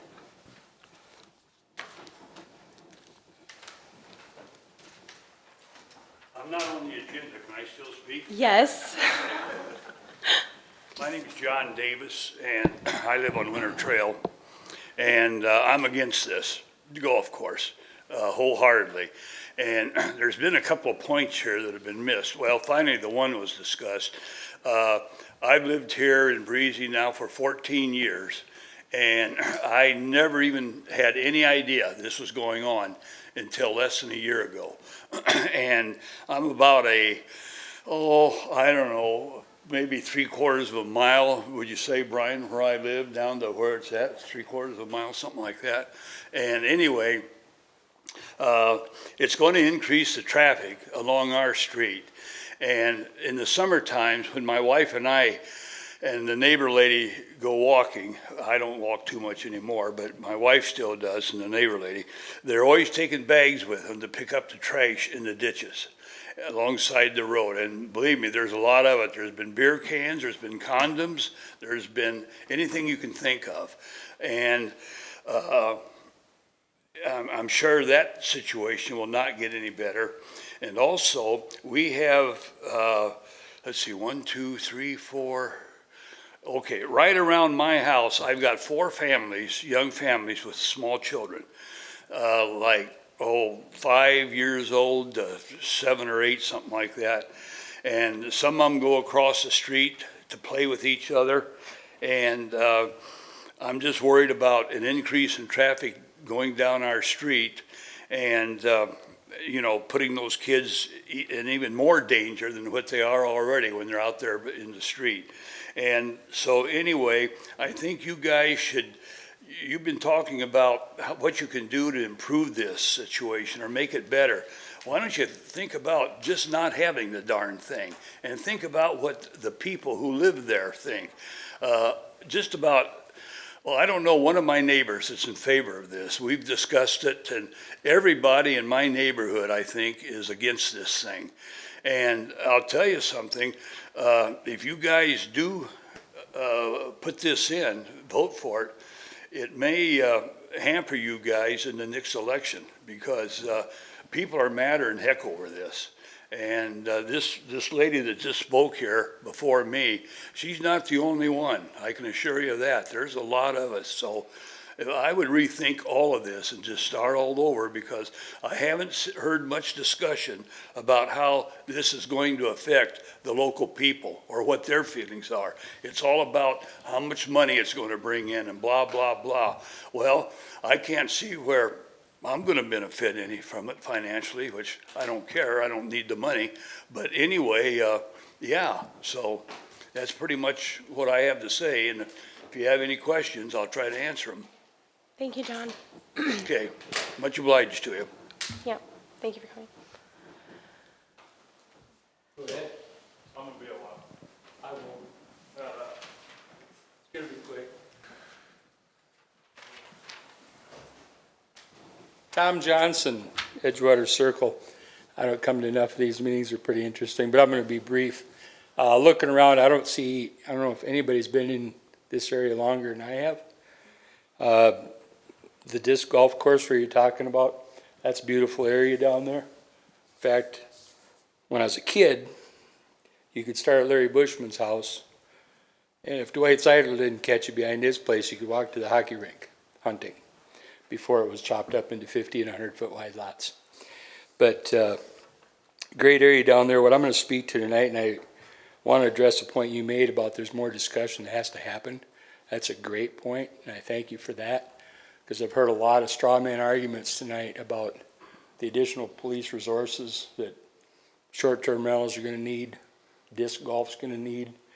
When anybody that's got their eyes open know that I'm going to estimate during prime time hours after 6 o'clock at night, 80% of your business is caused by the activity that happens down there at the resort. It's going to have anything to do with disc golf or short-term rentals. I'm not saying the resort shouldn't be engaged in the activity they are, but with all the economic benefit that they bring their fair share of problems. Hearing, reference made to the type of golfer that would come to a disc golf course, that kind of stung a little bit, because I know some real affluent characters down there. I've watched Brian's crew put them in cuffs and take them to jail because they deserved it. And it's usually not the young kids. They've got a lot of money, they're entitled, they're here to play, and it's going to continue to eat up a lot of resources. And thank God for that, because it's a great employer and he's done a good job for the area too. So that's my piece. Thank you, Tom.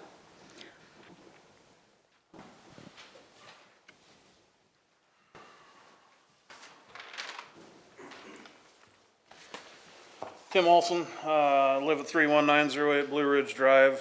What hole is that out behind my house? What hole is out behind my house? I'm the middle one on Blue Ridge. Maybe 4? Yeah, I'm not sure. I guess it's irrelevant. First and foremost, thank you for the opportunity to speak. I understand it's late. I'll try to get on with it, folks. It gives me hope that with some of the new faces on this city council, that we, the residents, taxpayers in this city, will finally have our concerns heard. It gives me hope that we will. Concerns that the previous members of the council were not willing to listen to. You guys may not know this, but this very issue that we've been discussing is the reason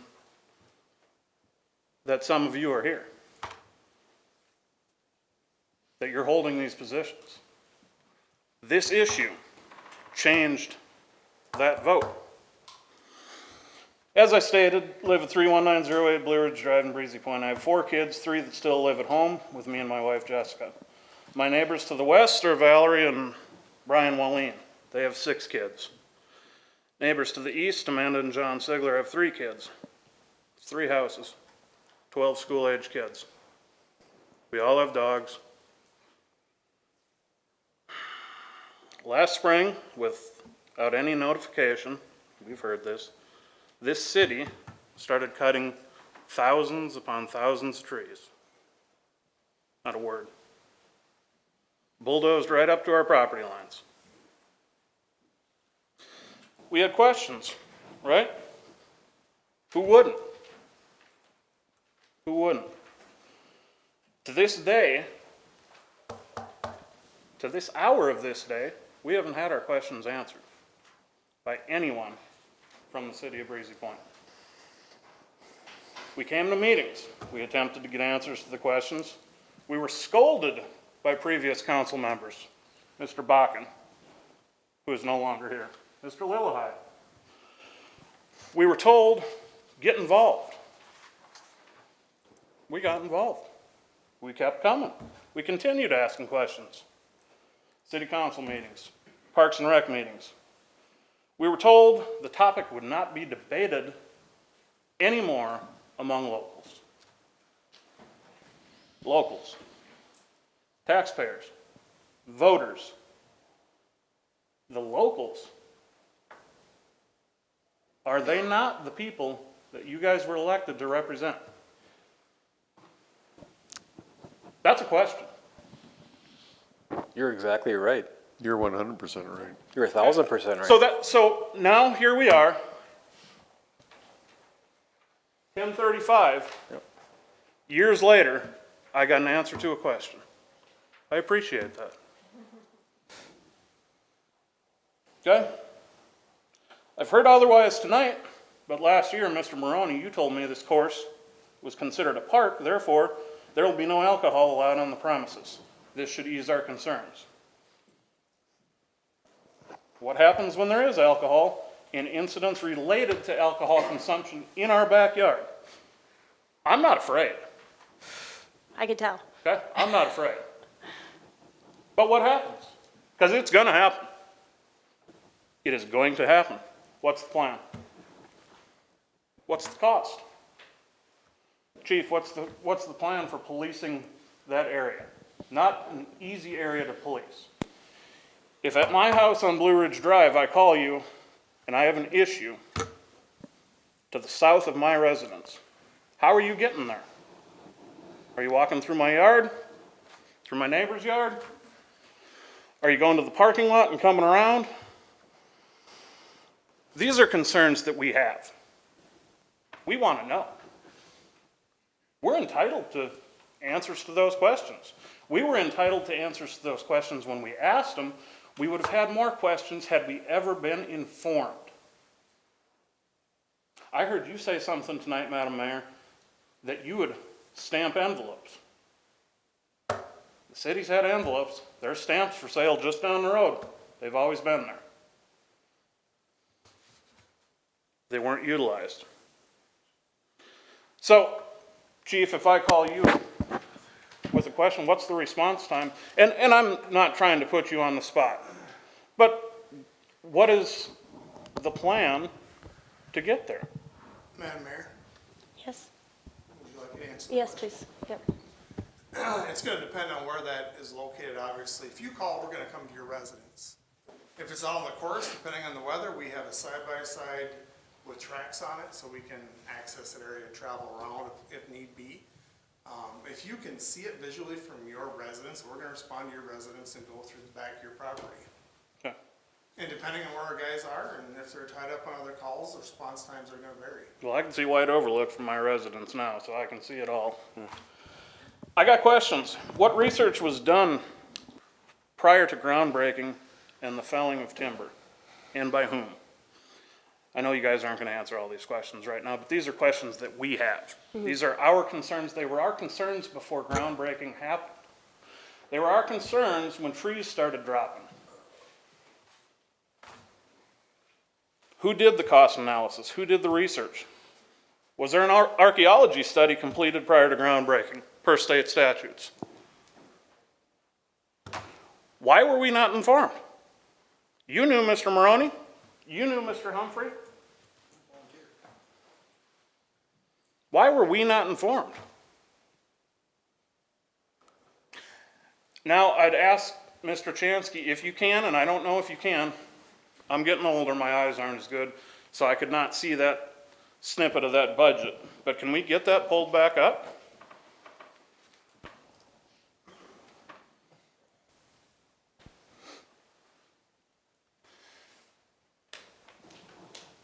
Are there any labor costs in this budget? So we're way under budget, but there's been a lot of work back there, right? I don't see labor on there, and I could be missing. I believe that city employees did a lot of the work. Is that correct? Correct. And they are compensated for their work. They're I assume. compensated no matter what work they do during the day. If they're out doing disc golf course, if they're out mowing lawns, they're going to get paid. Okay. Well, I have questions in regards to that too. Listen, I got oodles and oodles of questions. I'm not going to stand here all night. We just talked about who's legally liable in the event of an accident. Do we know? Are we prepared for that? What if there's litigation? Are we prepared for that? Is this what has been spent to date? Yes, that's Can- as of January can we- 12. Can and we haven't done verify anything. that on something besides an Excel spreadsheet? Do we have record of it? When city employees were doing that work out there, what weren't they doing that would be normally within their scope of duties? Did the taxpayers of this community suffer because that work wasn't getting done because they were out there working on a disc golf course? I don't know. Did roads not get graded because they were working on a disc golf course? I'm guessing so. I asked these questions last year at a Parks and Rec meeting. Okay? Specifically the question about labor. I said, was the labor free? I was told my questions were irrelevant. I completely disagree. You present a budget, labor costs money. I was told it was irrelevant. In my professional life, labor is my single biggest expenditure, bar none. We don't even have it on our spreadsheet. I'm gonna shift gears a little bit, and I got just a couple more questions here. Anybody in this room could answer these questions. Is it acceptable for a city council member to use their office and/or position to advocate for any special interest group?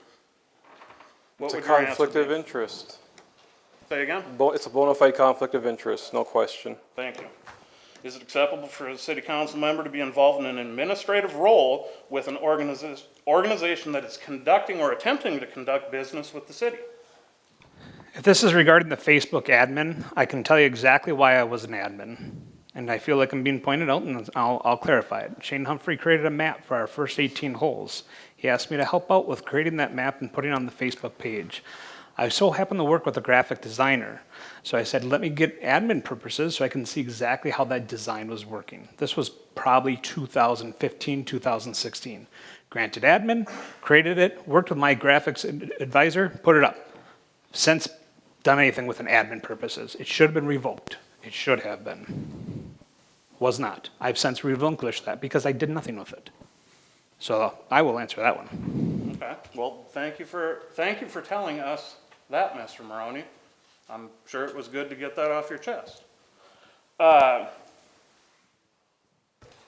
have a question for you. Do you have any questions for us? Yes, ma'am.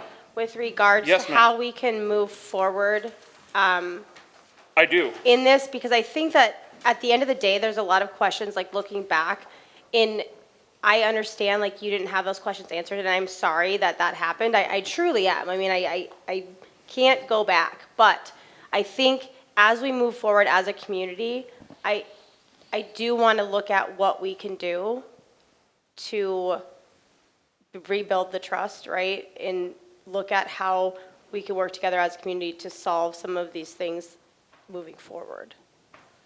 Because I just don't think that living in the kind of the past is going to help us. We need to, what questions do you have for us on how we can move forward? Well, you see, when we didn't get the answers to our questions, and this was ramrodded and pushed through, we're stuck in the past. We're not going to get our answers. Okay, so that keeps us in the past. How can we move out of that though? Well, Because I can't help you in the past, right? So I'm trying to figure out what the best way forward is. Well, you referenced a magic wand earlier that you did not possess, but actually you do. The magic wand would be to stop this right now. And that is entirely possible. It is entirely possible, and I am more than certain if you would poll your residents, your taxpayers, you would get a resounding answer.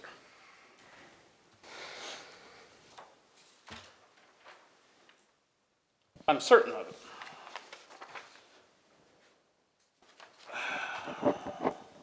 There were some other things that I wanted to discuss, but I'll bring this to a close. this was a fiscally irresponsible project that the taxpayers of the community did not support, still don't support, have never supported. The whole project, how it came to pass,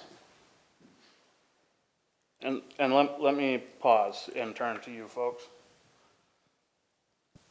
What you've done is tremendous.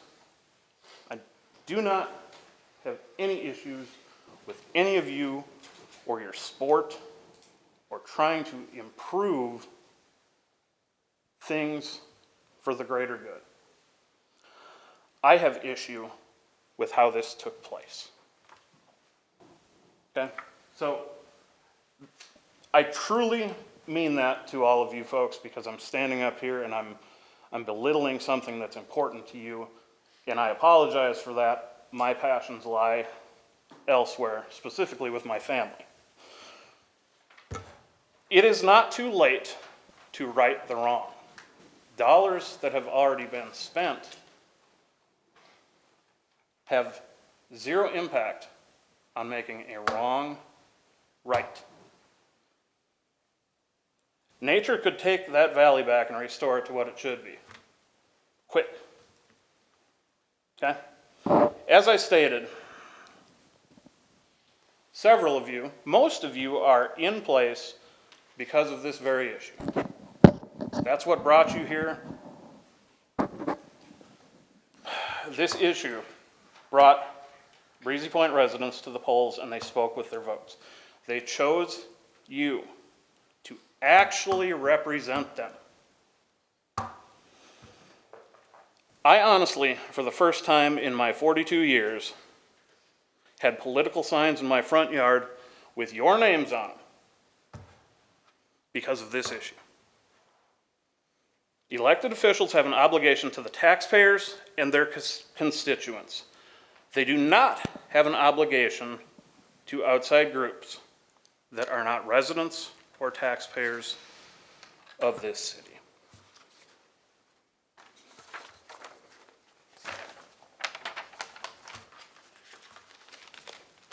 Any questions of me? Not so much as a question as I would just thank you for coming tonight and for sharing your thoughts and expressing your views. Every bit of what you've had to say and what Valerie had to say previously, I gotta say I'm in lockstep with both of you on this very situation. And, you know, like it or not, it all goes back to the fact there was no plan.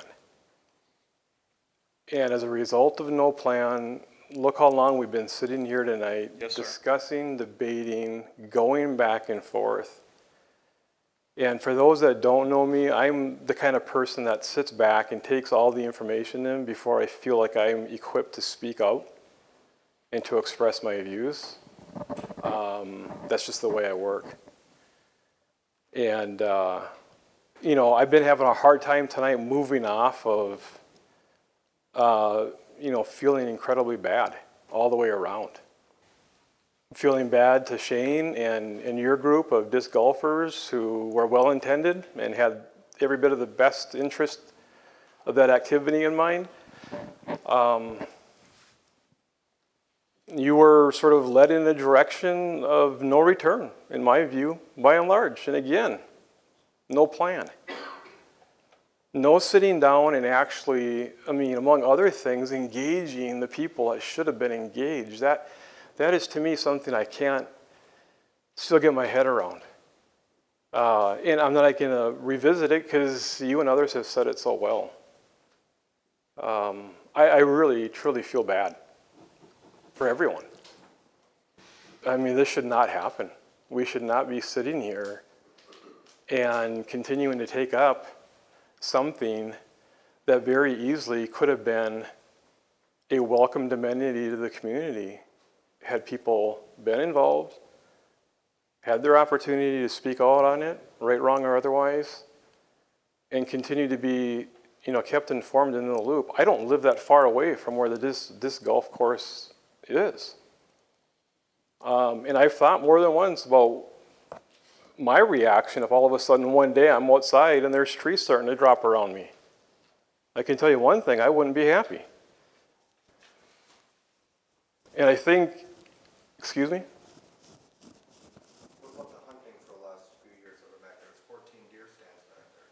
Okay, so where are the trees that are coming down in conjunction with that activity?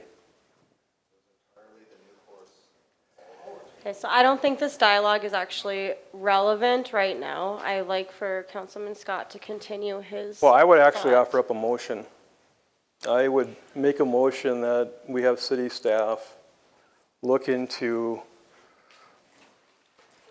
the costs associated with restoring the property where the current disc golf course is and the expansion is to its natural state.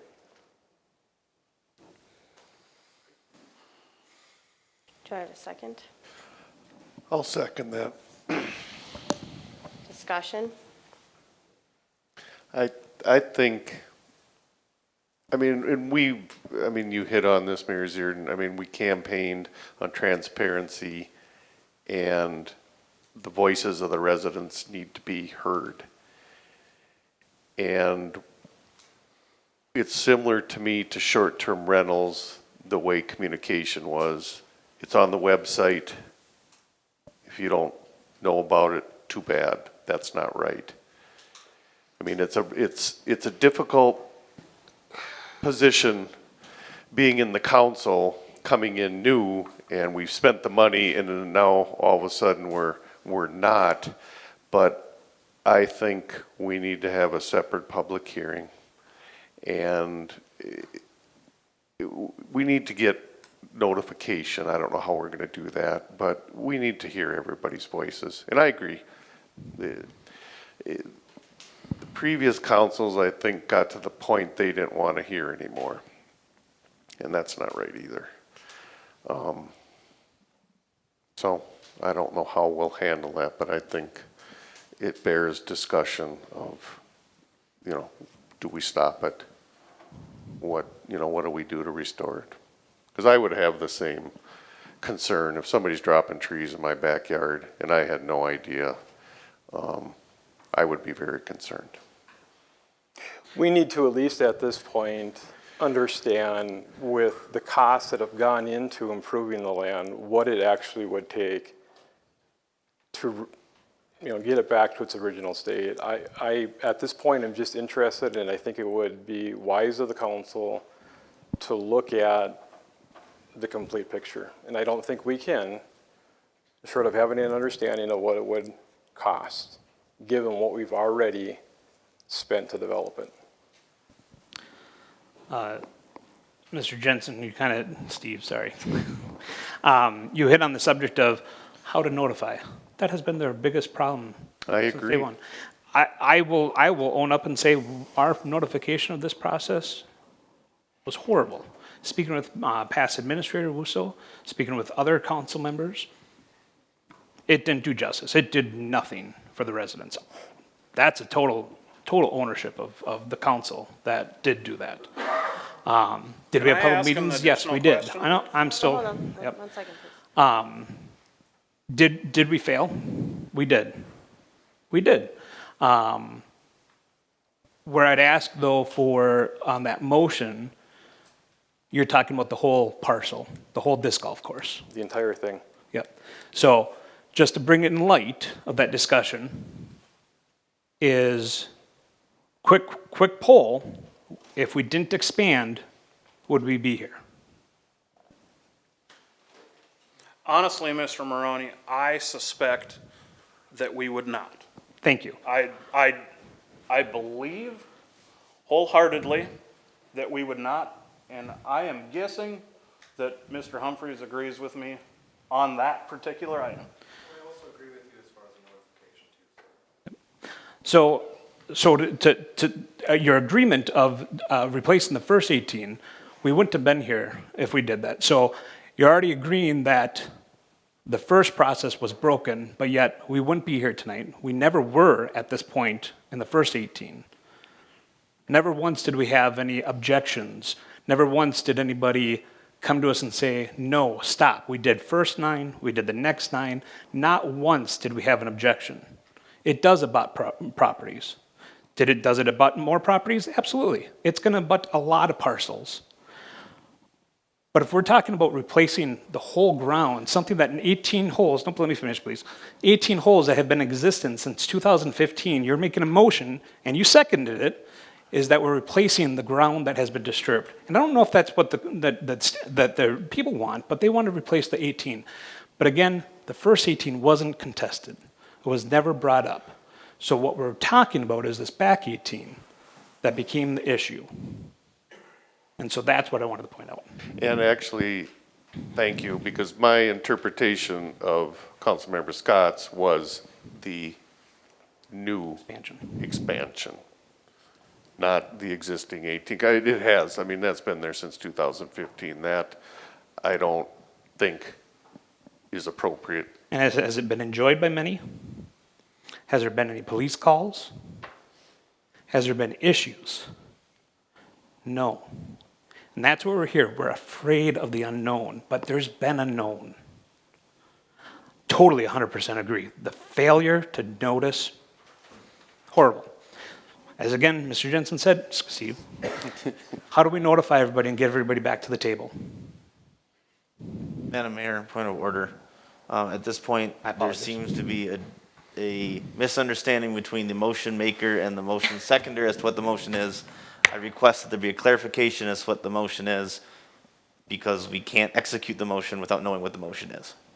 So I just like clarification, I guess, from the motion from Councilmember Scott. Is this the whole 50 acres, the entire property, or just the expansion? It's the whole 50 acres with a breakdown of the financial analysis to restore it to its natural state, being broken down specifically by the expansion as well as the original. So that at that point, I guess, Councilmember Jensen, are you still seconding the motion? I would not second that. I would only second the expansion. Because see, here's the deal. When I was going around knocking on doors and talking to people, well, the primary issue was with the expanded 18 holes. This does go back to the original course, where, again, people were not notified. No one was aware of what was going on. So I don't know that, at least I can't really separate the entirety of what's taken place there as just the 18 expanded holes being the issue. I think the majority of people that we have here tonight speaking in opposition to it were more impacted by the expanded 18 holes. But I just want to be the voice for those residents that live by the initial disc golf course and how they continue to be impacted and how they were no more involved in any part of that than the residents that are more or less around the expanded 18 holes. So that's why I made the motion that I did, and my motion stands at this point, short of a second. So we don't have a second. Not if Councilmember Jensen has removed his second. Oh, I would only second the expansion. So at this point, we have a motion from Councilmember Scott for staff to look into restoring all 50 acres, the entire course, to its natural state, with the idea of breaking it down between the expansion and the existing. So that is the motion on the floor, Madam Mayor. I'm torn, obviously, because I feel for everybody in this room, right? I mean, I really do. It really is hard to be up here and make a decision and look at one person and be like, I hear you, but I have to make a decision on something, and you don't want it to be like, oh, I'm against you because I'm, making a decision that you don't agree with. I mean, that's the hardest part about the job. I think the bottom line, though, is that most people in the world understand that they're not always going to get their way on things, but if they feel heard, it changes that outcome. I am kind of in a position right now, I don't really know where we should go I think we need more discussion. I think I would be more in favor of calling a special session, the same that we're doing with the short-term rentals, where we dedicate a night that we were just discussing this and discussing what we can do to move forward so that there is less hostility on this topic and more solution. I think that we're in a hard position because we don't want anyone to feel like we're not understanding or listening, or, again, we can't change the past. So I think that would be my recommendation, is that, we've heard from everyone tonight. Let's continue the conversation. Let's talk about this again, and then let's come to a decision after we've heard from more people. Madam Mayor, there's been a motion made. It's not clearly, is there a motion, is there a second? And has that motion been determined that it's died for lack of second? So Mr. Scott's motion is on the floor. Mr. Scott's motion is on the floor. We need to determine, is there a second Call for that for a motion second. or not? Yeah, is there a second? There was no second. Okay, then I would say okay. Just wanted to clarify that Yeah. because we just kind of, he made the motion and we I'm kind trying of to kept figure moving out, on. too, like, So I what just is wanted our to clarify the course of status action? of that motion. How do we move forward from it? We're not going to solve this tonight, nor do I want to. It's 11 o'clock, and there's a reason why I wanted to set the time earlier, but also, too, we have one meeting a month, and if we're here till midnight, we're here till midnight. You guys are all sitting here. It's one night a month, right? I will sit here all night if I have to listen to everybody. But at the end of the day, I want to be fair to everybody's time, too. I think that tonight we're not going to come to a decision on this, but I do want to bring people back together, and I do want to continue the conversation. And let's look at everything that was presented to us tonight. I don't think that we need to make a decision tonight. I would rather call a special session. I agree. And let's sit back down together as a community, and let's go through it, right? Let's try to make the wrongs right, hear everybody out, and then let's make that decision. That's my recommendation. So can I make another motion? Mhm. I'd make a motion that we have staff look at the costs associated with the 18-hole expanded course, returning that back to its natural condition.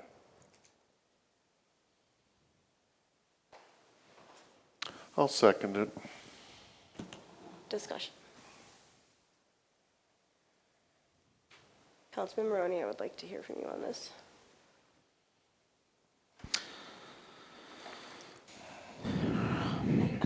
I think, again, I'm struggling with the fact that I don't want to make any decisions tonight. I want to take in everything that was said tonight, and I want to have further discussion.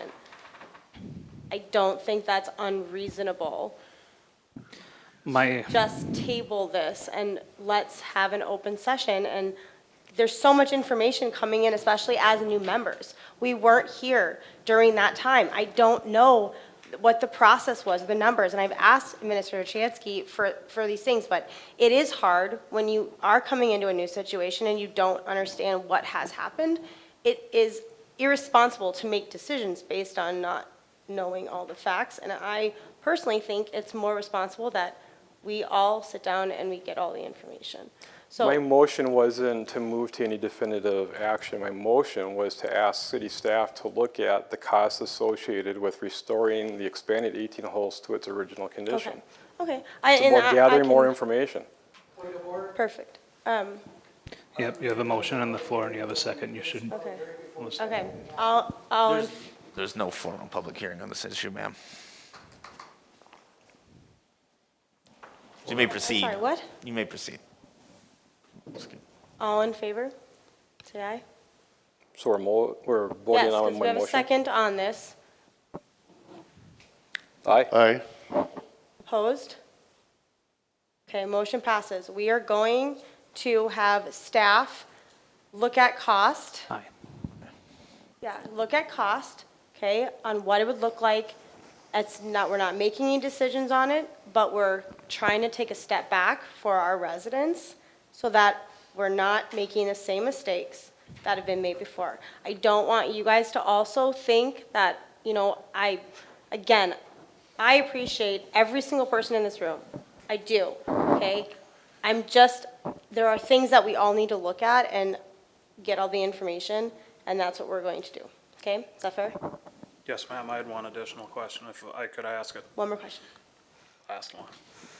Until such time that the special hearing can happen, we would suggest a moratorium similar to what was discussed earlier, so that no additional progress takes place until a decision has been made. Thank you.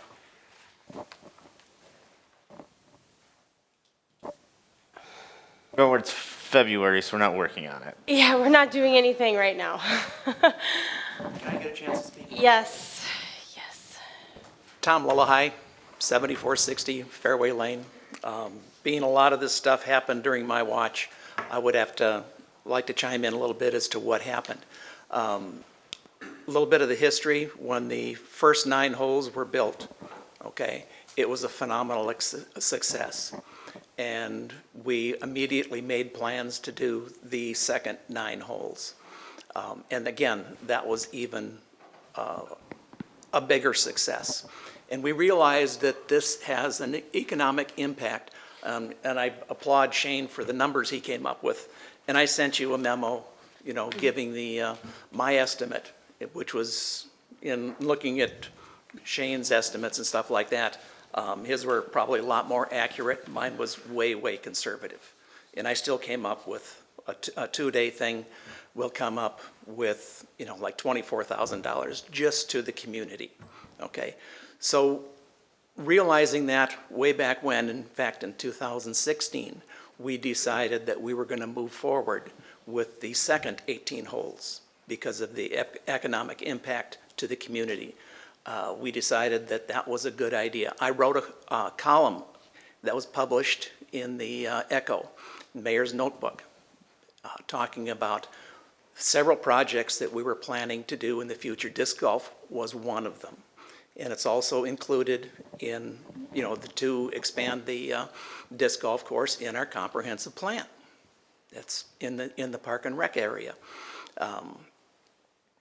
So, I mean, how do you, when you publish things in the paper and you have it in your comprehensive plan, and you have public hearings on your comprehensive plan, what more could we do at the time? We used to have a city newsletter that went out.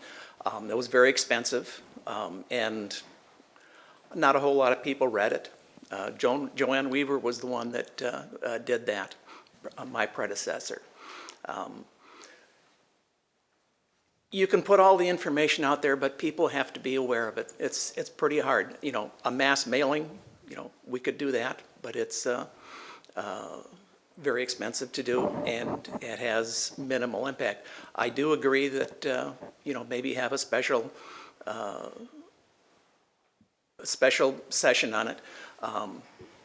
Regardless, it's virtually done. It's like 90% done. That would be a very, very expensive effort to undo all of that. It's totally impractical to do the entire 50 acres, in my opinion. The impact and the fact that when you look at the taxes that would actually come from what is being spent, it's a big impact, not only to the city of Breezy Point, but to the county as well, because those taxes, you know, a lot of those taxes go to the county. And yes, I know it's an emotional issue, but, and just one more thing I'd like to say. I find it totally reprehensible that someone would come up here and say that somebody of not my economic status has no reason playing in our city. If you know, if a person makes $5,000 a year, they should still be allowed to use our facilities. The fact that they don't have all the money that I have, that is totally and completely reprehensible.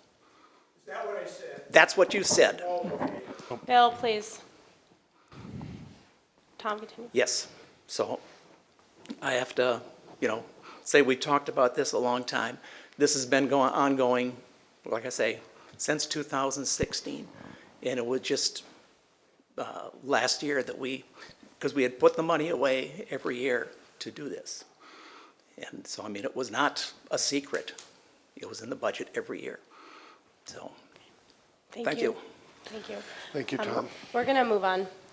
I think that we're going to finish up with the last thing on the agenda item. We have a lot more that we will talk on this, and you guys will be getting information on when that is.